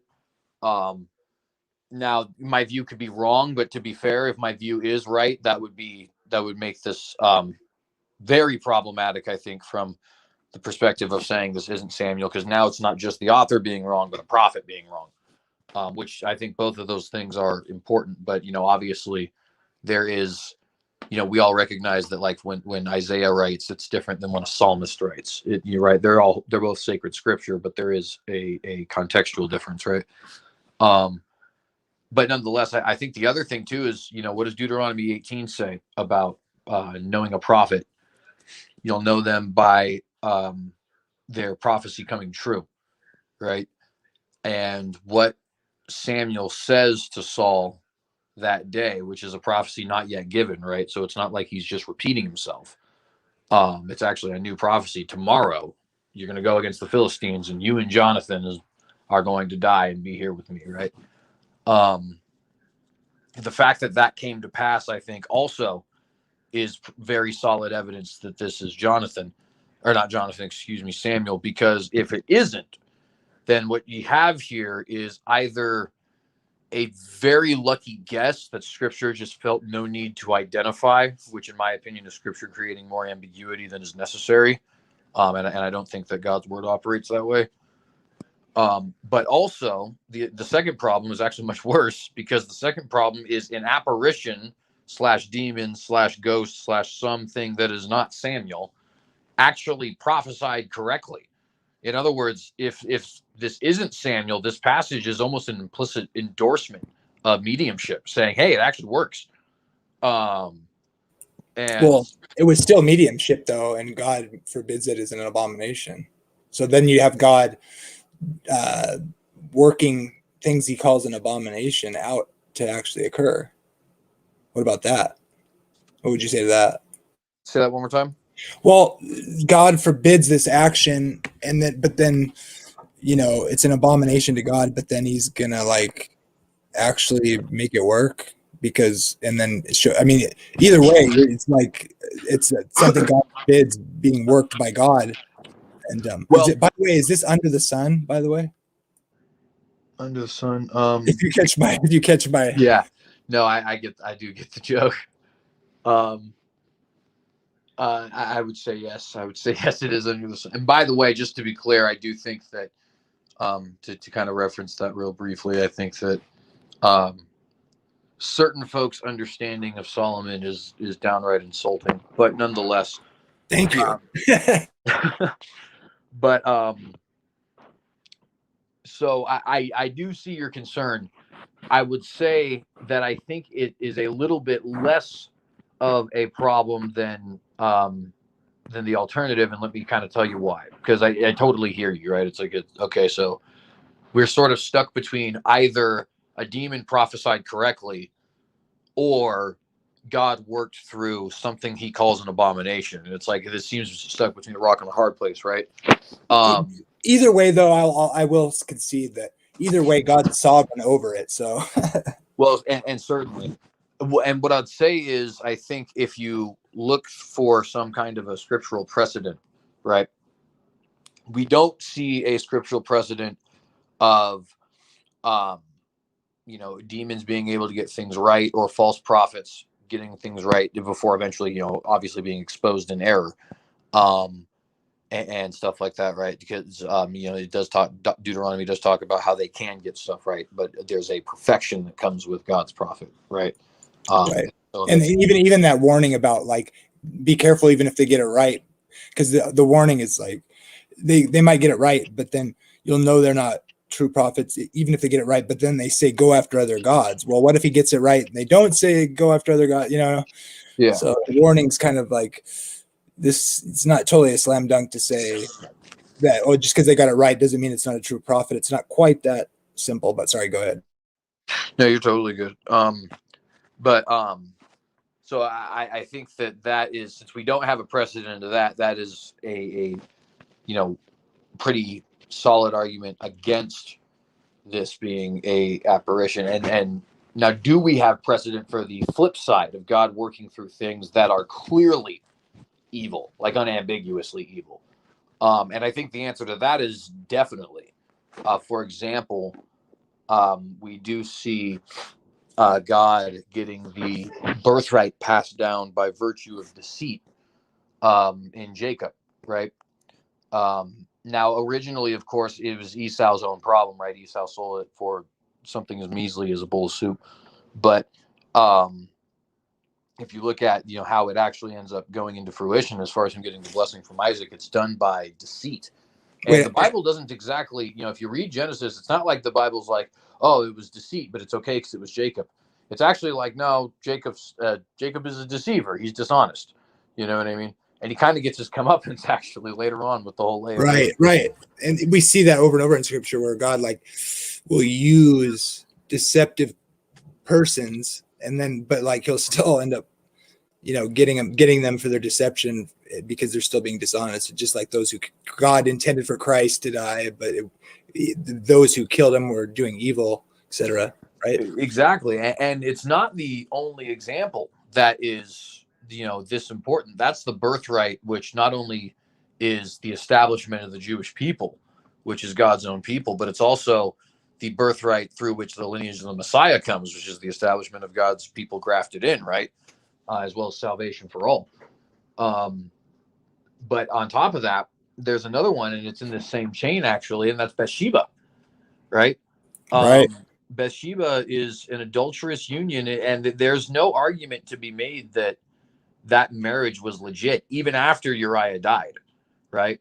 And yet, it is through Bathsheba that we see the birth of Solomon, who is one of the descendants of Jesus, or excuse me, ancestors of Jesus, and even Solomon himself, you could say, right? Because while we all know the many sins of David, I think people tend to overlook the fact that Solomon, as far as his own personal righteousness, is almost as bad as Jezebel, and I'm not even exaggerating.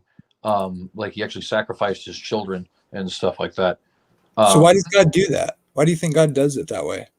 I think there is a lot that is unknown, but I think one thing in particular is it does demonstrate, I think, his mercy in that, because this one's ethnic, but it's a lot more obvious in the demonstration of his mercy. Another trend I think it's beautiful in a lot of ways. It's like he turns things that you could easily take as being something or God can't use it or unclean or something or wrong, and people are born out of circumstances like that, and it's almost like God's letting those people know hey, you're not forsaken because of that necessarily, and things like that. I think.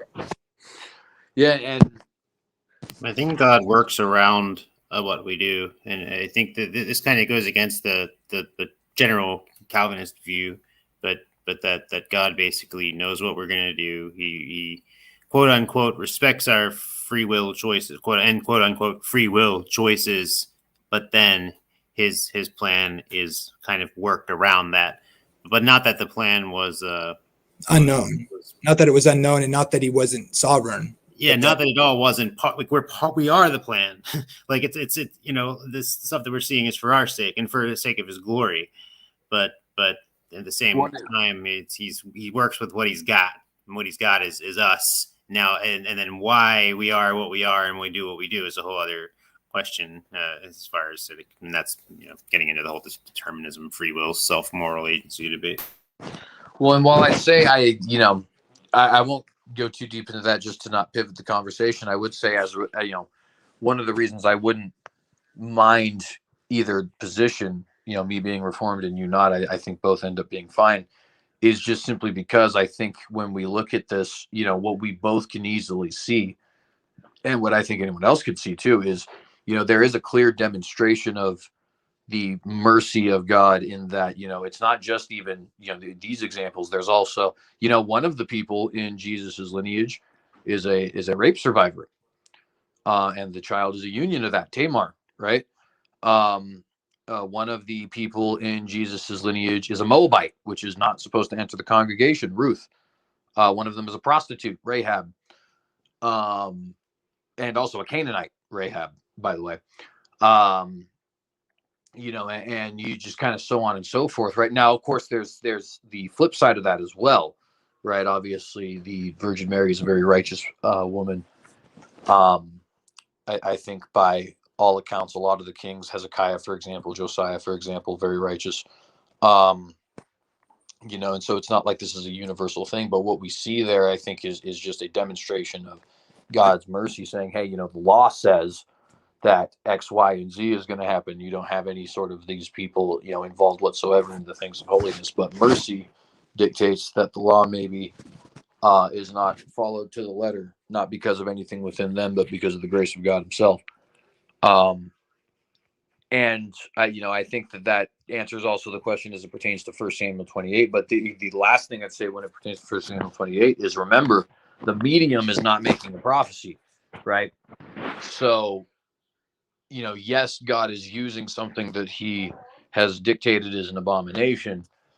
But if we look at the fine details, the fine print, if you will, of how he used it, she utters nothing, right? He doesn't speak through the mouth of a false prophet. He speaks through the mouth of Samuel, right? And I think that's important to note, because it does seem to indicate that even, within the confines of what we're finding here, there is still some level of God being true to his law, right? He's not going to speak through the mouth of a medium, because the medium is an abomination, even if he does use the medium to speak through the mouth of his prophet. And why, of course, he did that, I guess, we could speculate till the cows come home, but the point just kind of being that I think that's a important detail to look to, right? Is not only is it, Samuel prophesying and getting it right, and therefore I think an indication that this is Samuel, but also the fact that it would be Samuel rather than the medium or an apparition would be an example of God using a abominable practice, certainly, but also doing it while maintaining a level of respect for his own law. Sure, that's that. I think that's reasonable. But ultimately, I think you could, a physicalist could, it'd be kind of like, I guess you could call it like actual simping for the view or whatever. But you could argue that it was a special one-time event or something, or I don't. But then that just kind of defeats the whole purpose. I think there is. You could look at the narrative. I don't see it. I get the weight of the argument about it calling him Samuel, but I still think you can look at this like a narrative. Like once you establish that it's perceived to be Samuel, so the idea of the intention of it is that he thinks it's Samuel, and so rather than referring to it every time as being the spirit that is impersonating Samuel, I don't know. Maybe that's problematic. I get the argument there. I just think it's not a slam dunk, I guess I'd say, because there is other indications leading up to the story that would suggest, like, although I do agree that it does seem to be God directing it, no matter who it is. And like, okay, you want to go to a medium and get you want to consult the dead? Okay, well, then I'm going to let you consult the dead, and I'm going to let them speak some, a truth, and that you're going to die because it's time for you to die. Just like that other spirit that goes to make so and so when it's time for him to die, right?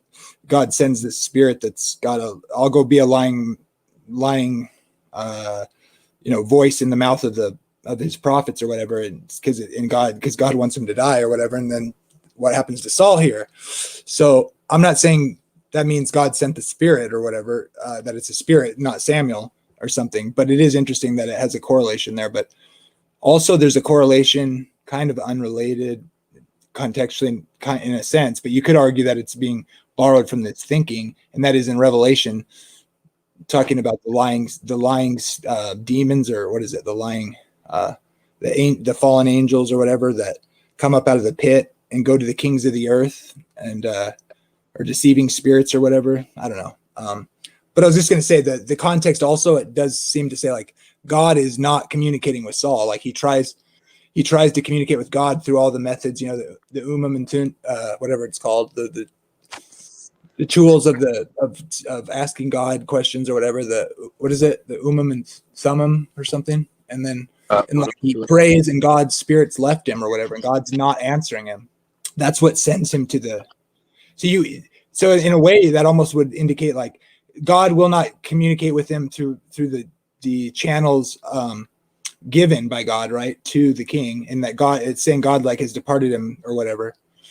And then so that pushes him in desperation to go to a medium that he had just banished, right, from the land. And so she's all freaked out when she realizes it's Saul.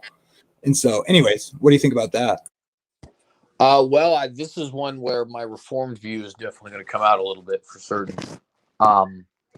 I think, there's a very peculiar verse in Scripture that says, "Lead us not into temptation," almost as if there's an active role in a sense.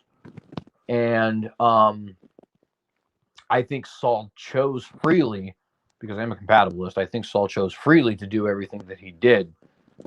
But I don't think that God is opposed to giving you the rope to hang yourself, if I'm being honest. There's no prophecy that Saul is going to die until he goes to the medium. And that indicates to me that was actually punishment, because he was already going to get the kingdom ripped from him at some point. That wasn't the punishment for going here, right? But there also wasn't a pre-existing prophecy that he was going to die the next day. And it seems to me that particular event, him dying the next day at Mount Gilboa, was a punishment for him seeing the medium, because it sort of revealed a little bit about Saul, right? Oh yeah, that is yeah, I mean no Christian can really deny that, like, God's sovereign over that in some sense, right? Even if you're Calvinistic or not. Right. And I think when we have a situation like that, you know what I mean? It's kind of like, it's almost like you could imagine a wife who has a husband who she really feels is not loyal to her, and his friends want to go out to a bachelor party with one of their friends, and they're going to go to a strip club and all that kind of stuff, and she's kind of just like, you know what, I ain't going to say a thing. But eventually, if he sleeps with one of the strippers or something like that, she's going to say a thing. Now, you could say, isn't that entrapment of some kind or something like that? Well, not really. What we actually saw here is the person in question kind of exposed themselves. It's a demonstration that now, I know that that I know, without directly telling you. Yeah, like God does with Abraham, right? Now I know. But clearly God knew, right? So he's, in a sense, he's proving Abraham for his sake. And this is almost like an anti-proving kind of thing.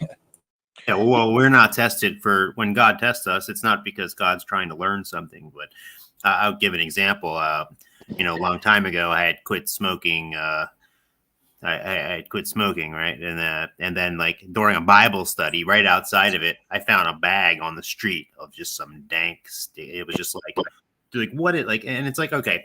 And I took it and threw it in the street, right? And I crumpled it up and whatever. And I was like, so God knew this wasn't a test, right? Because God already knew what I was going to do here. However, or I could say, well, Satan doing this, Satan's testing me and through this thing here.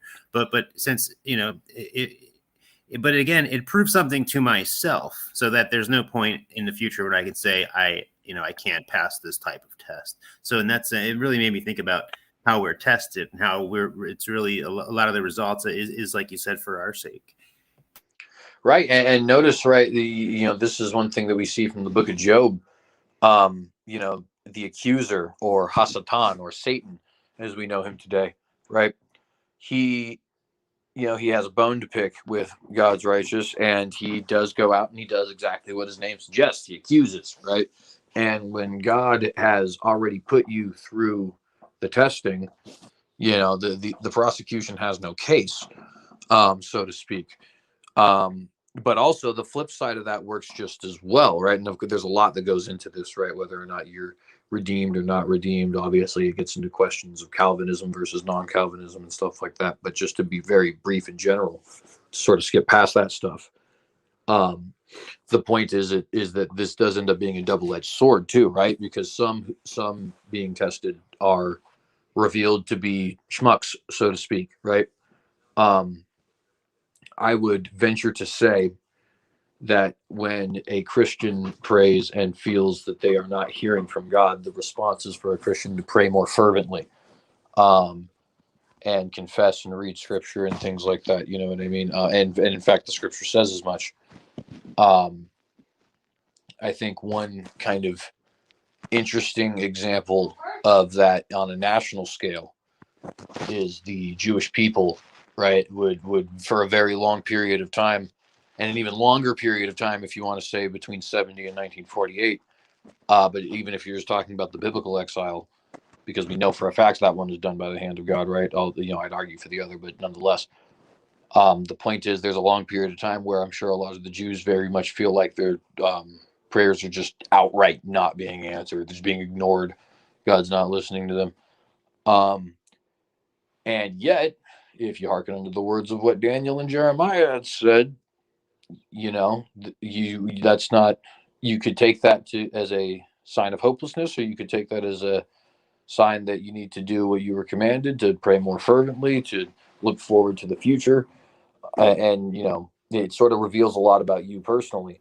And I kind of think that that's a big part of why, we see Saul being allowed to go through these kinds of things. Now, I will say this. In the end, this did end up being, to an extent, for Saul's benefit. Why do I say that? Well, because, I do personally believe that Saul was saved, not just on the basis of Samuel saying, "You'll be with me," as well as with Jonathan, implying that me, you, and Jonathan will all be in the same area of the afterlife.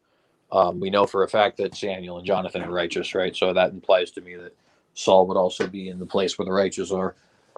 But also, there is an interesting thing about Saul that I think it would behoove us to remember.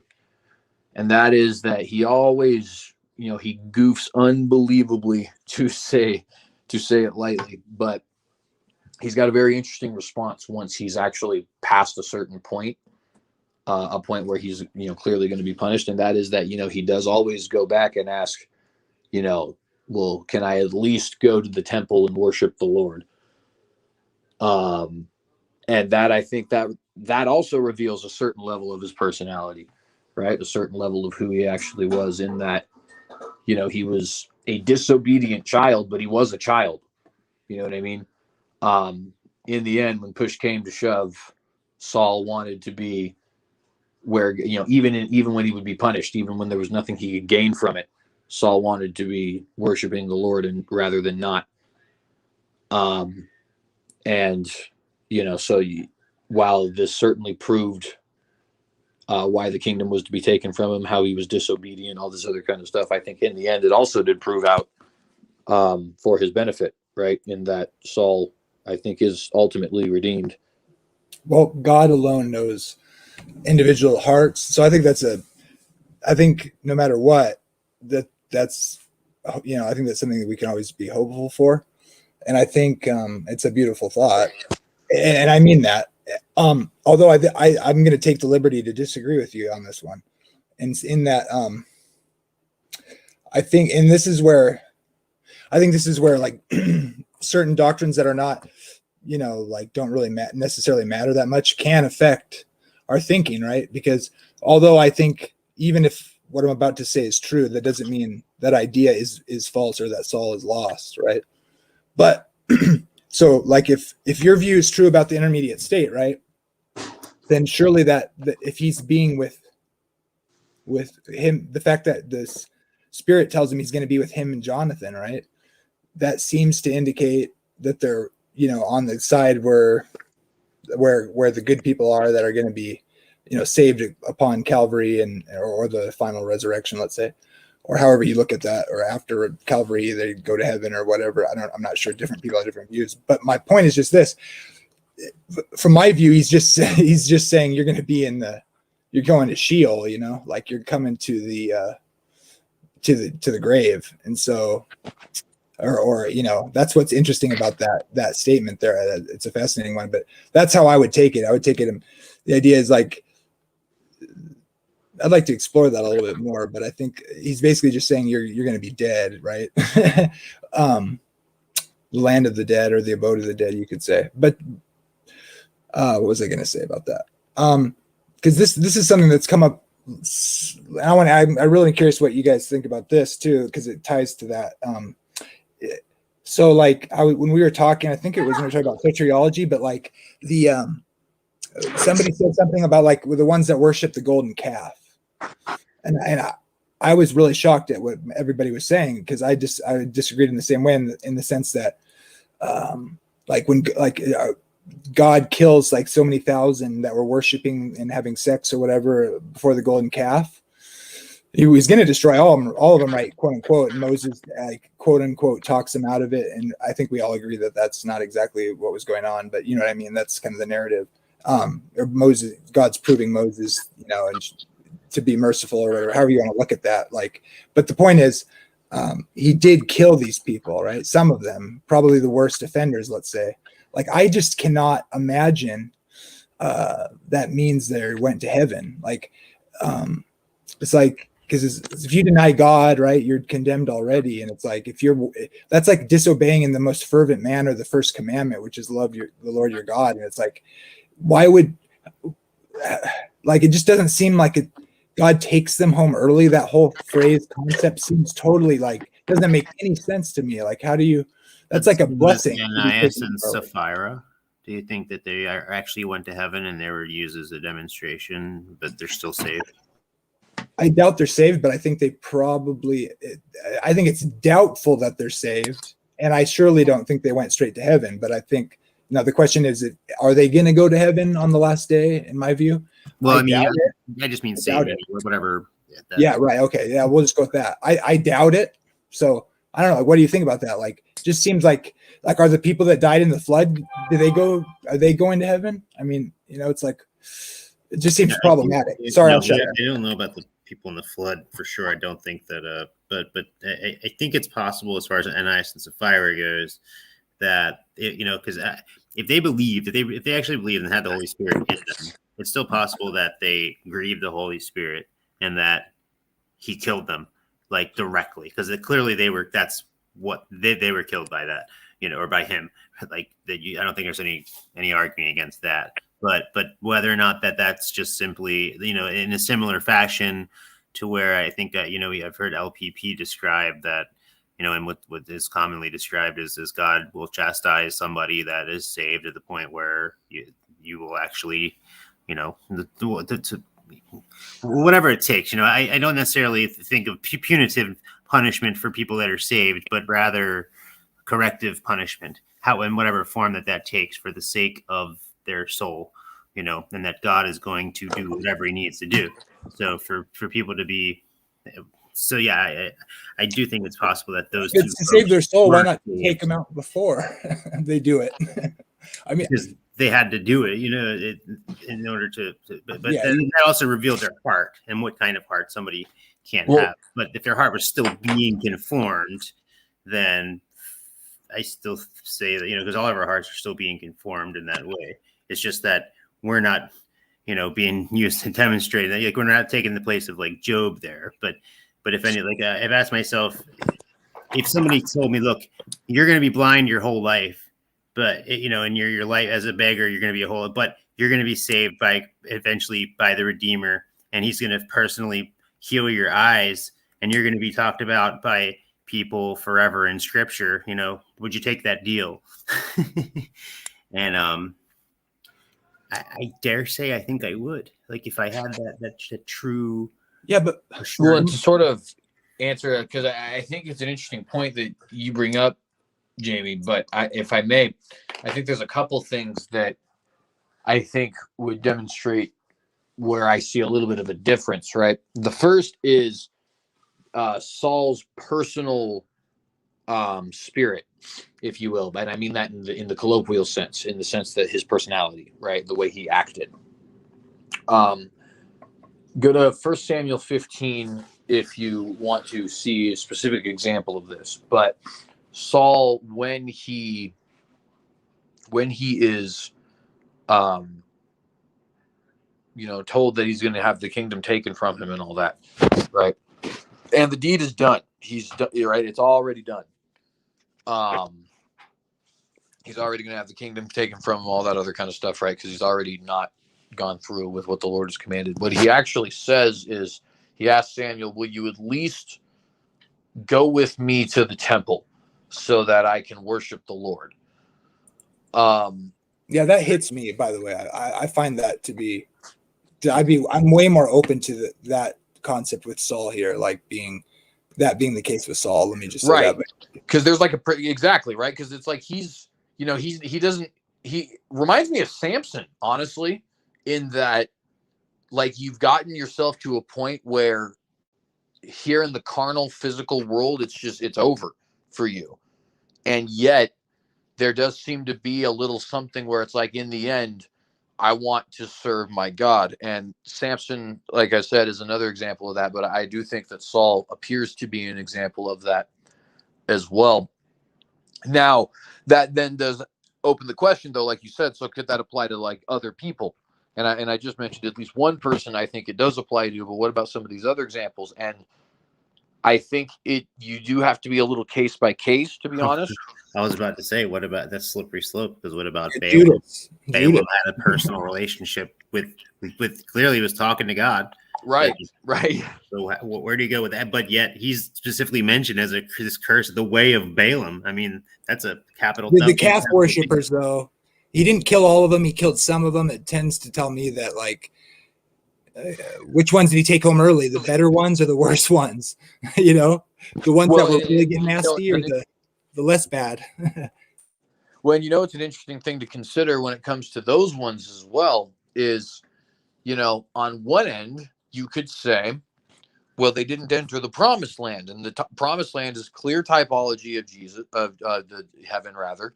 Joshua's clear typology of Jesus. Only Caleb and Joshua entered the promised land.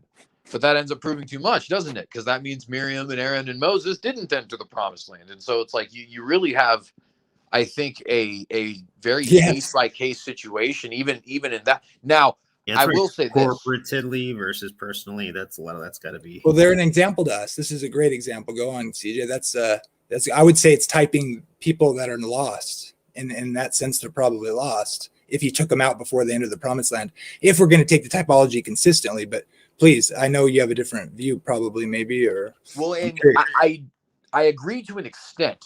And what I mean by that is I do agree that typologically, those who died in the wilderness, including Moses, type the lost.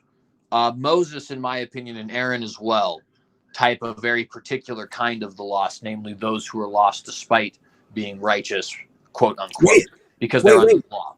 That's interesting, but I would say Moses is the uber type of the ones that die in sin but are bodily raised, because I would argue he literally types those who are bodily resurrected at the last day, like on the Mount of Transfiguration, and Jewish other literature, Jewish literature tradition says he was bodily raised, doesn't it? Anyways, go ahead. Sorry. No, you're fine. I was just going to say, so like when you look at Moses, there's a very interesting thing with Moses in the fact that he didn't actually do anything that's that bad comparatively to what some of the other people that are God's own get away with, right? Like if you compare Moses striking the rock in the presence of Israel to, adultery with Bathsheba, murdering Uriah, it's like it almost feels like there's no comparison. You know what I mean? And yet one, while having a hefty punishment, certainly doesn't end up being typologically representative of the lost, right? Well, so why is that? Well, it's because Moses is the law, right? And you can't be saved by the law unless you're perfect. And Moses wasn't perfect. He struck the rock, right? And it's a small thing, but it's a thing. And the fact that it's a thing means that he can't enter into the promised land, right? In other And words, the only ones that did are the ones that had the hope. Exactly, right? They're Caleb and Joshua, the ones who had the pure hope, faith in the promise, right? But that's crazy. Sorry, go ahead. Sorry, I'm getting a little excited. No, I don't mean you're crazy. I mean, like, continue. I'll say when you're done, because it's something I noticed interesting about what we just both said there. But then there's the big BUT here, right? Just because Moses is typologically representing the fact that you're not saved by the law, and Aaron is typologically representing the fact that you're not saved under the priesthood, right? Are they both not saved? The answer to that, I think, is that's just obviously no, right? It'd be like hilarious to even consider such a thing, especially with Moses. I mean, like, Jesus is called the prophet like unto Moses. Is Jesus the prophet like unto a guy who's not saved? That doesn't make any sense, right? He's the law made flesh. Well, yeah, exactly, right? And so the word too, of course, primarily, but I would say both, right? But so now when you look at this question, right now, it's like, okay, I can't just definitively say one who's lost in the wilderness, even though they typologically represent those who are eternally lost. I can't actually say that those individuals are eternally lost, because I know at least 3 of them that aren't. Damn you, you convinced me. Damn it, you convinced me. I hate you. Now those people are saved. Now those people are probably saved. I'm pissed. No, well, who knows though, right? Because it's like I do, at the same time you do wonder, right? Like, did some of those guys do the Saul thing, or were some of them? I mean, Judas Iscariot never repented, right? And he felt a certain level of grief for it, but he didn't do the Saul thing, right? He never. Hey, well, can I worship God? He decides to kill himself instead. People do like to try to say that's the case. And I'm not trying to condemn everybody that commits suicide necessarily, but in his case, it seems to suggest he's just, this is what happens when you're a scumbag to that level, I guess I would say. But I wouldn't rule it out that he couldn't have repented, but I think it's possible. Well, and I'm even, I'm one of those people where it's like, I look for reasons to say people are saved rather than not. Sure. Yeah. Like, I'm not going to lie. I searched the scripture trying to find some evidence to see that Esau might be saved. And I can unfortunately say that I don't think there is any, to be honest with you. Who? Esau. Oh, okay. Yeah, I'm that way too, honestly. I'm really tempted to get into annihilationism here. What? Because you both are pretty much ardent annihilationists, right? Yeah, I am, for sure. Yeah, I am as well. I take a different position than Jamie's. I think that there is a my position can kind of be worded like this. I think that the fire of hell does what fires do, namely that it does physically burn, but also it does destroy eventually. Yeah, I'll take it literally and say that living people burn up, and so like sort of an anti-purgatory. I'd say, yeah, because I think you're only alive in the body. Interesting. So of course I don't want to derail it with that, but like when you're talking about what happens to these people that aren't saved, and I'm kind of thinking like, well, I mean, what does it matter? And then what does it even matter if God tortures them for a while and then eradicates them? Like, because if they're gone, then they're gone.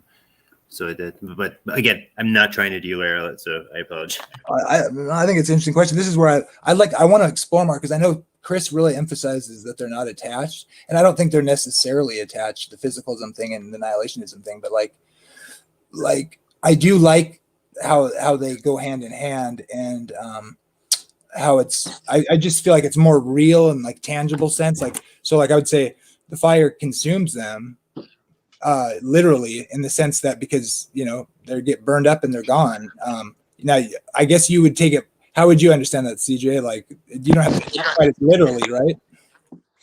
As far as fire. Yeah, I do actually apply it literally. I think that because I kind of think of it similarly to stoning, in that on one end, it's not like God chose some benign way of taking people's lives when he decided that they were to be executed at the hands of the state. He decided stoning. And there's multiple reasons that can go into that. But one of the obvious reasons is that stoning hurts. And so in that sense, wouldn't their spirit just be not in the physical realm once they were burned up again? How do you mean? I guess I'm not. Well, I guess I mean like when you die, right? It's like separation of your spirit or your soul from your body. And so I'm just saying, like, if the fire is literally burning these people that are raised up physically, right? Presumably they're like their souls put back in a body. So if it's literal fire, wouldn't their soul just be released? And this is where the whole eternal soul thing comes into question about like why people are alive after they physically die or whatever. That's where I'm talking. And so I'm just curious what your thoughts are. I'm not trying to like be a jerk or anything. No, you're fine. I guess I just wouldn't necessarily know. I do think in the end, ultimately, the person is destroyed in hell, meaning the soul. Yeah, and there's an explicit verse for that, right? God says he'll kill the soul, basically. Yeah, right. So Matthew 10:28, God who destroys mind, soul, and body in hell. And I'm happy when anybody reads it that way, dualist or not, you know. So I just think it, like you said, man, in your debates, God is not a sadist. I think that is a reasonable thing to say. I'm sorry, but we don't believe exactly, just right? for that It's reason. like, and I think that's part of the case, right? Because it's like he's not. It's just outside of his character, as portrayed in his own book, to just torture people. Really to torture people at all. I don't even think that's the point. Like when the point of being under physical pain in hell is not because God gets a sick kick off of torturing people. It's because that's actually the justifiable wage for your evil. You know what I mean? And it ends ultimately in extinguishment. I think, and which people like to say that's like, well, isn't that kind of like a get out of jail free card in a way? And it's like, well, I mean, every atheist on this planet believes that they will just go into nothingness. As horrifying as it is, and as unimaginable as it is, and I don't think I'm ever really going to take a solid view directly, because I just don't think we're given enough information to really process it properly. But the idea that when we're sleeping, for example, I would argue that even when we're sleeping, we're still conscious in some way. Mm-hmm. There's a level of, and therefore, there unless you're completely clinically brain dead, but I guess there's variations of that as well. Like you're there's always going to be some potential for something there that is you, as far as a consciousness and in some level.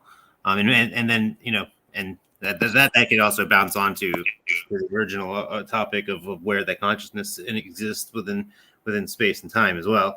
But that's the thing. Like, what does it mean to be conscious at all? Like, because it as far as like subjects like soul sleep, I don't think that particularly follows with itself, because I think if something was I think sleep more means rest rather than non-existence, because I think the actual existence of a soul means to exist as a soul, rather. And if it wasn't doing that, then it wouldn't be a soul. And if it was sleeping in a form of non-existence, then it wouldn't exist. And but if you believe in annihilationism, it's just saying, I would put it like this. It's just saying, this is why I think it's really more coherent, or not that it can't be coherent the other way. I just mean it's more parsimonious or something. That, well, because the soul, whatever that is, the being, like we can both say it's like, it's ultimately your life, okay? Or your, whatever, it's who you are, right? And so I tell you what, after annihilationism, your soul is going to be damn well asleep. For good. My thing too is I think that if people were just honest with themselves about how utterly petrifying being erased is, you know what I mean? Like, I was about to make a comment. Every atheist on the planet believes that they will be extinguished. They're not going to be honest with themselves, though. Like, I've literally had people tell me that very specific thing is a comfort to them. and therefore they don't need God, they don't need Jesus, you know. And I'm like, well, where am I supposed to go with that, you know? And I didn't want to sit there and be like, oh, brimstone, you know. So I don't really try to go there because, like I said, I'm not really particularly. Yeah, I'm sick of hearing about how I'm on it. About how I need to be careful, because what if God really does torture people forever? Well, then I will hope. I mean, everlasting aberration is the biggest biblical thing I can look at. Everlasting, and then whatever that means, which is separation from God. So if that's not horrifying enough to somebody, then they don't even understand the conversation, right? Chris thinks annihilationism is way more scary than going to hell for eternity consciously, and a lot of people have said that. I think over history, the thought of not existing at all, like you could almost imagine in hell, getting, you know, just it's just like, I mean, I was an opiate addict, right, and I'm totally clean off of it, but like you learn about tolerance, right, and how you need more and more to have the same effect, and pretty soon even that just seems like normal. And you could kind of, it just makes the idea of, like, you know, getting used to how the body works, like, you know, you get used to stuff. That's how we're made and it's like in hell, you like would imagine that being the case, like after like 1 billion years of burning, like would you get used to it? You could say no, but then you almost have to like suggest that God's like pumping in like torture, like so that you can be tortured. He's like inventing new creative ways to you're right. You're right. I can't, and also, you know, there's a part of the end of Revelations where, you know, it says it literally says there won't be any more pain, and I assume that means what it means. So there's also I agree. Well, and here's the thing too. I mean, is he keeping a secret cellar somewhere where he's torturing people? I can't think that that's the case, you know. So whatever the answer is, it's not that is I think where I stand on that, you know. Which maybe is a cop out, but fair enough. I don't know everything. Well, and the thing is that a plain reading of scripture just leaves you undeniably, I think, with a annihilationist view. I mean, it just the Bible outright says it is the second death. God destroys soul and body in hell. And you know, what's the context? Don't fear those who can destroy the body, meaning make you dead, but those who can just, you know, fear God who destroys. Destruction can still mean separation, you know.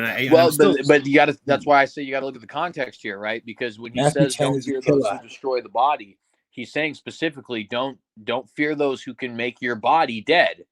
Rather, fear him who can make your soul and body dead. The word just, you know, being broke apart as far as still, because I'm still always going to be the physical death being separation of spirit from body and or soul from body, you know, whatever that is, and spiritual death being separated of spirit/soul from God.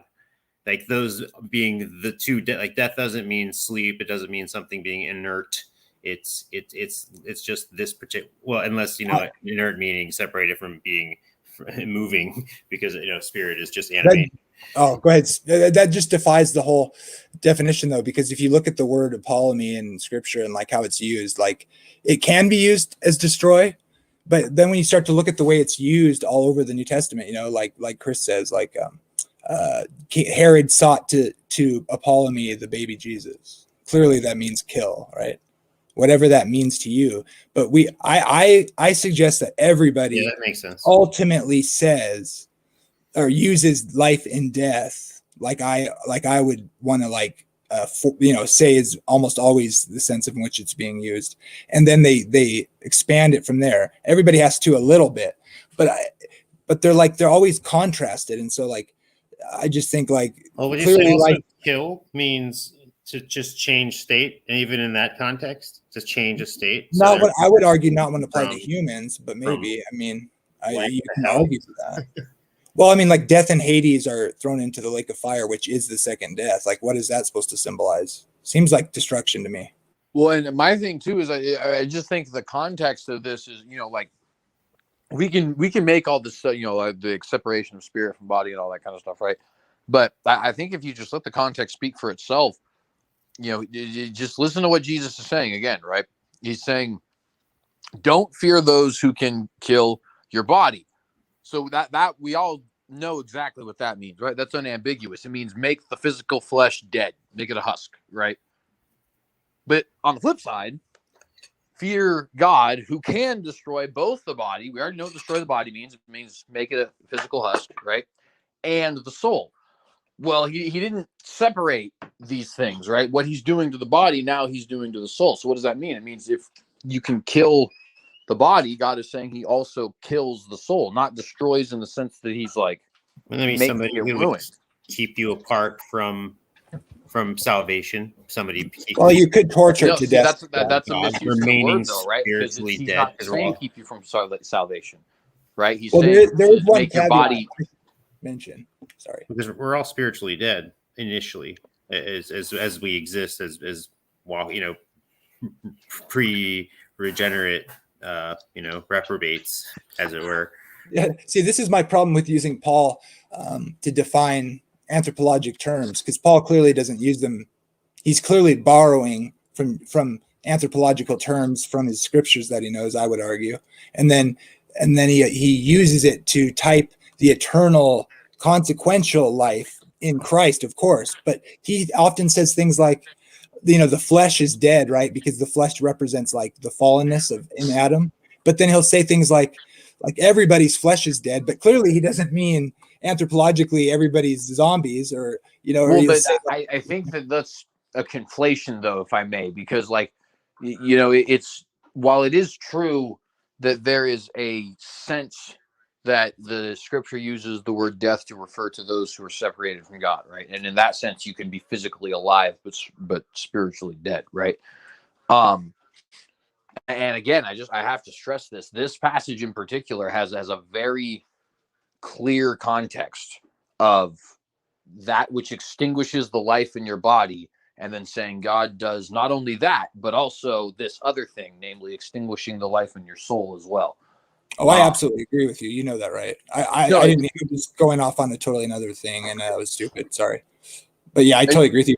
But do you know that the word there in that text, I believe, if you look up the Greek, the word destroy that is applied to what God does to soul and body is actually another word. It's not apolemy in both terms. It's not man apolemies the body and God apolemies body and soul. It is the other word for death, which is interesting, and I don't think that proves anything, but just I wanted to make sure that, because I looked this up and thought that I was disappointed it wasn't the same word. Let's put it that way. That doesn't change it. Well, yeah, and that's why I would say I think it does rely more on the context itself, right? Just because he is saying, and that's kind of the thing that I think is really important here. People do this also when it comes to eternal life, right? When you ask somebody who believes in ECT the question, will a damned person have eternal life? Will they live eternally, right?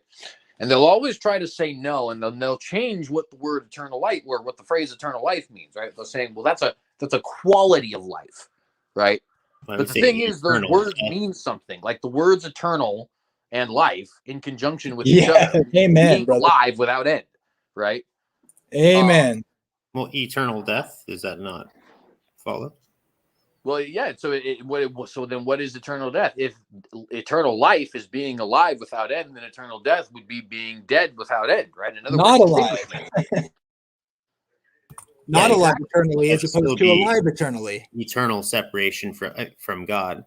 I mean, the core of my objection to it, just philosophically, because like I said, biblically, I'm where I am. But is that when a person exists and God knows they exist, and God created that person and they're existing, and then for them suddenly to not exist just doesn't follow for me. It's as far as them God forgetting that they existed, because that would still mean that God is still in any case God is gonna have to be involved. And he always man is eternal. I just don't. What happens when he's not involved? Can something still exist that God's not involved with? Is the question here? I think. Sorry, I didn't mean to interrupt you. I'm saying I think not. No, that's fair. But then what is that if I'm, and this is just me asking myself, then if there are things that can exist that God's not involved with, however, then we have to ask ourselves, what does it actually mean for a being to be spiritually dead? Because that means that their spirit is not involved with God. So there's still that sense. Now they're in creation, which is a sort of sustained thing that God has as a platform for these things to exist in. I mean, is that? That's why I'm saying it's not anthropomorphic. It's not talking about literal like what's going on in Genesis where he's like making him alive or whatever. He's using it to like point to like spiritually dead means you're not in Christ essentially, like, which is a promise of eternal life, right? So that in that sense you're dead, like you're a dead man walking sort of thing. I don't know. I mean, you can have nuanced, problems with that, I suppose, but I just see him saying like he's talking about spiritual, like we're going to have spiritual bodies, how does that work? If spirit has to mean like rigidly that it's non-physical, it's like we get spiritual bodies. Does that have to mean, what does that have to mean or not? Will Jesus, I have to conclude based on just kind of really quick, just summarizing everything I'm thinking from this conversation. And if I'm still going to hold that non-annihilationism is still possible, is that people in hell, whatever that means, are basically God's bad memories, and whatever that means for God to have memories, because then I would have to ask stuff like, well, in heaven, will Jesus remember that he was crucified, or will we remember that he was crucified, which is an evil thing that happened, and he's still going to have his wounds in heaven. So it's interesting to consider. Well, I'd actually say yes, personally. Now, here's the thing: this is speculative. Yeah, right? I think so too. Well, and I had a feeling you might actually, judging on what you had said, but my biggest reason, I actually kind of think that's a big part of the reason why, why this. Everybody asked like why create man this way, anyways. I think part of the reason why is because I actually think we'll remember everything about in our lives. Like I think I'll remember things about my life that I've forgotten entirely. You know what I mean? Like the events when I was a child and stuff like that. Have perfect memory. I think that's necessary.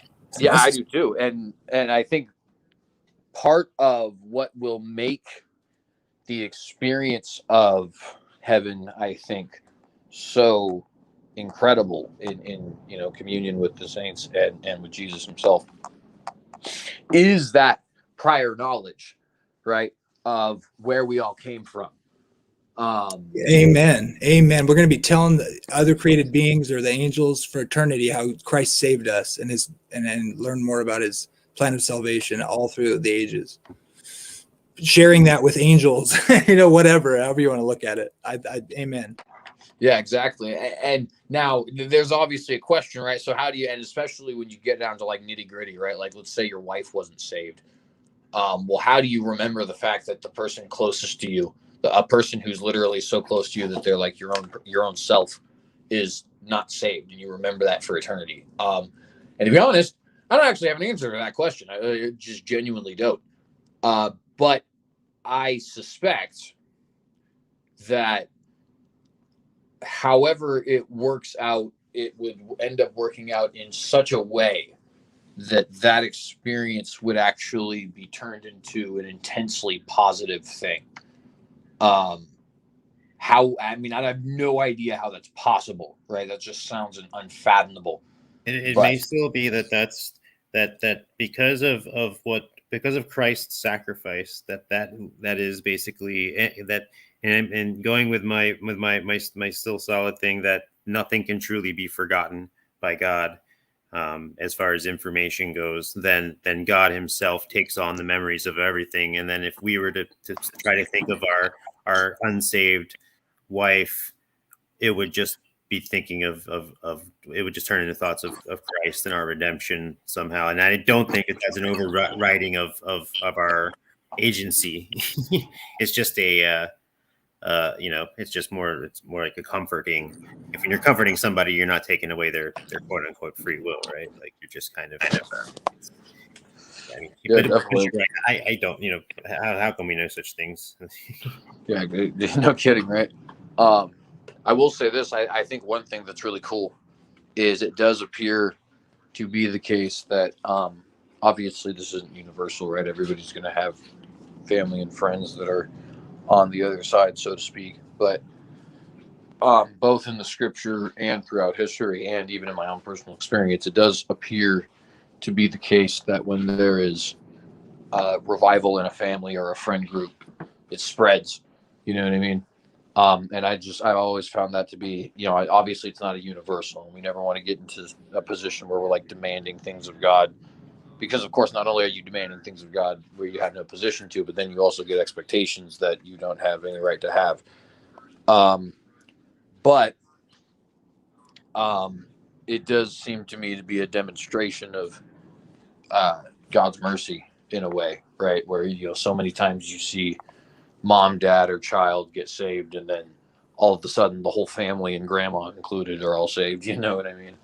I want to talk to you about that, what you just mentioned there, about what we should or can expect from God. Because I do agree with you that we should be very, very careful about what we say.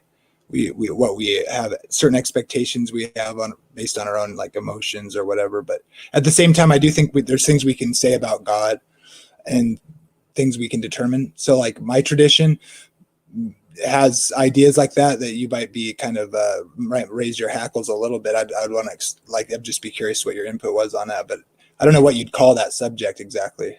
Well, let me tell you one of the ways that I've understood it, and this is obviously coming from my own tradition, right? Everybody has their own,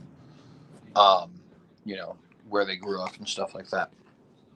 I have always been taught when it comes to, these things that you have faith for that appear to be carnal, like, for example, physical healing or prosperity.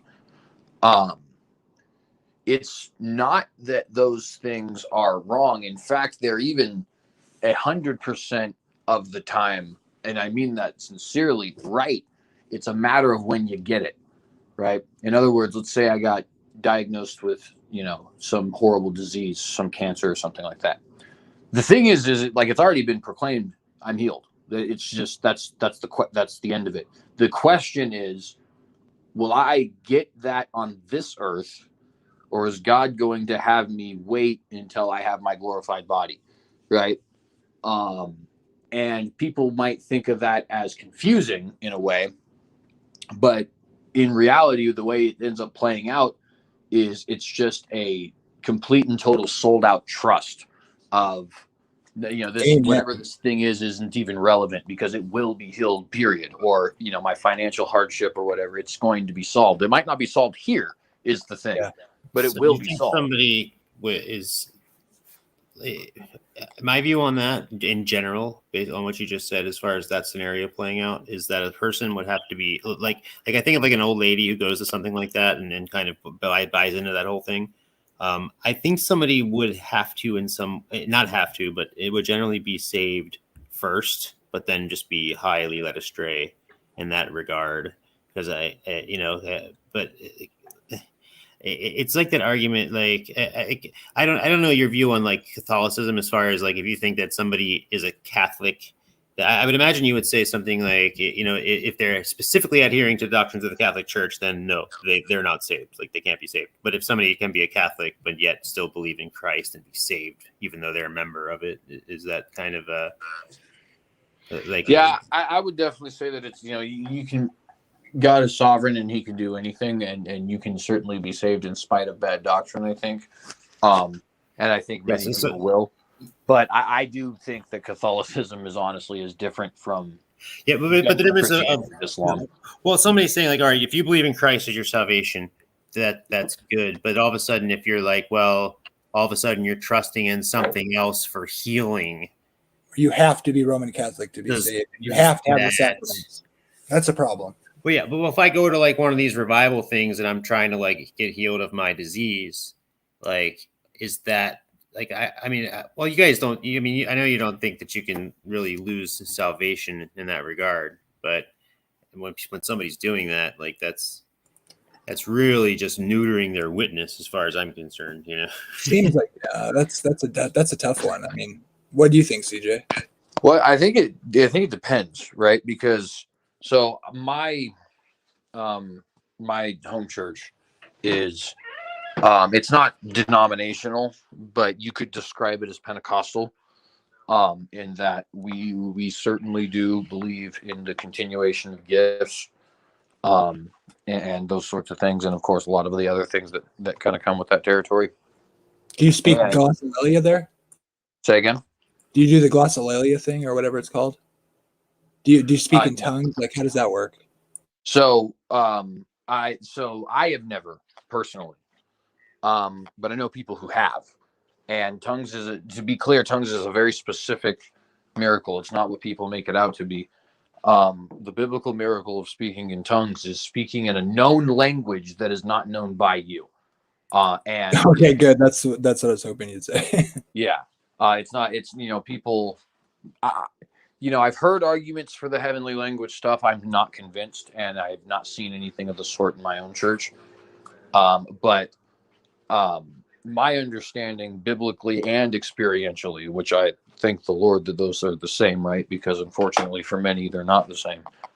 But my experience with both of those are that when the miracle of tongues is being worked, it's like, for example, an English speaker says something in Spanish despite knowing not a lick of Spanish.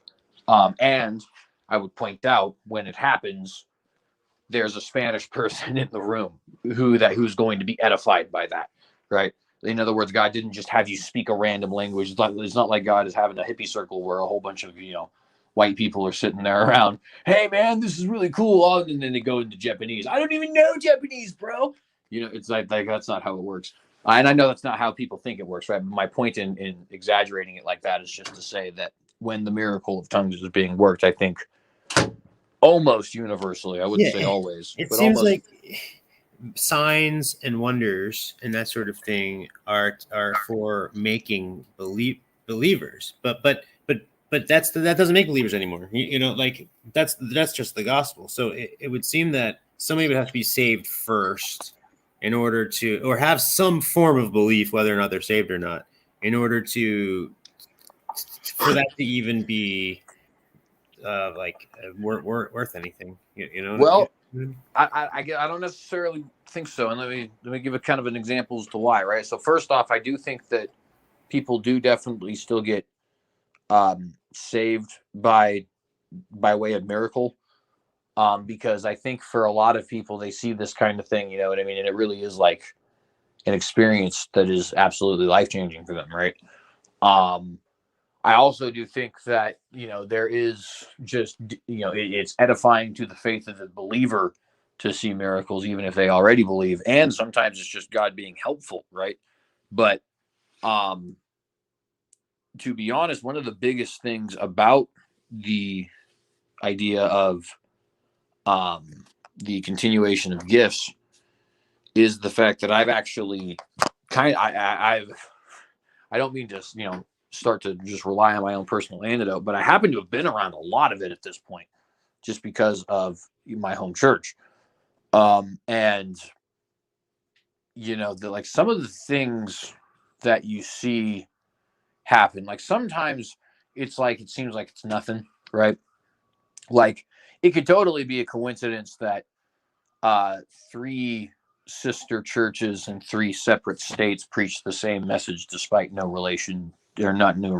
communication with each other, right? That could definitely, and I don't mean that in the sense that it's like unlikely. I'm saying like that's just actually totally within the realm of possibility, especially if we're sister churches. I mean, they could have similar ideas being passed around the congregations or whatever. Who knows, right? So it's like those things are like, oh, that appears kind of a miraculous, right? But it's like, okay, it doesn't mean anything. But then there's other things you get where it's like, okay, so this person was functionally dead, right? Like literally. And now they're just not. Or this, baby is going to be born with a tumor. It comes out and there's no tumor there. Like things that are scientifically impossible. You know what I mean? And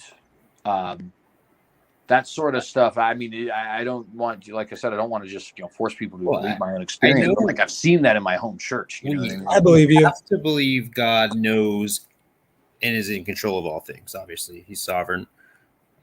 So there's nothing. And so my one question would be, or I guess concern would be, what is the purpose of God allowing these particular things in somebody's, and my answer to that would be the purpose in anything would have to be to win people to Christ. And you know, and I understand there's edification as well, which is good, but I think that there's a large distinction there. And like I somebody spoke at my old church once, and I think they were from like Nepal, and they said somebody came there and like their village ox got healed, and a whole bunch of people came to Christ. And I totally believe that, you know, and I think it was like they believed the person healed the ox in the name of Jesus. And it's like, I'm thinking like, if that happened here, I would be like, yeah, okay, whatever. But yeah, right. The context of that place and time and that place and that culture is so different than anything here. So that's why here, like I remember asking a friend of mine, you know, do you believe in God? And he just was just like, non-ironically, which one? And so like I suddenly came there doing miracles. Hey, this is in the name of God. Nobody really has a context anymore, as opposed to like ancient Israel. If somebody starts doing miracles, God knows, and everybody there is going to have a context of this is the God of Isaac, Abraham, and Jacob, you know, and yeah, that's a difficult. That's interesting. That's interesting. I mean, I'll tell you, like, I think God's answered my prayers over the dumbest things. Now, why would God do that? Like, there's dying children in Africa. Is God really gonna like show me where my car keys are? And is that a problem, or is He really gonna heal the person who has a horrible? No, I absolutely. I believe that God answers prayer and walks and can do them day to day in daily life and in everyday thought and deed and action. Absolutely. Sure. You know, I've always said I'm not really a cessationalist in that regard. Well, and let me tell you guys something too. This one isn't actually at my home church; it's at a sister church, but it's overseas, and it is interesting. You know, you mentioned God. You know, Jamie, you mentioned God's answered my prayers for dumb things, and I totally get that, right? Because like I have, prayers that I've had answered that seem, they mattered to me, but in the grand scheme of things, they certainly seemed a little ridiculous, and they were certainly achieved in ways that just defy all reasoning, which make me think that it was certainly God's work, right? Yeah. I didn't mean to be like blasphemous about it. I just mean you can put it in a context where it seems like, well, maybe rather than find my car keys, like heal the kid down the street. So like, what is God doing here? I do think He does those things to those who trust Him. The day-to-day walk. If I'm looking for my car keys and I'm looking around, and then this will happen. Finally, I'll give in to myself and I'll yell, "Oh, where the fuck are you?" And then I find them, and then I'm like, "Oh, thank you." And then I'm like, "Oh, it didn't happen until I finally like swore out loud." And this tells me something about where I still need improvement, and then I thank God for that as chastisement. So God is still involved in all. I thank Him for all good things that happen. Thank you for, if you found your keys, man, thank God that it happened anyway, right? Even though you lost them, like, thank God that you had a chance to thank God about finding something, as far as I can, like, in your day-to-day walk. Well, and that's certainly true too, and I don't want to discount that, but I just wanted to briefly make the point. There's a video from a sister church from mine in Argentina of it's not quite the amputee being healed, but it's pretty close.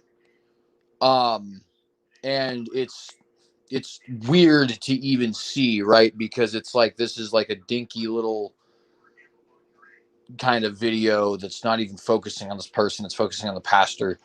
You know what I mean? Because the pastor's the person preaching, and it's just sort of like, it's sitting there at the center of it, right? Like any other church video would, where it's just kind of like, all right, so we're just recording this in a very blunt way. You can't even hear the audience or anything like that, because the only reason you can hear this guy is the microphone on him, right?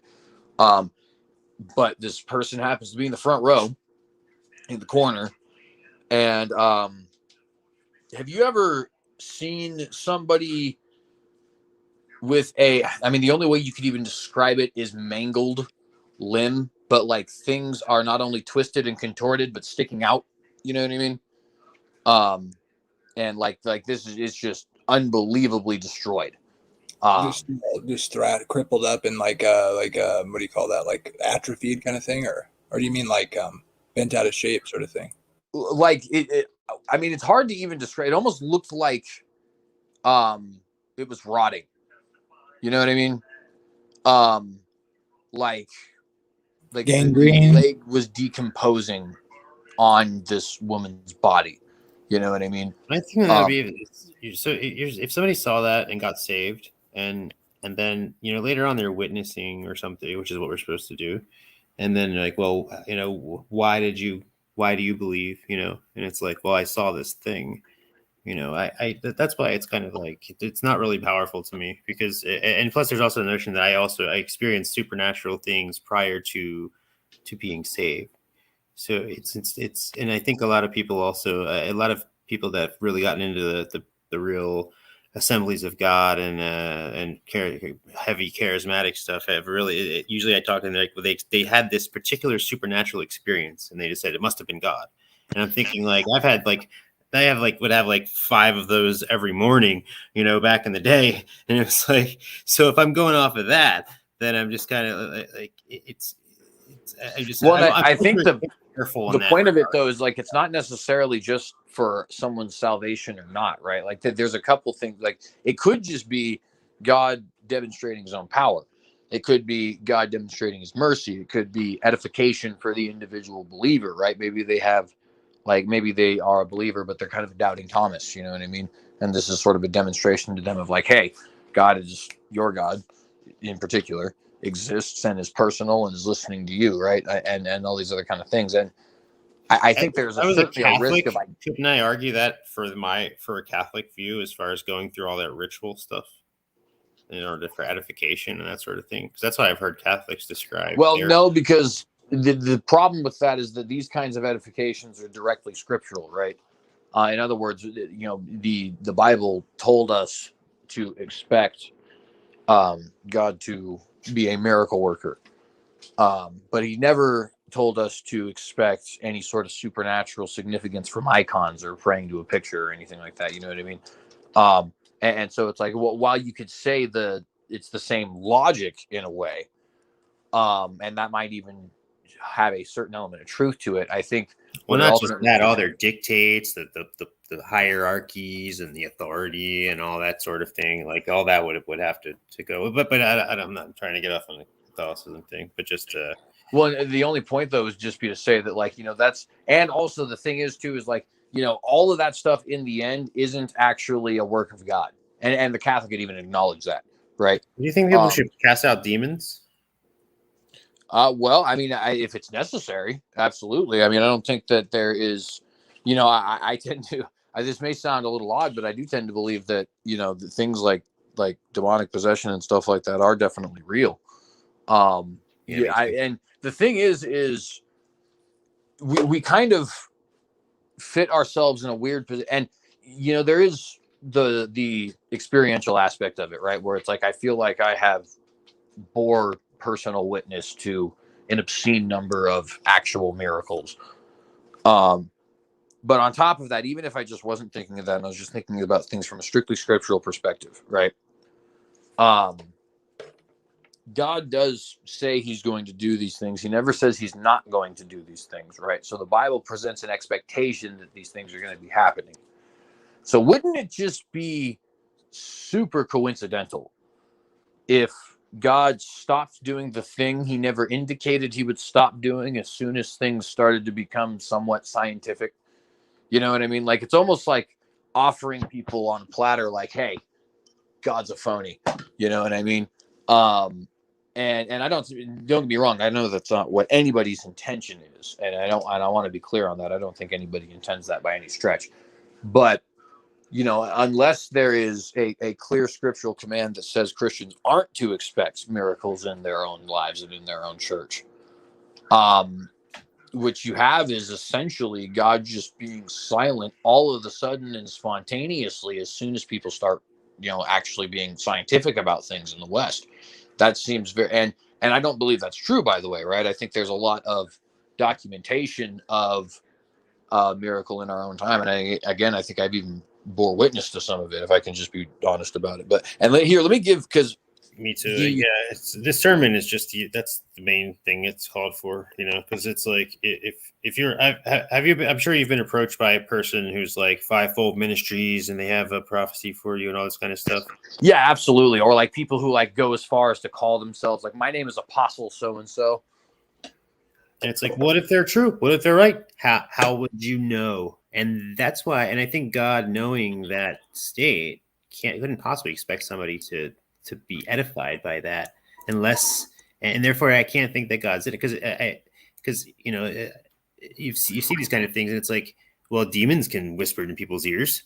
So how do I know that they're not? And then it's like, well, oh my goodness, am I calling a work of the Holy Spirit a demon? And then all of a sudden I'm doubting myself, and then I'm feeling condemned. And it's like, okay, just based on all that, I can't think that anybody doing that is doing right, And that's well. Wouldn't that always apply though, right? Experiences with people that call themselves prophets. I know a man that basically let his wife die, and saying stuff like, "Saith the Lord, you're going to be healed," and this, and he let it. It was my wife's aunt, and Well, and I understand that too. And I remember just having arguments with this dude, like straight up, like falling to my knees, just like being like, repent of this. Like it's just like it's amazing how people just stick to this type of thing. That's why I have to be hyper careful. Well, yeah, no, and I have a lot of sympathy for that too, especially because like I would even argue that if you are one who expects there to be miracles in the church, then I almost feel like you should be more suspicious than one who doesn't, because you're actually more. The thing is if like let's say you're a full-blown cessationist, right? Well, it's very unlikely that any sort of demonic apparition or anything like that is going to convince you, because you just don't believe it to begin with. Whereas on the flip side, if you're already somebody who's like full blown, Pentecostal style, you're like the most susceptible person. I mean, you just have to show up, right? And if you don't have the right amount of discernment, all right, well, I guess we're kicking it now, me and this demon. You know what I mean? Yeah. And so I have a lot of sympathy for you there in that. But I do think that it, while that is certainly true, I think in the end we are to use discernment and test the spirits rather than throw out the baby with the bathwater, so to speak. And one of the, I think, cooler examples of readily documented miracle that I think that exists, right, is the Azusa Street revival in 1907, April of 1907, on Azusa Street in Los Angeles, California. There was this revival that lasted like 2 years, and like thousands upon thousands of reports of mass healings and mass conversions, and people started integrating churches, because it's in the days of racial segregation and like a whole bunch of other stuff that was just, it looks on, if you just do the smell test kind of thing, it definitely looks like the works of the Holy Spirit. If you look at it, through the lens of a serious scriptural study, you just seem to be more convinced. And yet at the same time, there is a group of people, it's the modern day Pentecostal church, the denomination, who memorialized that in such a way that it became like their creed. You know what I mean? And now they have this almost idol in a way of miracles, right? And now, does that mean that everybody who had a genuine experience there is discounted because the modern Pentecostal churches idolize the idea of speaking in tongues? I don't think so at all. But that being said, that is still something that people need to watch out for, right? And I certainly, like I said, I'll always sympathize with that. I will. I think always have to fall back on not only the things that I feel I've seen, but the historical precedent as well as the scripture. But I don't have any sort of like you know, when people say like, I just feel as if there is a level of concern when such and such a person starts working miracles and stuff like that. I definitely want to say that, like, I hear you 100%, right? Because it is a scary situation to think that people could potentially be, you know, getting revelations or, you know, but real quickly, let me just give a couple of famous examples so that people can look this up for themselves, right? Because I agree with you, by the way. What you described is pretty much exactly my position too. So I appreciate that. Actually, I didn't even know that. But real briefly, let me give some popular examples for people so that they know, you know, that this isn't something you just rely on my own experience for. So I already brought up the Azusa Street revival. Definitely look into that. That is one of the most immensely miraculous things I think that has ever been, you know, recorded in any way outside of the scripture. And it happened right here in the United States. Another one that is interesting to look up is Congressman William David Upshaw, who was crippled for 66 years of his life, but went to a revival meeting and got healed. And it was documented that he was crippled because he's a member of Congress, right? And he sent a letter to each of the different members of Congress after his healing to document his healing as well. And he walked perfectly fine despite being like an 80-something-year-old man who was crippled for 66 plus years. I say 66 plus because obviously in some months, right? But that's another really popular example. Also, Joan of Arc is an interesting example. You know, the Deuteronomy 18 says, you know, that somebody is getting visions if their visions come true. And Joan of Arc was a peasant girl with no military training whatsoever, whose visions were dreams of military strategy that were all successful without fail. And people say, okay, well, then how was she captured? Well, because the one time that she ever lost is when the army decided not to actually follow her direct orders. So in other words, if you do the Deuteronomy 18 test, right, there's no reason this person should have any military knowledge whatsoever. They don't claim to have any military knowledge. They claim that they're getting battle strategies and dictates directly from God via their dreams. And without fail, every example where they actually go through with, you know, their end of the bargain, so to speak, this happens. That passes the Deuteronomy 18 test, right? And you can get more. There's, you know, Nicholas. In the case of Joan of Arc, I can agree that it's possible and even maybe probable that that's legit, and that, but the only reason, obviously, that I would say that that would be possible is that likely a lot of people were saved through that. And that's the only reason, obviously, that God would allow any such a thing to happen or cause any such a thing to happen. Right. Now that would therefore, however, have to bring up a question would be, you know, that sort of thing happening all the time. Like if God's going that far to give people visions to cause entire nations to change their battle strategies and change the history of their nation and that sort of thing, then like, is it just that that's the only time when that would occur, that those people would be saved and that just simply wouldn't occur nowadays? If for God to do that, people wouldn't necessarily be saved if he did the same thing. Like if somebody had in modern age, and I mean that I think that's also likely that's why that sort of thing doesn't happen often, because there's only certain very particular circumstances where it's necessary to save people like that, and other times, I mean, I think most. How about to make this word come to pass? Well, right, and that was about to bring up there, right? Think of the Moravian Bridge vision. Now, I am not claiming that Constantine did see a vision of Jesus, but what I am saying is if we speculated that it was possible that Constantine saw a vision of Jesus, then even though Constantine doesn't appear to be a righteous man, it could be that is just him, you know, bringing to fruition what is supposed to occur. Right, namely, at this point, it would be the Council of Nicaea, the Edict of Milan, which legalizes Christianity, and the reuniting of the empire before its final break.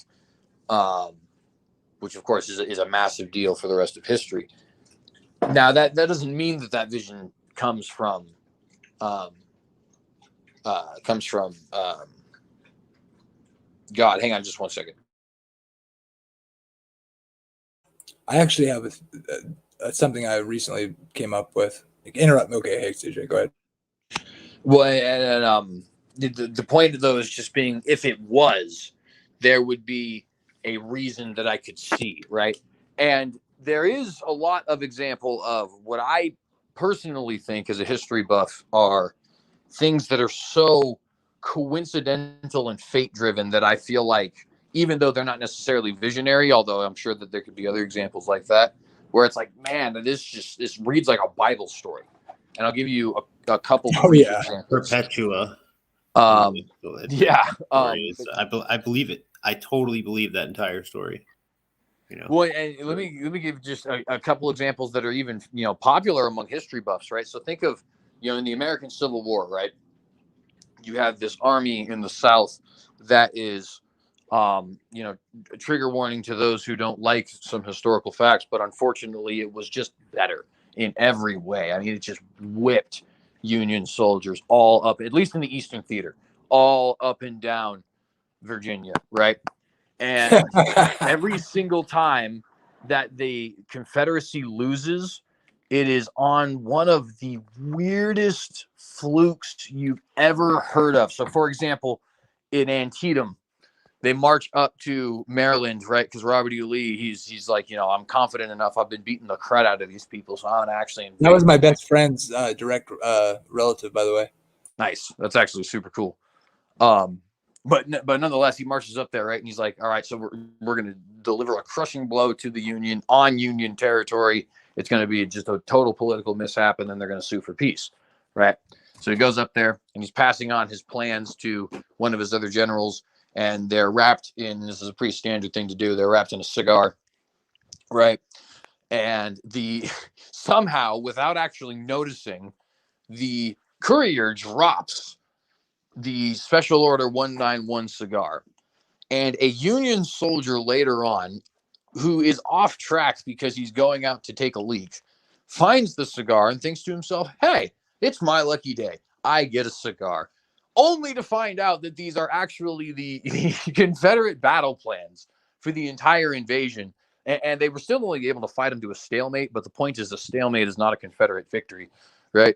And then it happens again in Chancellorsville, where the Confederacy wins what is probably their greatest victory of the whole war, right? It's Stonewall's greatest achievement, and Stonewall is going out and he's searching looking at the line, right? Scouting rather the line, and he likes to be kind of on the front line, so he's actually doing the scouting personally with the other people. And they're going back, and somehow, some way, they just forgot to actually properly identify themselves when they cross what's known as a picket line, which is one of the front lines that is supposed to, fire off the first shots so that the rest of the camp knows, hey, from that direction, enemy are coming. And the picket line obviously doesn't see this group of scouts as identifying themselves, so they don't know whether or not they're Union or Confederate scouts, and then they kill Stonewall Jackson. Friendly fire, their greatest general, right? Who's a total brave badass. Yeah, exactly, right? And you just have tons of these examples where it's like the Confederacy is got this stronger as far as their actual ability to fight army, and they're winning constantly. But every time they're about to kill to put a death blow there, it seems like somehow there's just a thing that just happens spontaneously. These things don't happen in history, but it happens now, and it happens again and again and again. Almost like God is like, I want the Union to win. You know what I mean? Historically, I've been on a big World War. I get on these World War II kicks every couple years. So I'm thinking about like people like German U-boats, right? And the horror of somebody dying in one of these things, right? And it's kind of like, yeah, I've been thinking about that. These are kids, not to get too, but these are but my entire point in all that is I would bet that in those moments, of horror, that's the only, like, those people and that time in their life and whatever's going on around them, that's the only chance they would have called out to the Lord. And that's the unfortunate truth, but that's the only circumstance in which that would have happened. And so not that God is causing people to have wars, or causing submarines to get, depth charged or whatever like that, but that these particular circumstances that we're in are, that they're going to be, that they're going to be used by God. Same thing with Joseph, with what, right. Yeah, basically the same, and to put doctrine around it, though, is I think where, they try to put all that kind of stuff in a box as far as like how God interacts with people on that level, whether on a corporate level or on a yeah, it's hard. It can be hard to parse out. But I think the only thing worse than dying in a U-boat or a submarine would be probably doing those cave diving, like where you have to like suck in your gut to like get in through a spot, and you like get, like, I heard a story, a guy like got stuck upside down. He like slid down this hole like head first, and they couldn't pull him out, and he started to swell up, and like he slowly died or whatever. And then the only thing worse than that is like those cave people who do those stupid cave diving in the in their underwater. That's just like the absolute most frightening thing I can imagine, is like getting disoriented underwater in like a cave and like not being able to find your way out and slowly suffocating to death. Oh, nightmare. Yeah. Hi, Janet. Hi, everybody. Speaks to pain, and pain and suffering in general is basically, the actualization that this world is not our true home. And the more that if we need to be reminded of that, then that's what's going to happen. It happened to me.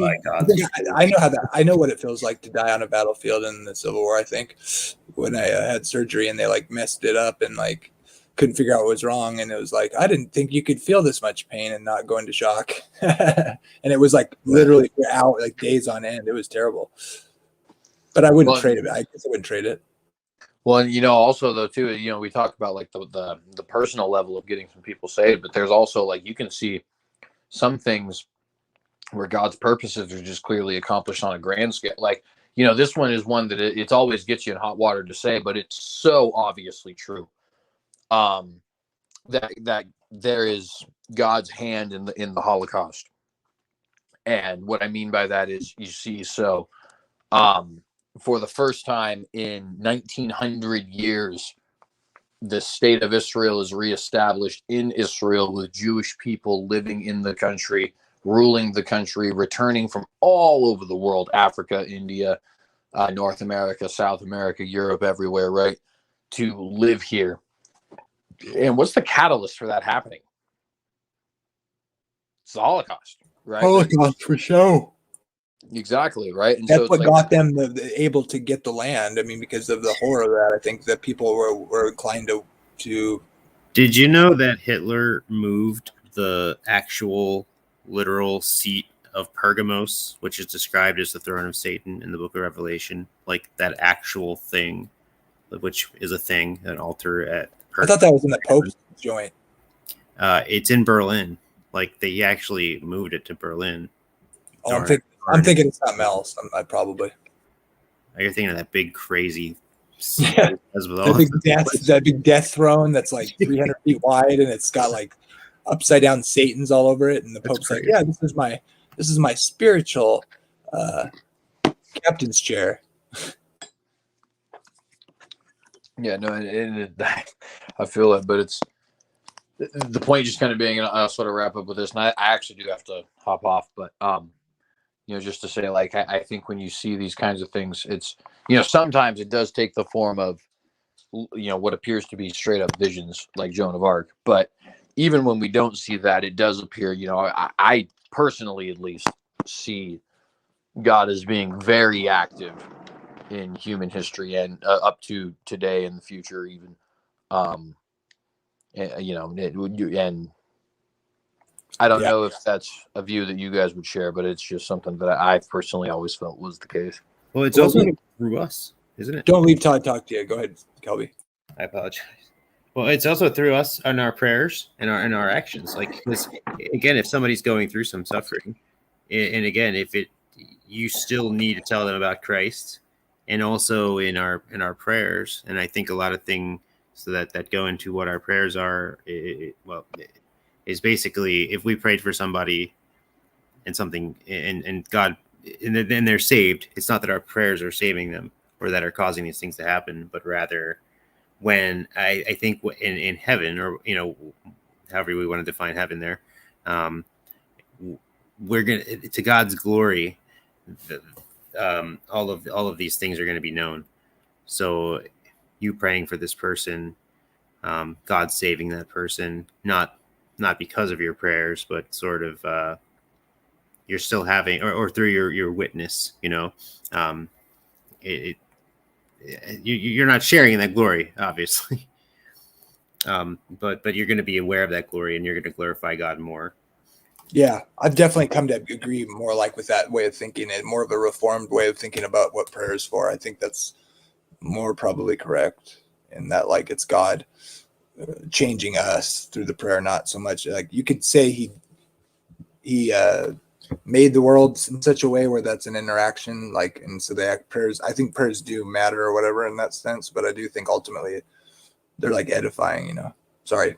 But CJ, I want to, just before you go real quick, I'm really interested. I want to do a little bit, get a little bit sharpened up on it before we do or whatever, but I want to talk to you about like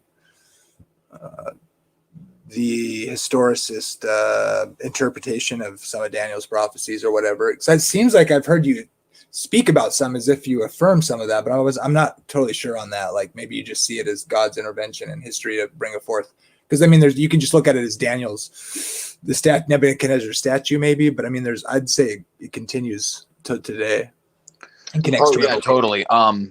So and I'm totally down to have the conversation, but just to let you know, so that you know where I'm coming from, I am a premillennial dispensationalist, and I take a view that is sort of a blend of the historicist and futurist view, in that both and I say again, both and kind of thing. Yeah, exactly.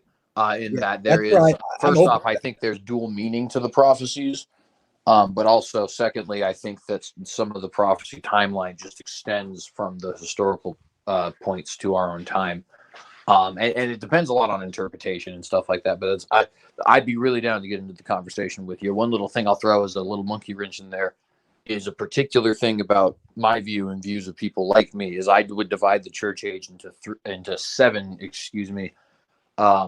distinguishable time periods, each represented by one of the churches in Revelation. And we'd have to get, of course, more into that, but I do affirm that the seven churches in Revelation are the churches at the time that's written, describing them, and I do think it describes the historical flow of the churches as well. So like that, their ages kind of thing too. So yeah, 100%.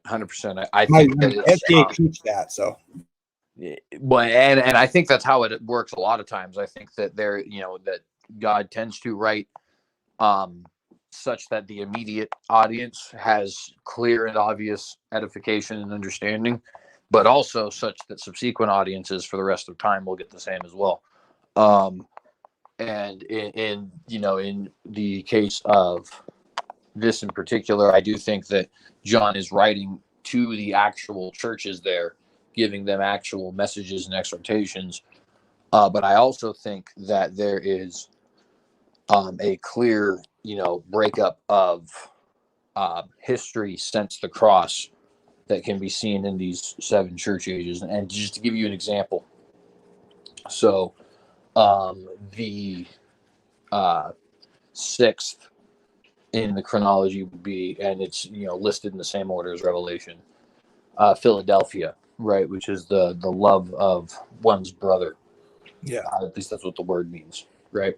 And It is, dates can be fickle, but it is, commonly believed that this would be, roughly speaking, post-Reformation era, pre-modern era, right?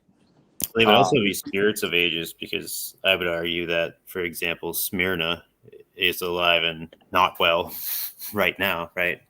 Well, are you guys tired, miserable, cold, and naked, and think you're in need of nothing, or no?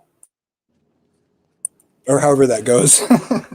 Well, and that's actually one of the things. I'll actually use that as a better example because it pertains to our own time. In the case of Laodicea, right? The belief being that Laodicea has been the church age that we are in now. That's what I think. Since roughly the 1900s. And if you look at the way Laodicea is described, it definitely seems to, not only reflect the American church, but also the Canadian church, the British church, the French church, the Australian church, the African church, the Chinese church. Like globally, the church seems to have this problem. And what is that problem? It's just totally nominal. So lukewarm, right? Like, I mean, Cardi B is a confessed Catholic. I'm not even kidding. Like that's just 100% legit fact. Yeah, but right? I would also argue that there is a actual so hot. like China, right? That's highly underground, persecuted, just like they were. Oh yeah, no, certainly. I'm not saying everybody, right? And I think that's one thing that we always have to remember is I think God has. I mean, Amos 9:12 says God even had a remnant in Edom, right? So, like, there's always a remnant, and sometimes it's a bigger remnant than in other times, right? But I do think you see, China. This That's what I mean by problem. Smyrna, because Smyrna specifically was like they're described as the crushed and persecuted ones. Yeah, well, and what's interesting about that too is I've often wondered if rather than a church age being completely superseded, if it might actually bleed into the next, right? In other words, if at a certain point in time we entered the Laodicean church age, but it's not like the sixth one or fifth or anything like that ended. It's just that this other one also started and is congruent with it now. You know what I mean? Yeah, I think that's true too. That you can apply that they're kind of all encompassing, and they can apply to like microcosms in different places. But like you can see trends. Yeah, absolutely. But I'm definitely down to talk with that for sure. But I'm going to go ahead and hop off here. Peace out, brother. Yeah, it was nice talking to you. God bless. Great stuff. Well, are you want to chill for a minute, buddy? I don't know. You what do you want to talk about, Daniel 9? What's your view on Daniel? Do you have? Can you screen share on this? I can, unfortunately, and I think John's. I have a button, but I don't want to. I'm kind of on a work computer anyway. But I have. I'm just for my own notes, my own my old blog from way back in the day when I really started getting into it. I made a page that kind of just really drills it down. But I mean, you might already just be aware of it, so I don't want to just give you a bunch of redundant information. GeorgeForJesus.wordpress.com. I'd be curious, like how you calculate the 70 weeks, or like if you think like the key passages, how you do that, how you calculate it, and all that stuff like that. I'm curious. Here we go. Real fulfillment, real prophecy. So yeah, I was going to have you bring up this page, but I'm just going to go. So basically, my interpretation, quite simply, I'm not just going to read it verbatim, but it's basically goes into. Well, I'll just give you the simple, and you can tell me where you think it's wrong. That the time that the order to given to rebuild Jerusalem was 444 BC, based on well, historically we know the 20th year of I believe, if I'm not mistaken, 20th year of Artaxerxes, and then that's described in the beginning of Nehemiah, and so 444 BC. So we know when that was up until Messiah, but your 70 weeks. And then, so as far as calculation goes, so I'm really bad at math, but this isn't really that hard when it comes down to it, because it's more logic than math. Do you do it to the days, right down to him riding into Jerusalem on a donkey? Yeah, looking back at on my page here, I have now in the first line, we have the time frame. It says the command rebuild 483 years. So the 7 weeks and 3 weeks, so that's 69. So 483. So that's 69 times 7. All right, here we go. It's 483 Persian years, because Daniel was in the Persian kingdom. So Persian time was done by where I have it down, another 360-day years. Yes. It's also called prophetic years in the Bible, I think, too.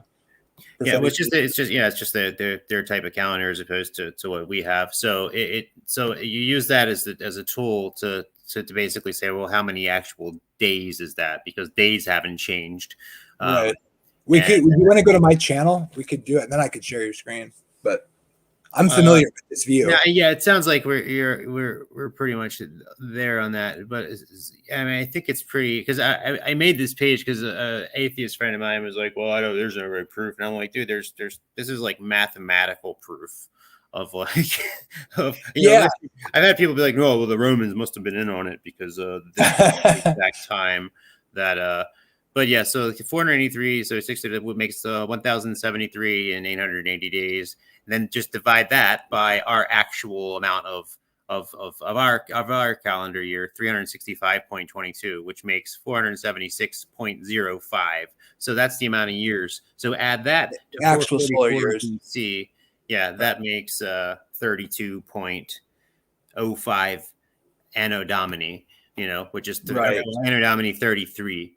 So that's the year he entered Jerusalem publicly and fulfilled prophecy.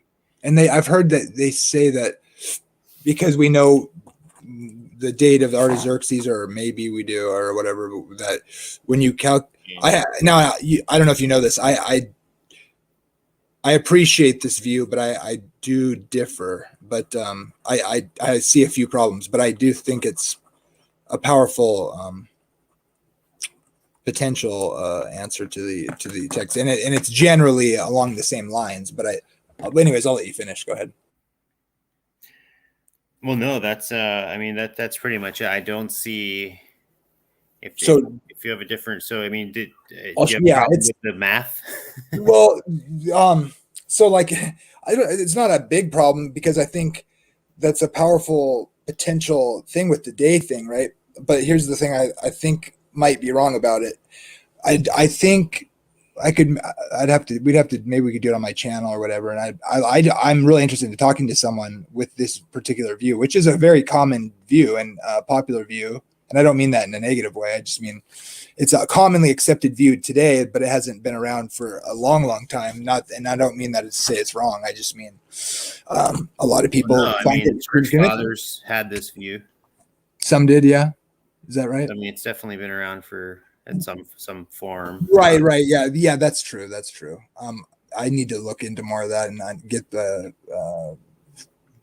specifics on, because there's a lot of details. Like people think, well, do you calculate, like, can you separate any of the time? I don't think you can separate any of the 70 weeks, like off the top, just is the primary reading. But, and I'm not saying you do, I don't think you do you? I don't think church fathers, I don't think anybody specifically calculated it exactly. Like, I don't think they had, like, they specifically were like, well, obviously they weren't like, they didn't know about 444 BC or whatever that meant to them, and I think but you can see that they viewed this in that particular way.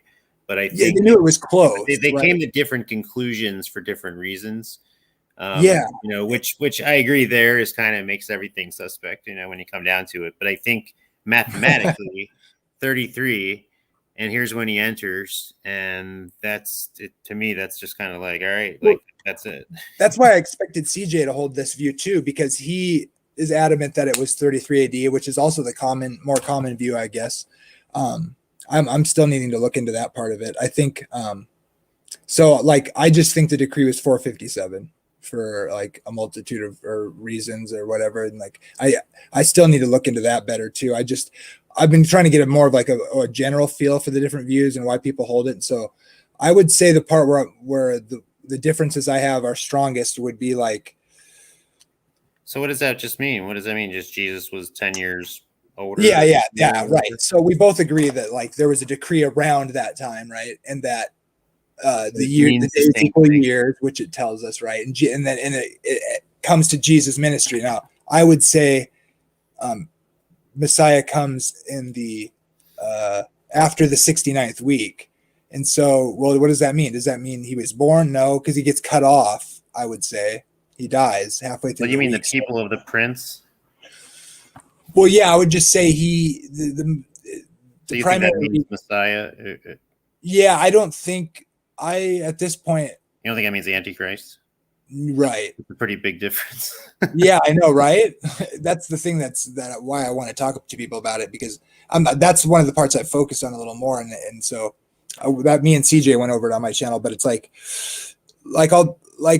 there is this thing like in the next chapters where you have like this 3.5 year thing, right? And it's like related to the Antichrist. But I take that to be those prophet. So I don't. Okay, so it's hard to know where to start. So I think although it seems really powerful, and I think that just makes people accept it with where you calculate the days into the 360-day years. I think that's actually wrong-headed. I think when to use the prophetic 360-day year is for just calculating the days, which get turned into years. And then when you're because it says a day for a year. So whenever it talks about time periods like 3 years, you figure out that in days, and then they're converted to years. And so when you're actually counting years, they should be solar years, because it doesn't say calculate. It's a day of prophetic years, right? That's why they're called prophetic years. And you use a 360-day year calendar. But then when you take those days and then they're made into years, you count actual years. And so to convert the actually days, which get turned into years, and then you convert those years into prophetic periods of 360. So you're saying when the angel, I believe that was Gabriel, right? Was it Gabriel? Yeah, I think so. Or Michael. Or I should remember this. I think it's Michael. When he was, Michael definitely spoke with Daniel for sure. So when he was telling Daniel about the weeks and the years, that he meant like the actual accurate calendar, not the calendar that Daniel was like familiar with, or that Daniel prophetically knew. Yeah, I think it says a day for a year in other passages, but everybody agrees it's a day for a year. What calendar well, I guess we see. I didn't really know enough about it then, because what is the Jewish calendar? Like the Jews still use that calendar, right? Like, well, I think so, but at the same time, they would adjust their years by having extra days and months, right? So the years got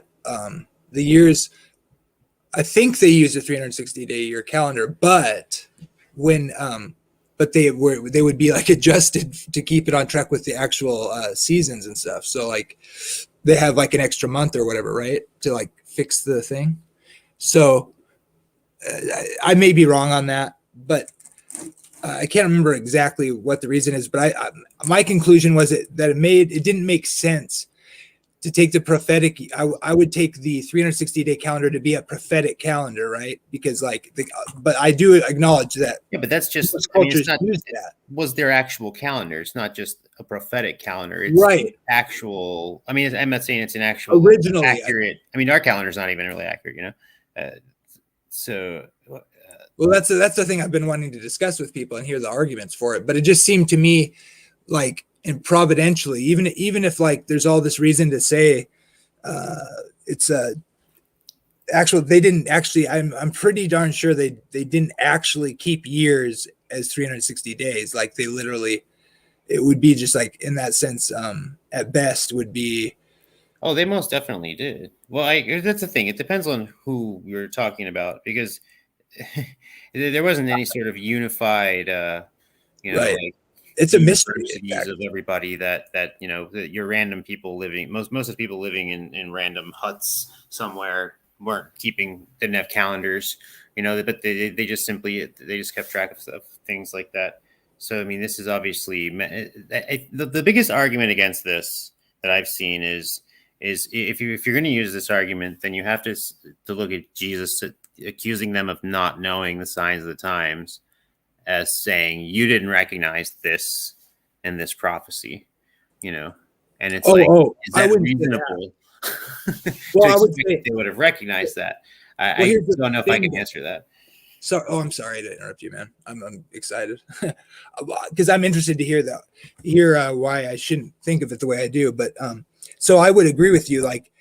And I'm not arguing this to deny the prophecy. I'm saying if you take actual solar years, a day for a year, and then count solar years, and you see that that Artaxerxes' decree to restore and rebuild that got fulfilled. Because he says it has to be it's complicated, but it's the city street has to be rebuilt and the temple and be instantiated or where they're actually going to operate it, right? And so I won't get bogged down with that too much, but it's a pretty common and well-established date those two are the date you mentioned and 457 are, I think, the top two contenders in my opinion. Because otherwise keep the prophecy still capable of being succinct in an order without breaks all over the place or whatever. I'm still trying to understand CJ's view where he takes the first candidate, which is Cyrus, which is way earlier. And then you just cannot make it work with any of the dates, either Christ's birth or anything.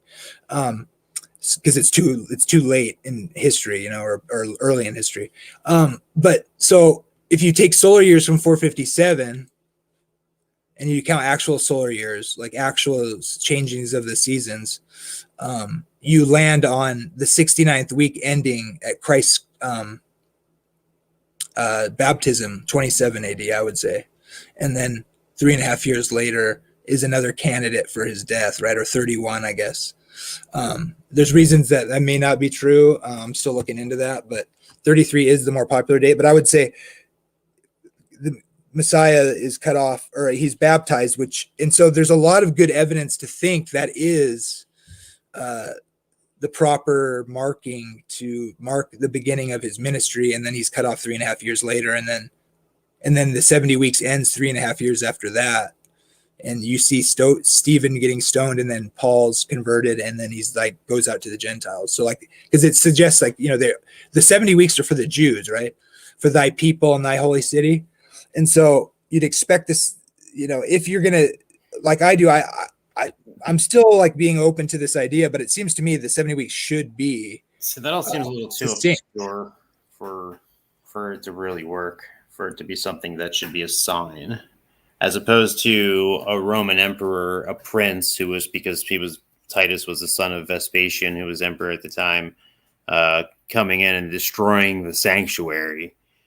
It literally says that. To me, that's I don't know why anybody would want to go anywhere else, but I don't. This is what happened, Well, I do agree that. So that would be the prince to come. So that would imply that he was a form of Antichrist, right? The people of the. Yeah, that part. I'm more talking about the end, the one that's cut off after 3.5 weeks. I think that's Christ. But as far as the prince, which is in the lowercase p in most Bibles, right? Not Messiah, the prince. And then it says, well, the prince, the people of the prince who is to come, right, shall destroy the sanctuary and overspreading of abominations on the wing of desolation or whatever, that part. So I think that is literally describing the destruction of the temple by Titus.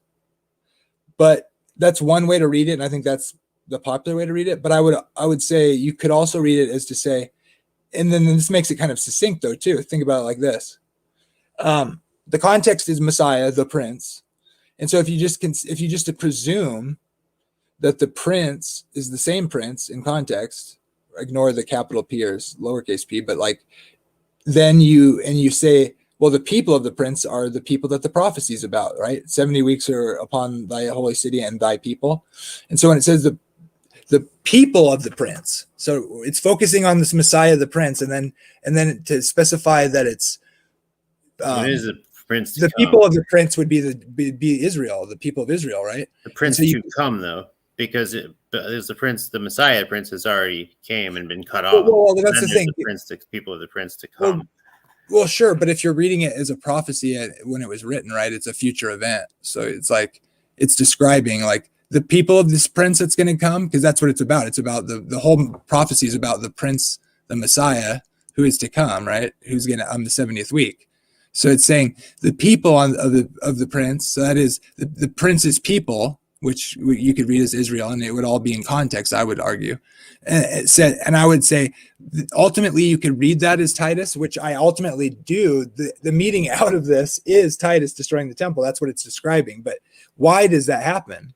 And you could say the reason that happens, and by the way, when I first read this after many years, I actually just thought that was Titus too. So I'll say that on to just to be straightforward, honest, but someone kind of convinced me of this because it kind of keeps it all in context. I read it as being, well, this is talking about the destruction of the temple.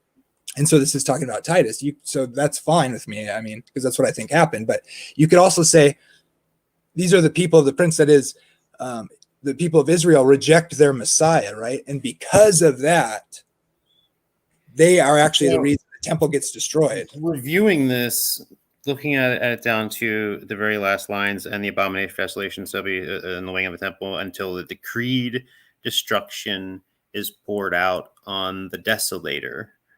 So to me, this is talking about the point up until the ultimate return of Messiah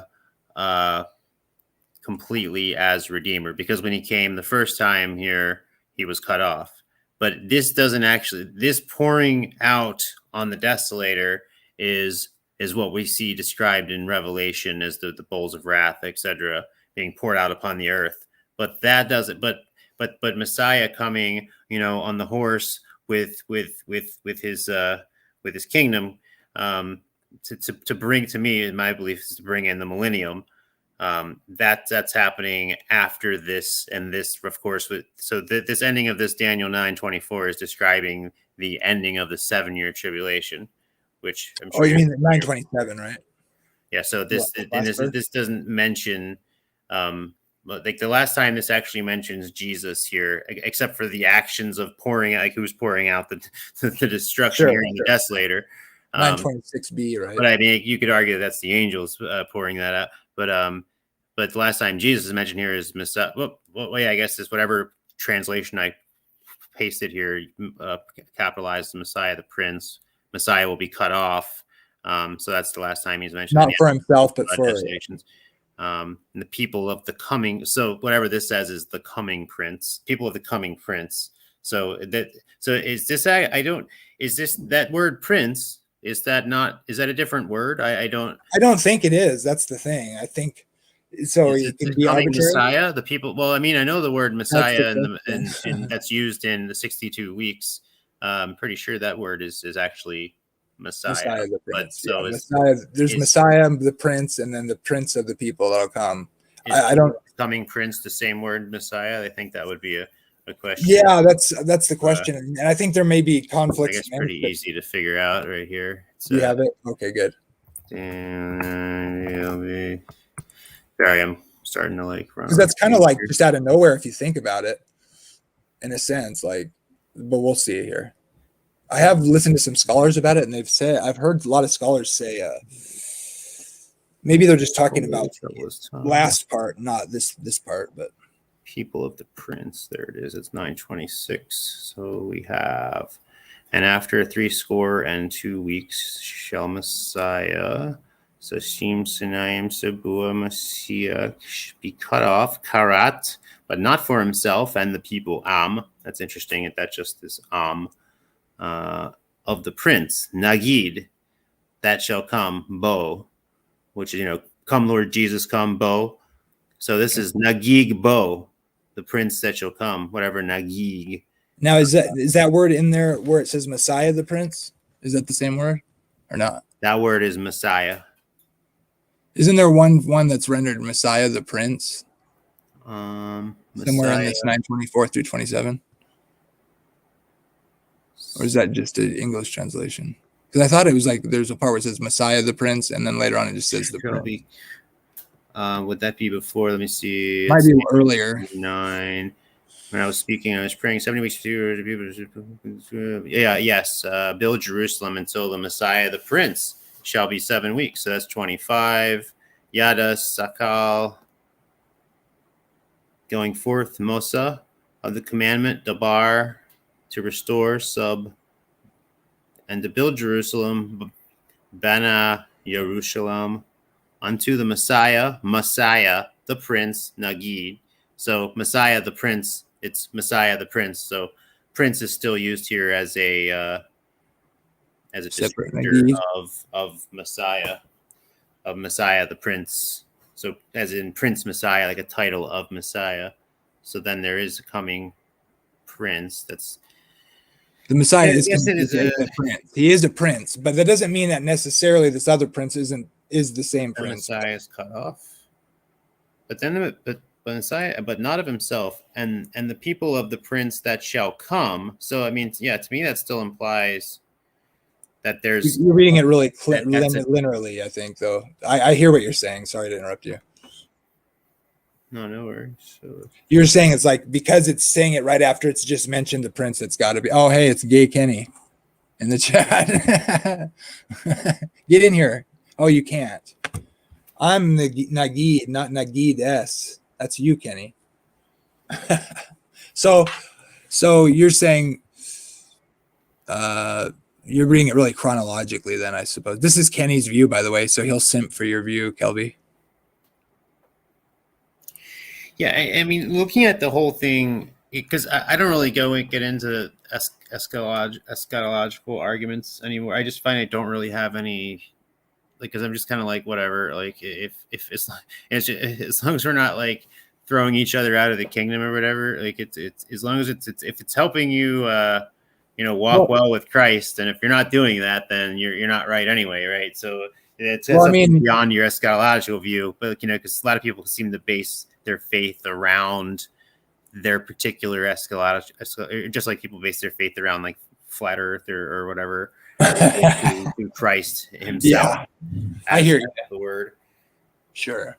I mean, you have to believe what I do, or you're not saved. But besides that, no, I'm just joking. I hear you. But like looking at, because I mean, I would also say I'm a dispensational, pre-millennial, and pre-tribulation, semi-Pelagian. Have you seen my other avatar? It's Darth Semi-Pelagius, and it's a picture of Darth Plagueis. Yeah, so I don't know all the different any more label. One time I came up with a really long string of particular descriptors that somebody could slap on me and be like. But yeah, there's not really any conflict as far as any of this. That's why at some point I'm just like, all right, well, I don't at the same time I don't want to just be like, yeah, you're wrong, because everything I know I think is right. It's not really I don't a scientific way to go about things. But I still don't see where that, like any other view, kind of ends up, as far as because it still would imply that I believe in a future abomination. Millennial, by the way, just so you know, the future millennial kingdom. I'm a premillennial. I'm just post-trib, and I do believe that Daniel speaks of a end of time before I would say before Christ returns. Someone who has an abomination of desolation in the temple. Let's say that, but I just don't think it's a literal temple. Well, that's where the temple at the ending of Ezekiel really got to me. Like, what is that, and what's going on there? And then in Daniel, we see David entering in and people offering sacrifice and that sort of thing, which is interesting. But it seems like in any case there needs to be a time on earth when Christ is on the throne, and yet there's still people in rebellion, and yet Satan is bound. So these people are just in open rebellion. I don't know if that's going to be widespread, because obviously the nations are going to be coming to Jerusalem, paying homage to the king. It's really hard to square all the verses that seem to apply to from the time of Jacob's trouble through Christ's return. And if you a splitter and you say he returns like a rapture and then a second coming, and then also trying to make sense of all the verses and all the things that happen on the day of the Lord, and what does that mean?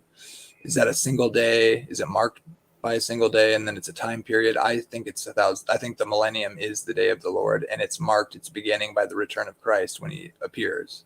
So when Christ appears, that's the beginning of the day of the Lord, and then and then all the things that need to fit on the day of the Lord are literally things that can fit within the 1,000 years, like like Armageddon, or you could not Armageddon, but like the millennial kingdom, the judgment, and all that happen on the day of the Lord. Well, remember, after 1,000 years, Satan is let loose, and then all the nations. Right. There's that's gonna be nations around that are all gonna, and that's gonna be a short battle, Well, this is what's interesting about the whole soul sleep thing, is because I think this. So when it says that, I think that's literally the dead that were not saved, that weren't in the blessed resurrection, right in Revelation 20, that are literally raised, I would argue, at Christ's return and the rapture. So that's all the righteous that ever lived, and all the righteous that are still alive. So everybody who's saved is raptured. Then that's it. Christ kills the Antichrist when he comes, right? Because he destroys them with the brightness of his coming and the breath of his mouth. Well, there's going to be non-believers during the millennial kingdom. Well, I'd like to see where you can make that absolutely the case, because I would argue that there is no millennial kingdom on the earth, and that Satan's bound on the earth, and there's nobody alive here, and that's the sense that he's bound, right? The earth gets destroyed at Christ's coming, and so then the idea, the passages that refer to the rebellion is when Christ and the saints return. You see the New Jerusalem coming down out of heaven, right? And it's kind of in a chiastic form in Revelation 20. But after the 1,000, where is it coming down to? To earth. So I agree it's a new heaven and new earth, but I mean, it's like I said, I haven't really it's complicated in a while.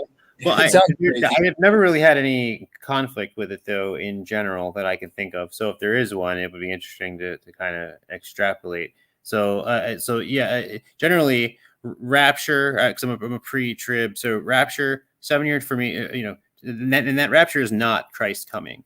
That's us going to him. And then that's I agree with that. And that's the bride.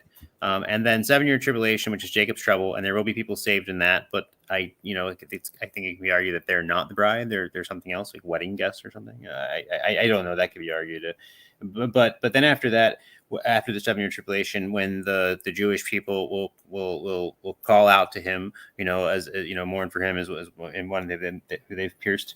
And then he is going to come with his kingdom, which is going to be us who have been raptured, as well as probably everybody. And then coming, and then what's happening on the earth and redeeming the earth, and then that's the beginning of the 1,000-year reign, when Satan is bound, and then earth is still not completely recreated yet.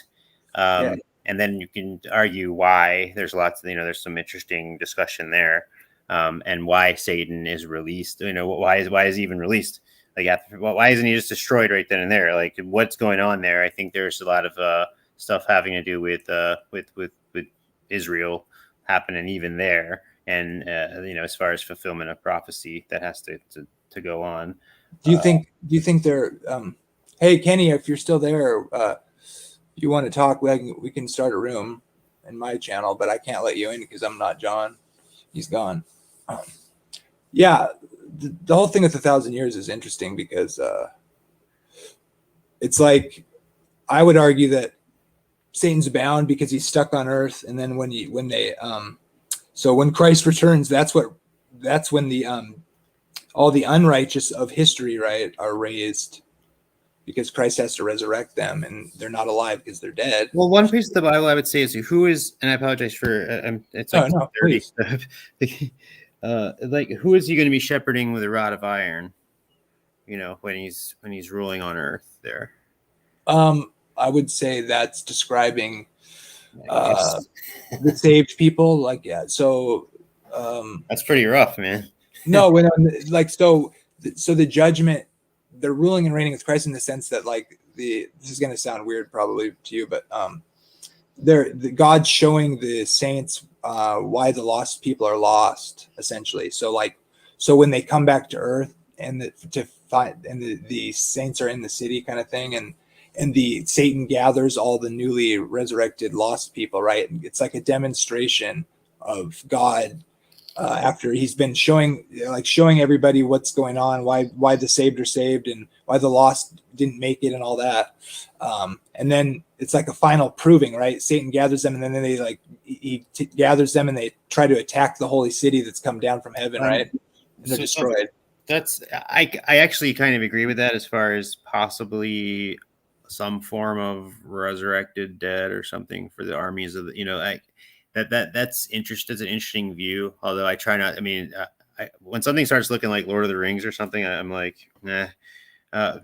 Well, they're just embodied mortal people that are back alive again, and then Satan. They all like see that they're outside, right? Well, so they go during the millennial kingdom.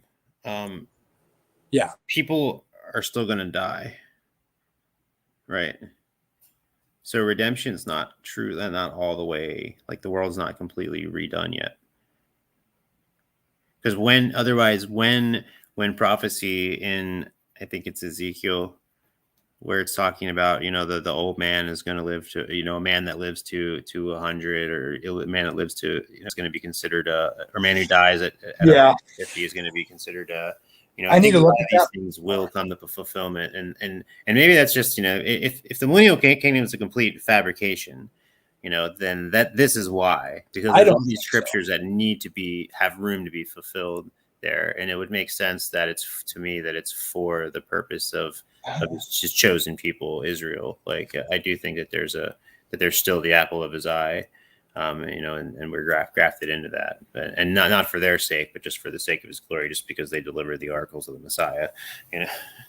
The problem I have with that, just to be totally frank, is that like what constitutes them like being a Jew? I think the genetic thing, like you can trace these people, they're really Jews. Like obviously they're Jews by practice and they're Jews by lineage to a greater degree than other people are, but it's like then you start wondering like, well, what's the cutoff like to get this privilege or whatever, and then you ask, and then in case if it's not really like a hard cut on genetics, and it's just like, well, if you're a Jew, man, what's the problem here? And it's like I'm not trying to make it a problem. I don't have a problem with Jews. In fact, I'm a supporter of Israel, to make that clear. But like. It's like, okay, well then is it because of religious practice? Well, surely we can't say that because. Well, I mean, what has made Jews maintain being Jews for the last 3,000 years? Most people that are Jews, they're well aware that they're Jews, and other people that are hardcore Jews, it's well aware that everybody else is well aware that they're Jews. I mean, it's just kind of like that. If they're identifying as Jews and kind of are holding that they have some belief that God is. But you'd have to be Isaac and Jacob, But well, I mean, sure. How far does that? I agree that it can be a slippery slope there. But it's muddy, and it's just like because look, if you think you're a Jew or you are a Jew, then you are a Jew. Presuming you have some lineage, right? But then that's complicated too, because it's like there was a mixed multitude that maybe became a part of Israel that you couldn't really genetically trace. Well, ultimately, like a Reformed Jew, somebody who just literally just says God's not real, it's all just stories and it's just our tradition and that's all it is. But I don't think they're going to have any part in the kingdom, right? but then again, I'm also not saying that Jews are saved without Christ either. Like, that's where it's rough. People.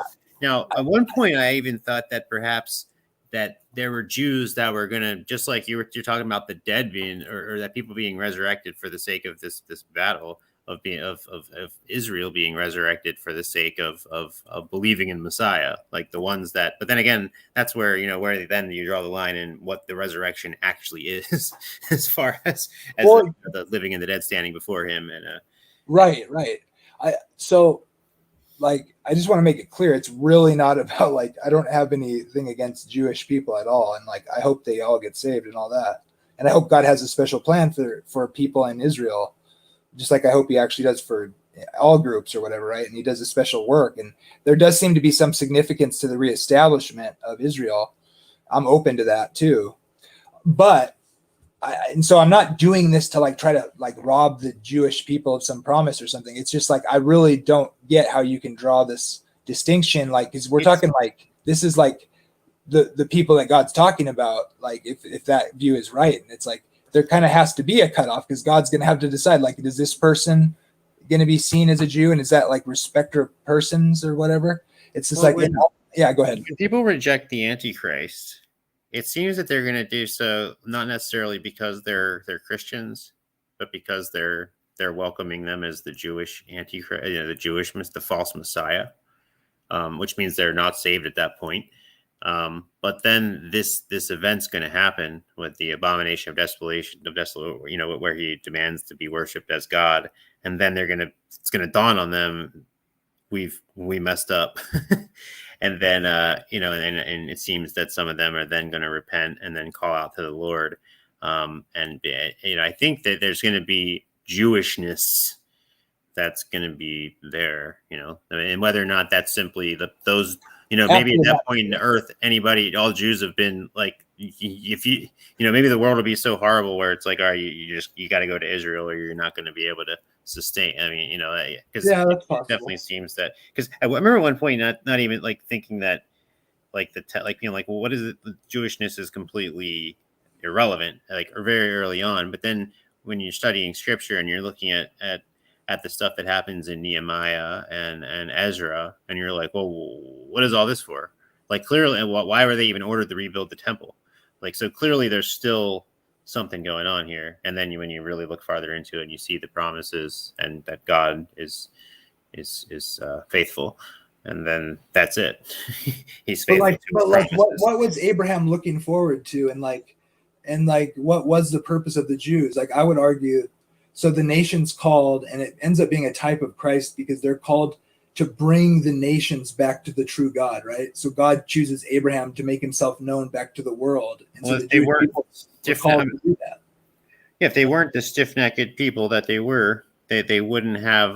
They would have just gone the way of the Babylonians and the Hittites. They just would have got absorbed into history.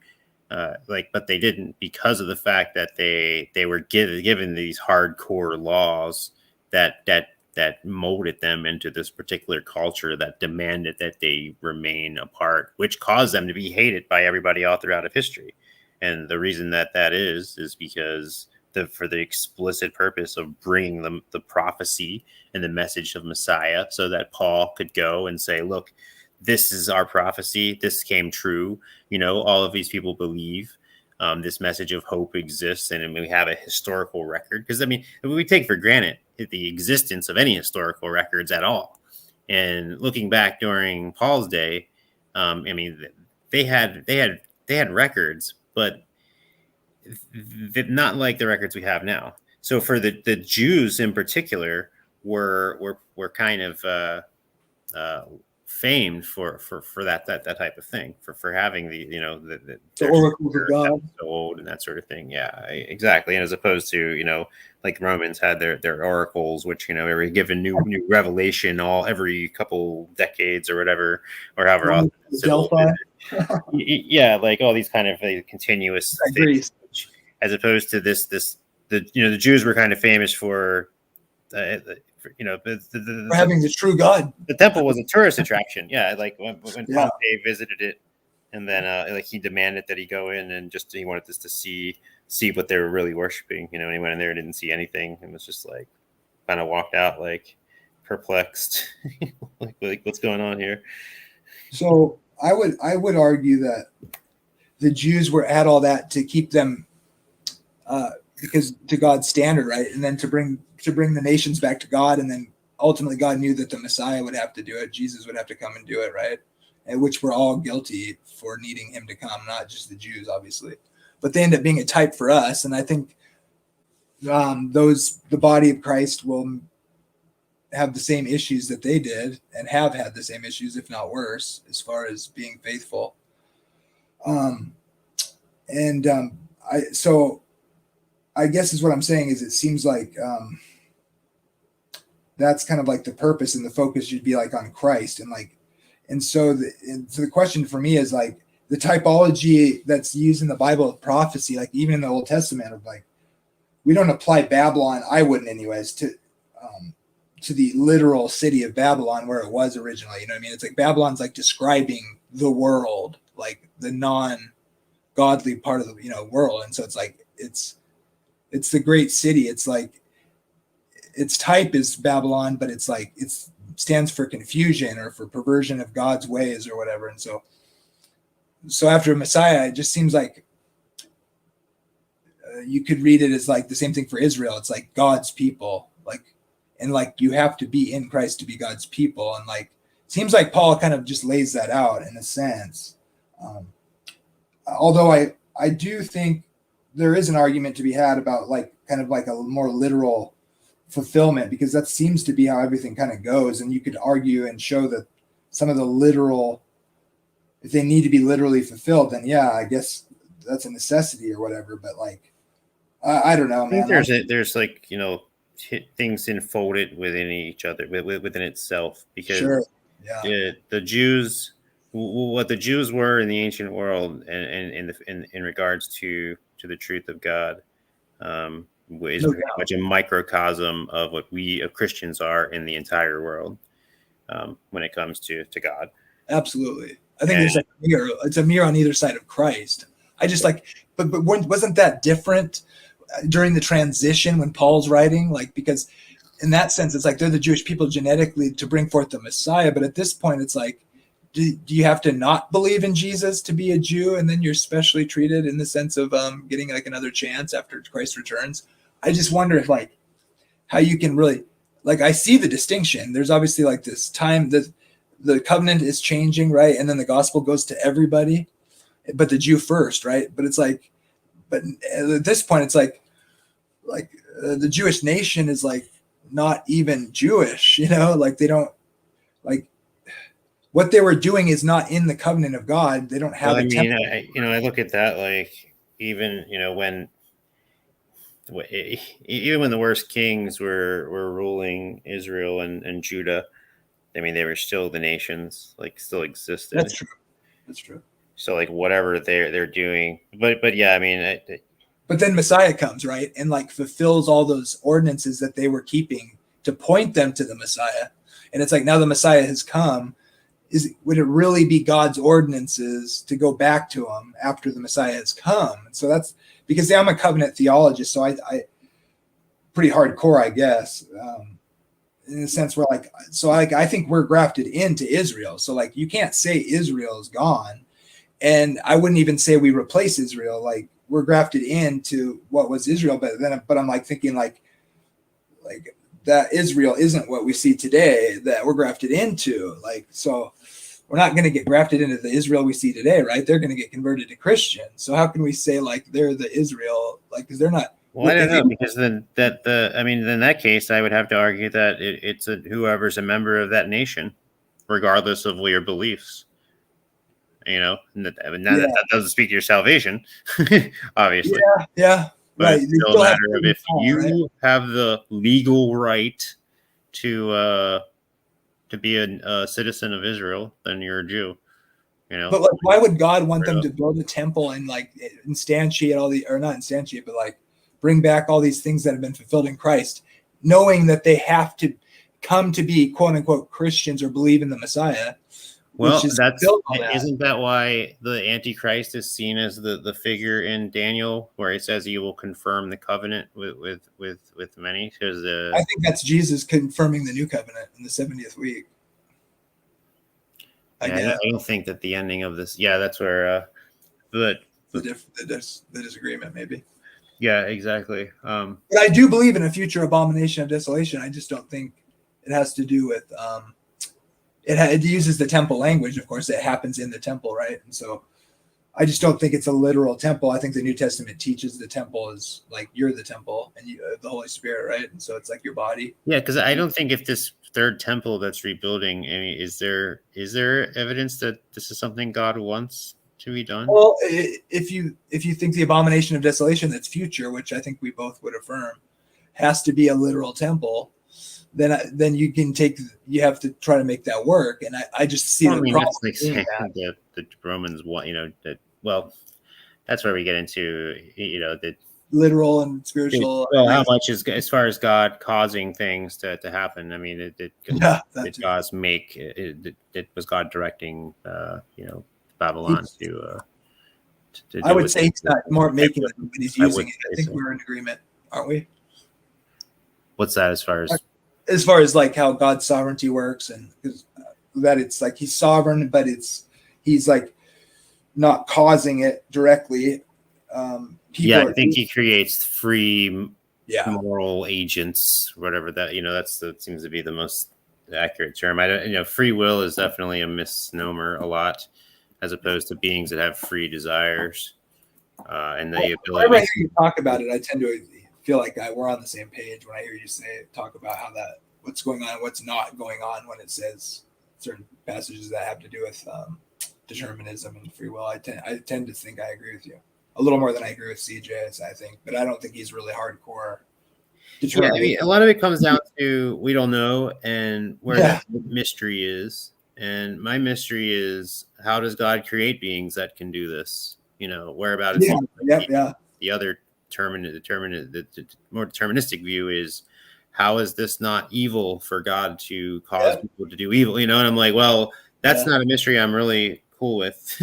I'd rather have this other mystery, which also, as long as there's no other, it doesn't cause other contradictions, which I don't think that it does. Because again, it's a mystery and freedom. Does God desire the death of the wicked? Does God desire all to be saved? It's like, well, yes, it says that he does, and yet people aren't. And therefore, if you can't understand, well, this must mean God's not sovereign. Well, no, that means you're using the word sovereign wrong. I mean, sovereign means he could control for universalism. What's that? I said you have to be a Calvinist to be a universalist, I would say. It does seem not technically. If you can think that that's how, I think if you're conforming to that mechanism, then I can see where universalism would become logical. Yeah, he wants all to be saved. You're just saying I'm a Calvinist, but limited atonement's baloney, and so I'm going to leverage Calvinist views to do that. And so obviously that that's not necessary. You can hold beliefs for all sorts of reasons, but same with open theism. If you don't want to go, if you can't just accept the mystery, I don't know how God creates people, or how it works. Like, well, how does he create free will? How's free will work? Or, whatever. Then it seems like the Calvinist theology would demand to answer that question and say, well, he does it because he decrees it. And that's just it's like, well, then that means this, therefore I can't accept that. Well, then you're man-centered theology, but then the open theist would have to say, well, then the other way out of that is, if then God doesn't really know what people are going to do. He's creating, if he does create beings somehow that can do this, then that can only mean that he doesn't know what they're going to do, because knowledge must that's a mistake too.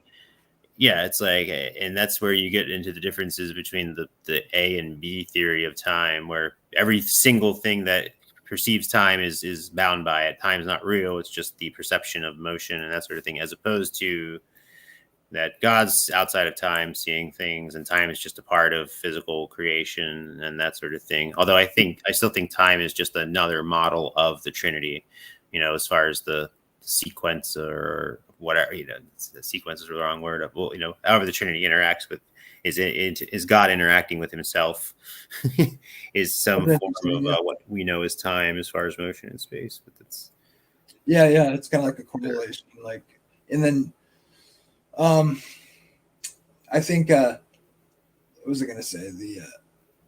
But it seems once you get stuck in B theory, I mean, and talking to people, I'm like, why, I tend not this. Like, I don't know. It's really such a paradigm difference in complete perception of your own. It's just like when in people that, like, a good friend of mine who I grew up with became a flat earther, like in real life, And it's like walking around. Like I was driving tonight, and I'm looking at the moon, and it's really low, and it's like huge, and I'm like looking at that and being like, yeah, I don't know what that really is, and everybody's lying to me, and nobody knows it. Like that's got to be maddening, And well, yeah, it's you can't. And just people can become flat earthers. Don't get me wrong, but yeah, not smart in all. Not smart in a particular way, though. Well, I think it's a matter the friend of mine, at one point I asked him, because I was like, well, prior to this, did you even obviously I don't know for sure, but my view is he never thought about anything having to do with it. And then the first thing that he did think about was all of this bombardment of information that he finds online. That's it, man. In his viewpoint, he did know all about it before, but he really didn't. Because I know he didn't. It's the same, only different, I just learned what they told me in school, and I'm like, yeah, what did you learn in school, dude? Because I knew you in school, and you didn't know. You didn't know crap then either. I was studying that stuff in school, and you were, and the whole way that you describe the way people learn things is not accurate as far as just personal awareness. I am surprised at how often, though, people just accept things on authority in a certain way, and like in different ways here and there. Even people that appear to be really intelligent, like Kenny, if he's still out there. I mean, that guy he's just like an input, like robot, and then he just believes it. That's why he's old Earth. No, I'm just kidding. No, but I mean, it's easy to just accept things, and like I try to, and I'm not good at it necessarily, but in all things or whatever. But I always want to like try to understand things, not just like be told the answer, because that just ends up working out better. I mean, just in little things in life, right? Like, rather than tell me like why the guy's coming at this time and this one guy's not going to be here if I'm like on a job, right? I want to like, well, what is that guy doing, and why? Some people don't like to work that way, They'd rather just tell me the answer, not why it's the answer. And I don't think blind faith is really necessary, but some people, that's what some people that works for. And I mean, God bless them, right?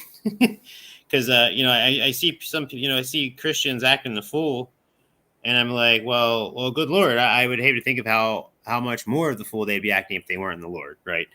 So I try to give people the benefit of that doubt, because if they weren't, it's got to affect somebody in some way. Yeah, sometimes it's like you got to see yourself as looking this way to other people sometimes too, but sometimes it makes you doubt. Like it's like how could also demand that they have an answer, just like when people just can't accept. Like I was saying, like that's where I think where people I think what I might view would be labeled the Molinist view. Although that still seems like, well, you still have a problem with determinism, and it's like, well, no, I don't. It's just there's an undefined variable there, and that's fine. But that when you have a type of mind, a very logical mind, whatever, right brain demands to fill in that vacuum, and therefore you're gonna desperately try to fill it with something that you can justify.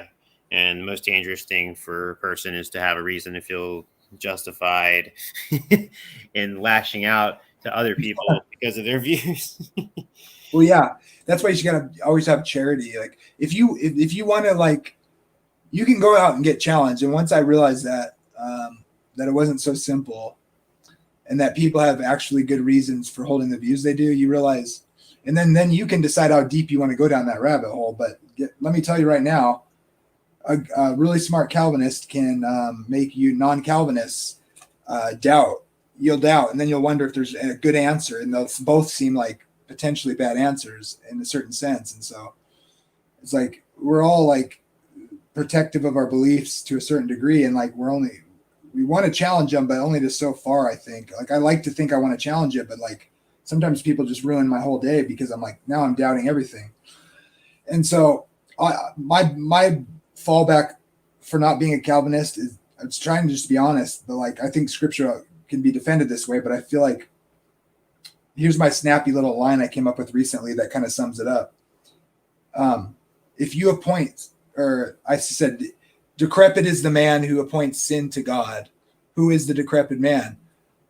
copying the Bible verse about the blessed man. It's kind of a joke about James White and thinking the blessed man is Jesus or whatever. But that's the bottom line for me. I don't know about you, but like God cannot be responsible for sin in any sort of like personal agency. He can't have done it. I mean, he's responsible for creation. So it reminds me of like I was arguing with somebody about CRT, right? And they're like, well, it's because this is all right. Actually, so I had another conversation. Somebody I was witnessing to kind of recently. It was a friend of mine from like 20 years ago. I'm like talking to him, and he's really kind of bought everything like LaPlante and Singer, like, and he's basically telling me my Christianity is rooted in colonialism and blah blah blah blah. But he's basically like, no.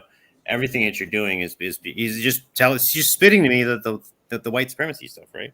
Just because I'm just like, are you serious? Like, are you? And I don't know. I mean, maybe he wasn't, but I think he was, and it was just very what was that? Like serious about literally believing that that anything that I was doing as far as my belief was tainted by my upbringing simply because I'm a white American.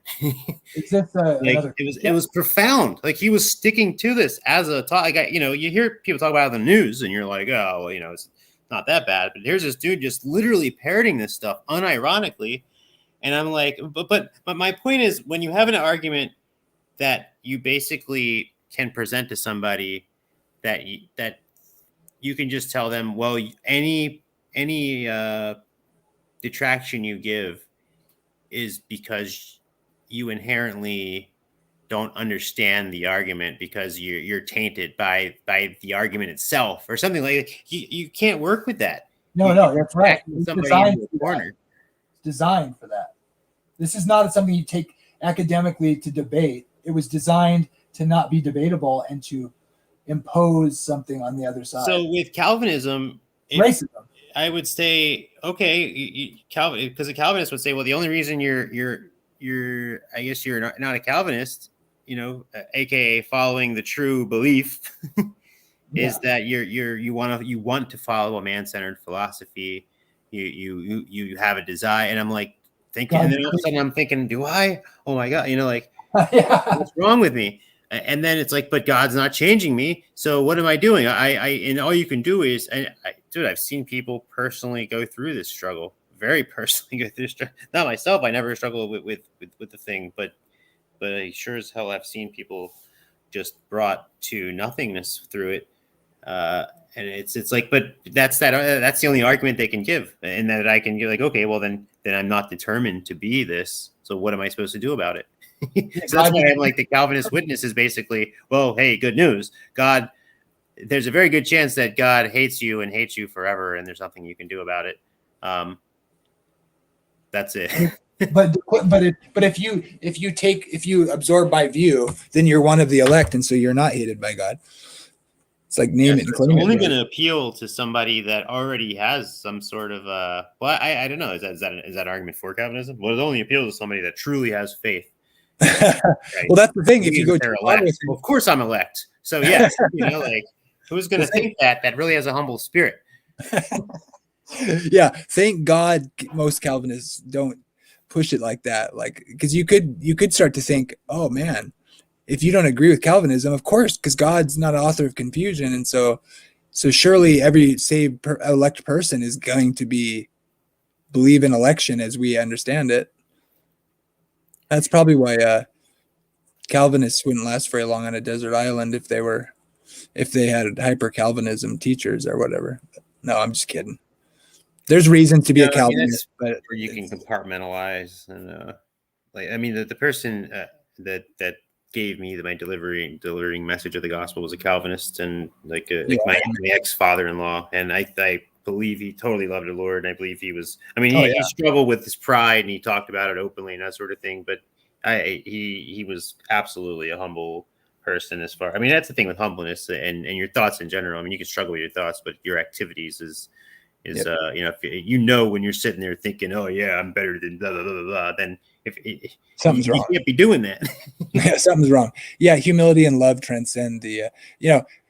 Sometimes the implications of our theology don't always come like out in the way we practice. I think a lot of Calvinists practice Christianity as if they were not Calvinists, I guess, you know, like and there's a sense where that's built in too, right? And I'm probably just talking on my butt now, but it seems like to me that they often start talking about God allowing things and such, and it's like, wait a minute, that's not consistent with your worldview. God doesn't allow, permit stuff. He's sovereign, right?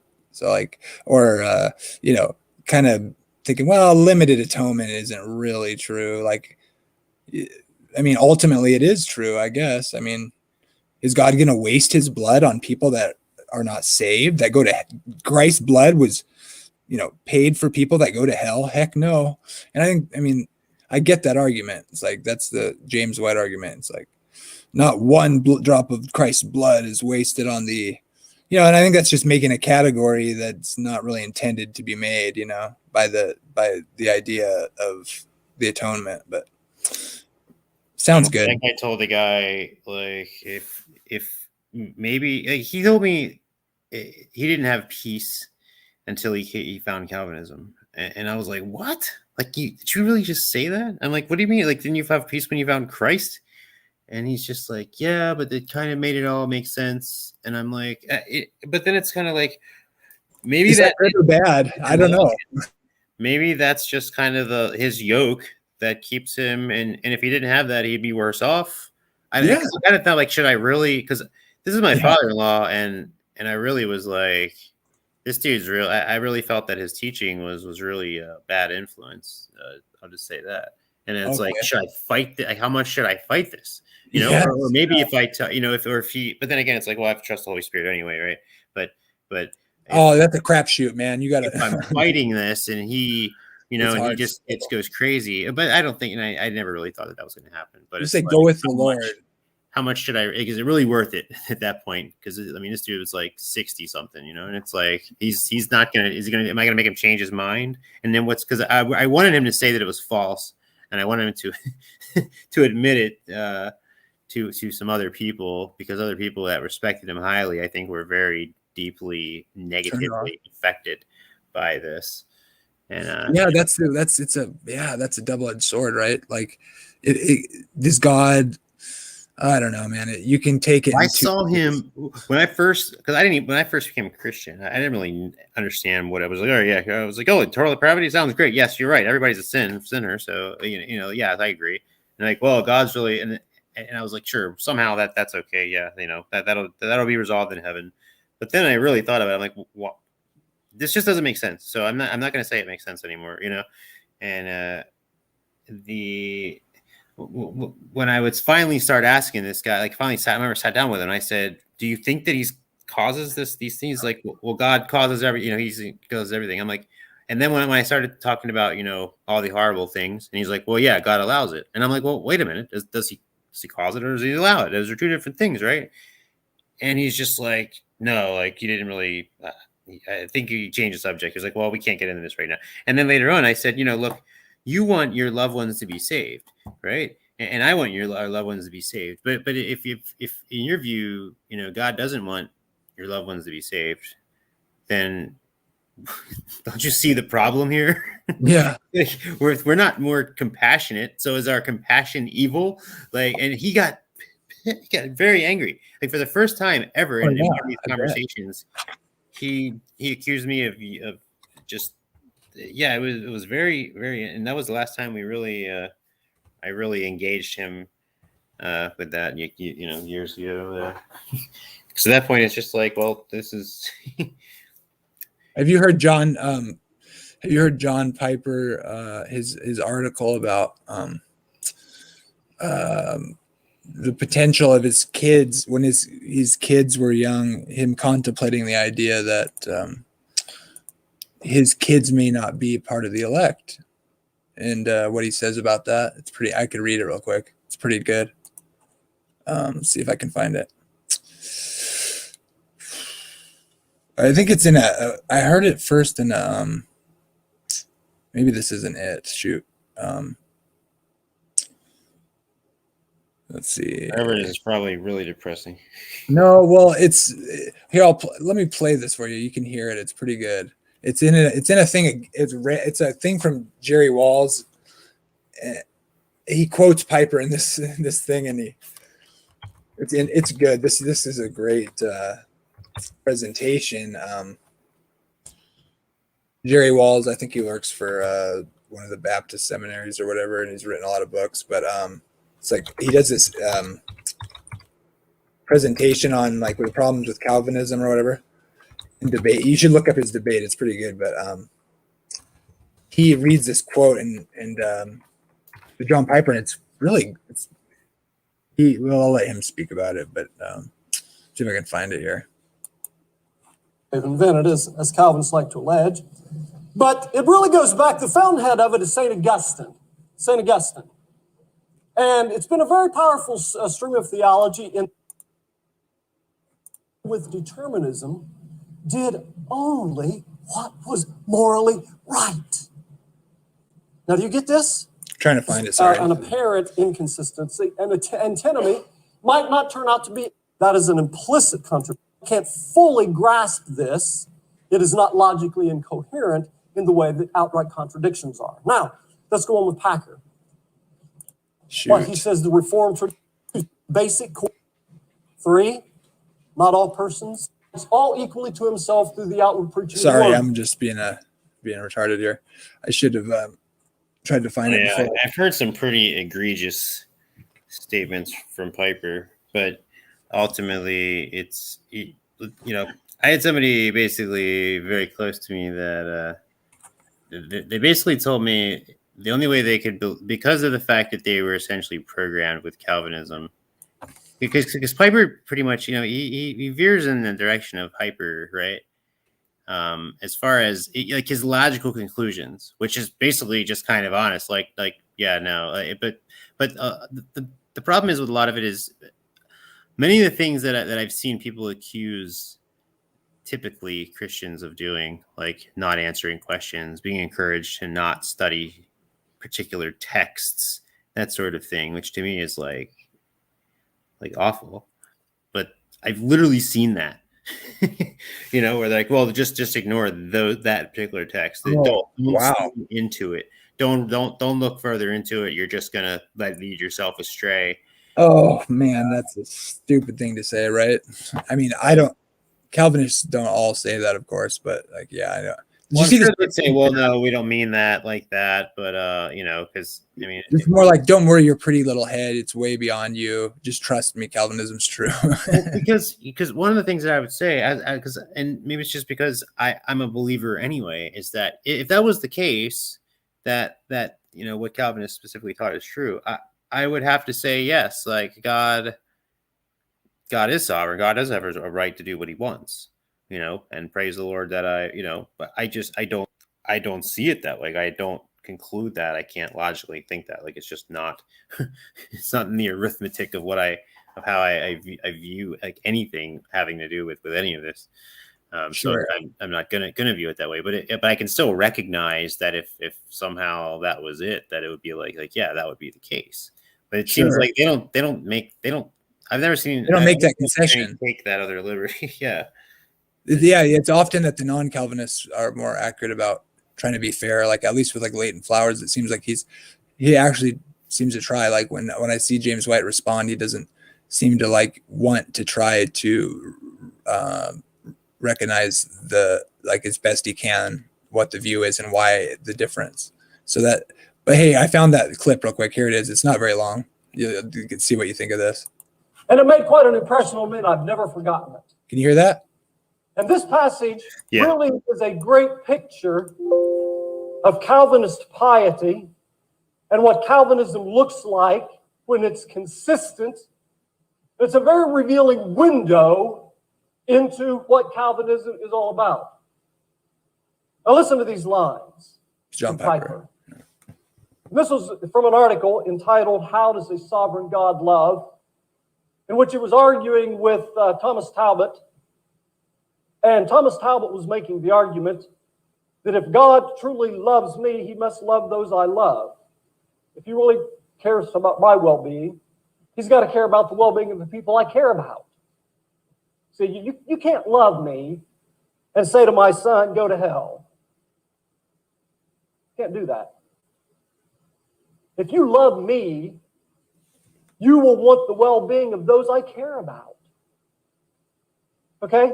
Now, Piper dared to disagree in this sense. And here's what he wrote. But I'm not ignorant, that God may not have chosen my sons for his sons.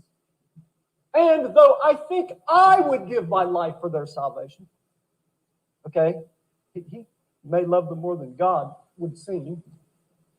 I would give my life for their salvation. If they should be lost to me, I would not rail against the Almighty. Now, I want you to notice this. He is God. What makes God God for Piper? That he has the power and the right to damn or save as he wills, as a matter of sovereign choice. That's what godness is to Piper. He is God. I bet a man. The potter has absolute rights over the clay. Mine is to bow before his own unimpeachable character and believe that the judge of all the earth ever has ever, and always will do right. Now notice this idea.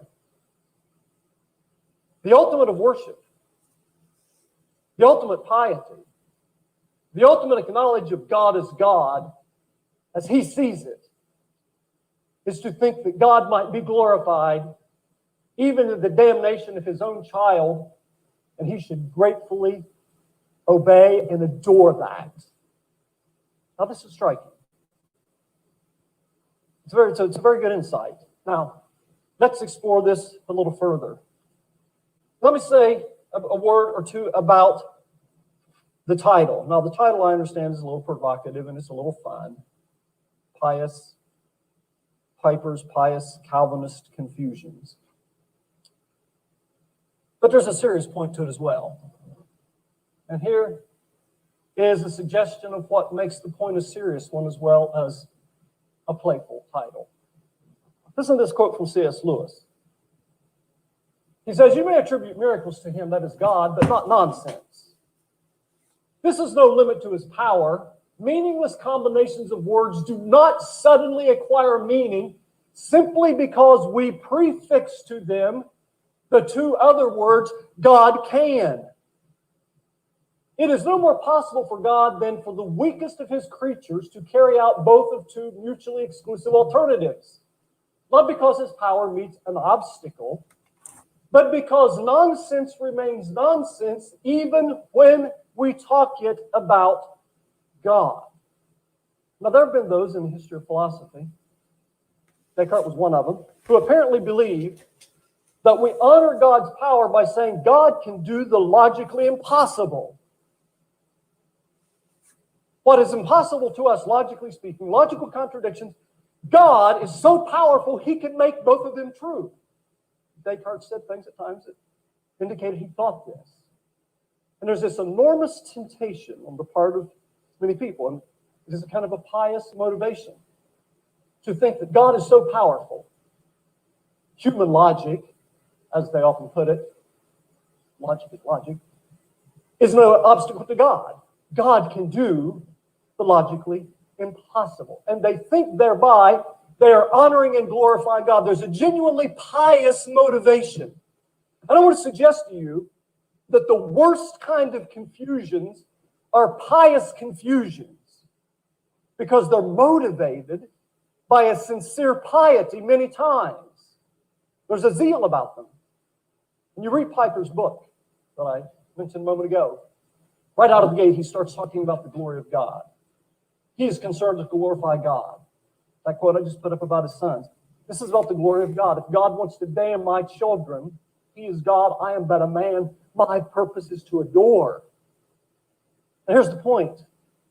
Who doesn't want to glorify God? That's what we're called to do. So given this notion that to glorify God, you've got to go with this. People are often motivated to accept things that make no logical or moral sense because they've been sold it under the banner of this is how God is glorified. So the worst confusions of all are pious confusions, motivated by a claim and often an actual honest desire to glorify God. But let me make this point clear. Just because you want to glorify God does not entail that your thinking is clear and coherent and consistent and theologically viable, nor that your biblical interpretation is sound. And indeed, I believe Piper is guilty of this with respect to some of his biblical interpretation. Piper believes that the phrase, the righteousness of God, means God's concern for his own glory. That's how he interprets it. That's how he understands it. And again, the impulse is, well, of course, if this is what glorifies God, if this is really what God's righteousness is all about, by all means, we want to glorify God. But consider this statement from N.T. Wright, probably the greatest. Oh, I can stop if you want. In the world I thought he was going to conclude it sooner. He But says this. keep There's a listening. huge massive No, I think I'm going to listen to this later, though. Who is this again? I'll get you the link here.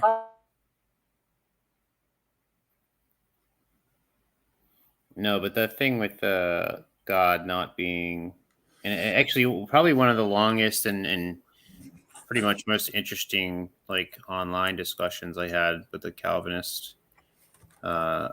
It ended up, once we drug it out and boiled it all away to the most logical foundations, they had to say God is not logical. And they're like, God is above, but they said he's above logic. And I'm just like, that's not what, like, to me, if God can be illogical, then God can be a liar, because logic is truth. And for God to not be logical is basically God going against his own character. And so like, it doesn't work for me. I think the statement I was waiting for to sum it up is that I thought he said something like, in his article, Piper says,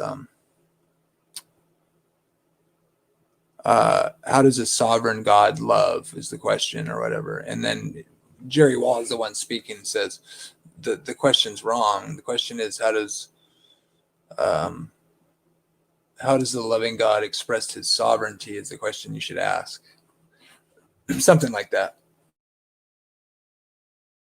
What is unfortunate about the piety thing, but I also think that really plays into pride, and that's why I do think it's used by Satan to keep division happening.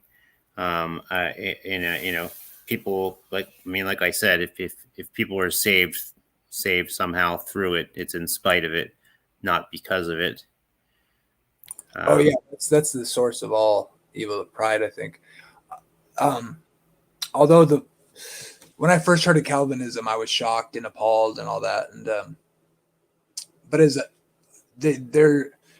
just like almost with anything else. It's like there's this middle ground where like having charity and recognizing and listening.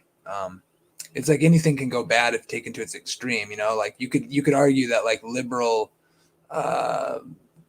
types of compromise in Christianity would never arise out of Calvinism, but they'd arrive out of a non-Calvinism that slides further and further away from what Calvinism is holding on to. Yeah, we were just saying universalism comes out of Calvinism as well. That too, but like but it's what's held strong is like respect for God and upholding a fear for God, and like in balance, that's proper. I would argue that is a key part of honoring God or respecting God and having keeping God isn't just more than a concept, and being what's the word I'm looking for?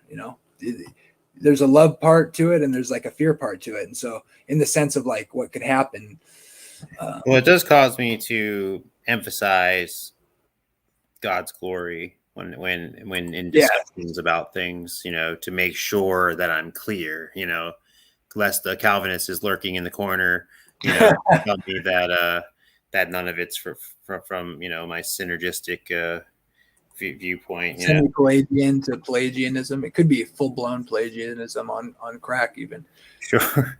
That's what I meant by like liberalism, like Pelagianism, that whole thing, like turboed.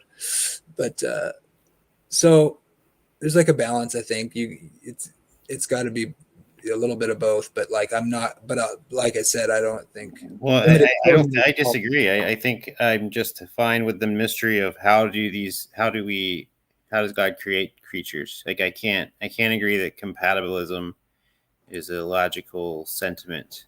No, I don't agree either. I just mean like kind of like the essence of what the different traditions emphasize, I guess. I don't agree with tulip either. I almost agree with none of it, unless I'm feeling agreeable and I can make a like I can still get around like I was just like one of my favorite recent apologists, Anthony Rogers. He's a Calvinist for sure. I mean, CJ's a Calvinist, but none of that doesn't really seem to bleed into to a lot of things. I think when it comes down to it, although at one point, one of the problems came in, I think, was like an open theist challenges like somebody who is a Calvinist. And then next thing you know, the debate is based on that, the determinism part. Versus knowledge and time part, which really isn't, neither of them are right. Yeah, so forces have a reason to target, but none of those targets are really relevant to the truth. You wonder if many of these hardcore versions or whatever arose in their defense of some heresy, like Pelagianism, right? Like, or some would even argue probably like I don't take as a common view on what the Reformation is really about. I guess I don't think it was totally about.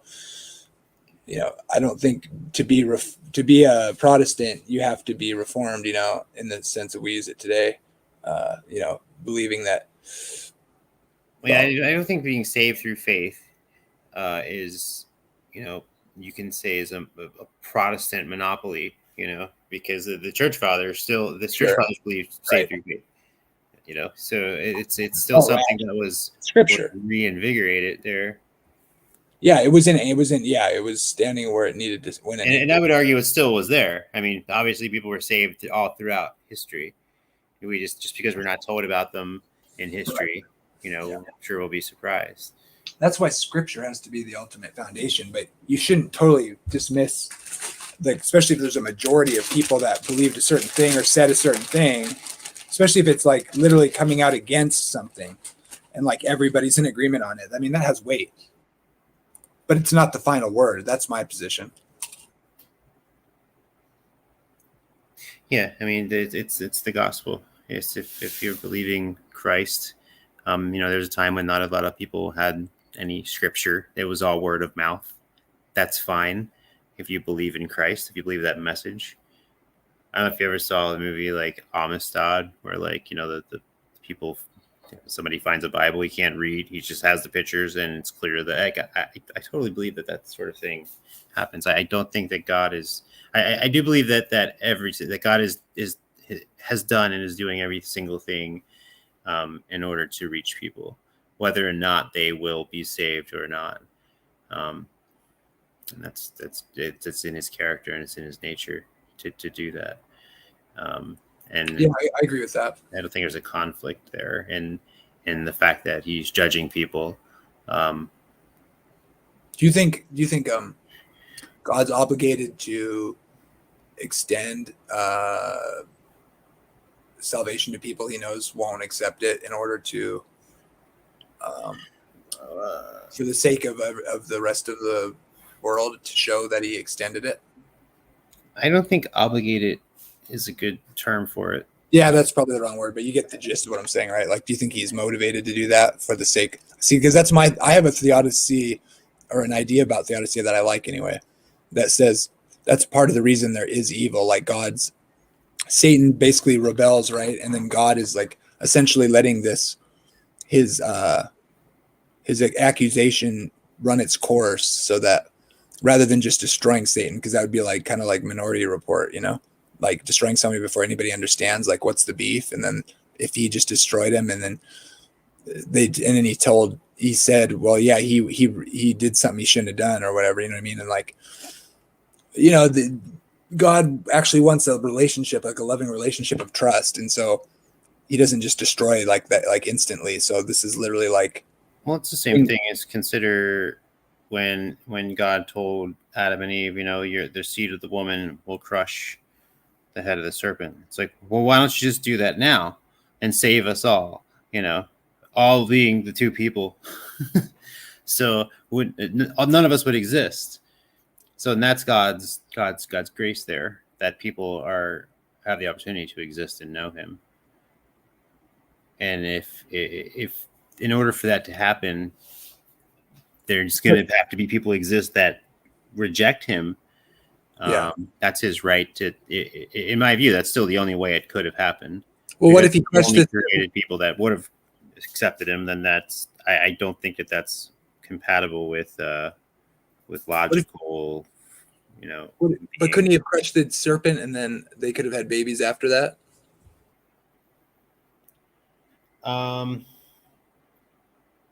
Well, what would they be being saved from at that point? Because crushing the serpent's head would basically be the fulfillment of everything that we see being fulfilled as far as nations and that sort of thing.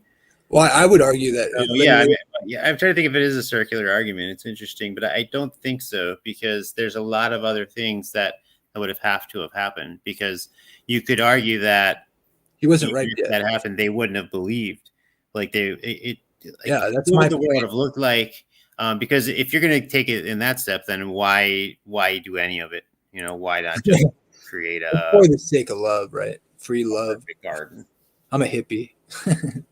Yeah, no, but at this point for me, that's what makes the most sense. Like God lays out rules of engagement, and He's like, in a sense, He's like, when it's all said and done, that's what rectifies how there'll be no sin in heaven. Like He's letting this rebellion play out, and he's taking a remnant of people that trust Him, and then He shows them why He's just totally, so that there's no doubt, and then there's like perfect trust forever without any kind of doubt, in the sense that, like, reasonably anyways, and those are the people that are the remnant of His that are saved out of it.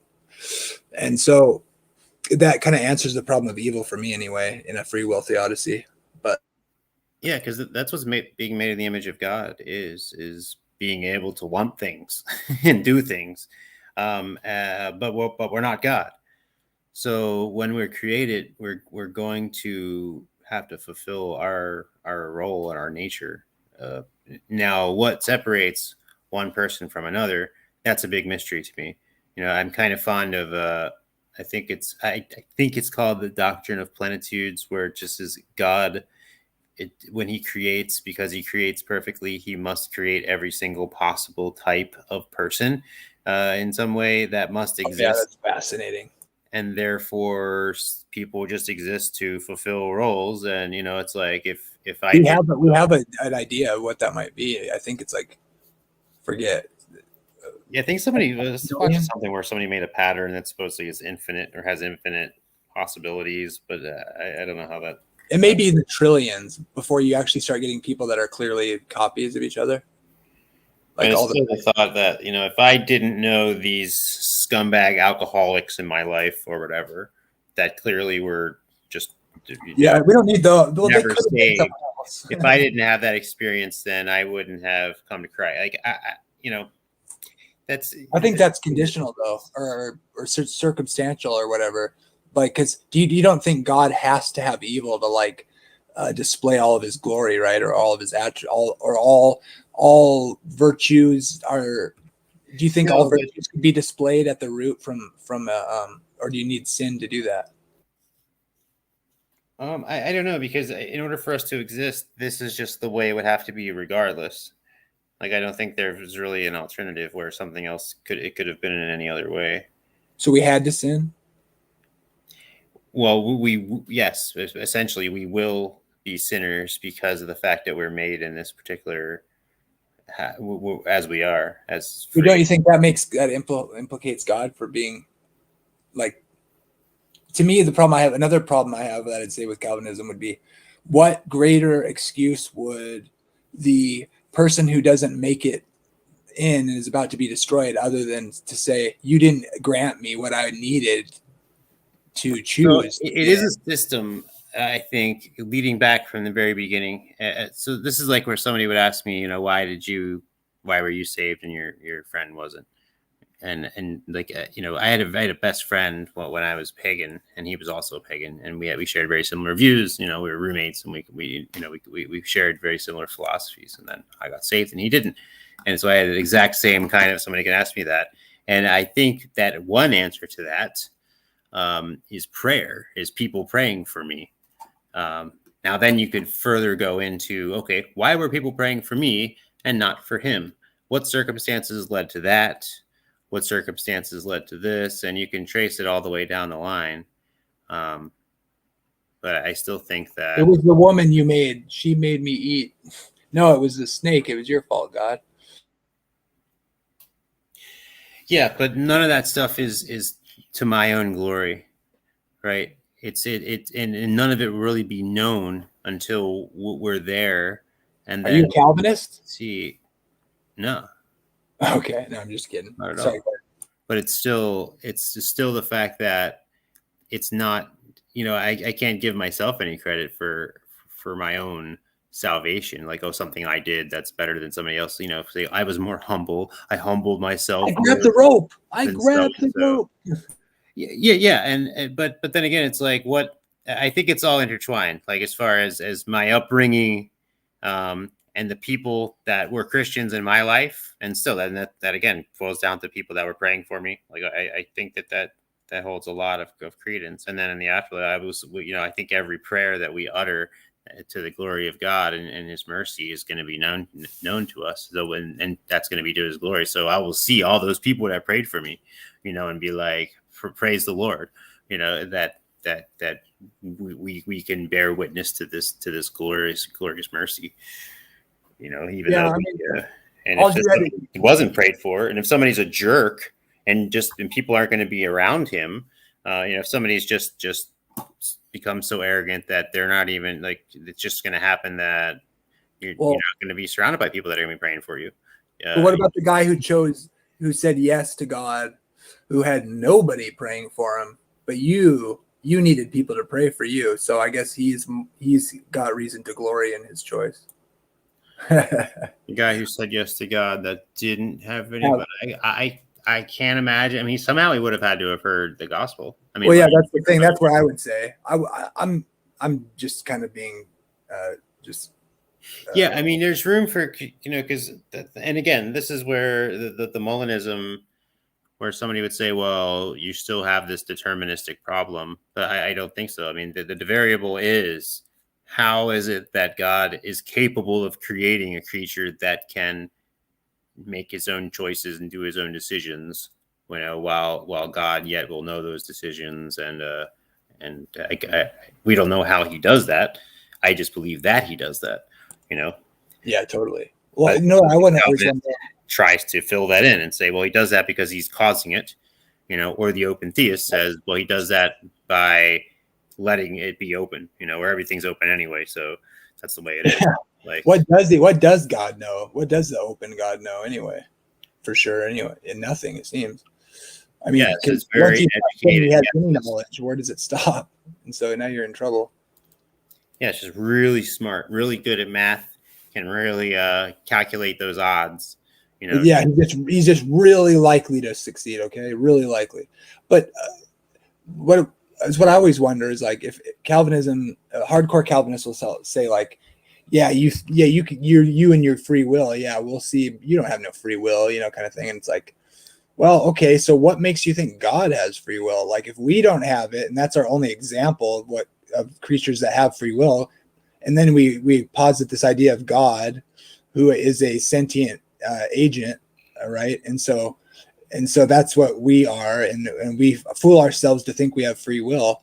why should, if we think this greater being has free will, if our own understanding of it is totally just a misunderstanding? Because he's not only like us in the sense that he makes decisions, but he's perfect. So he's constrained by like having to make perfect choices. We're not constrained to do that, and we don't even have it. So why think he does? That's what I always wonder. Like, it makes no sense. Like, where does this whole idea begin and end? It That's seems why like, I think free will is a misnomer. You know, it's not like, first of all, we don't know everything, so we don't really have freedom to make choices knowing all outcomes. So there's already a restraint there. If there's any restraint, then it's not truly free will. It's just it's a limited free will. But all that I like it's all a mouthful.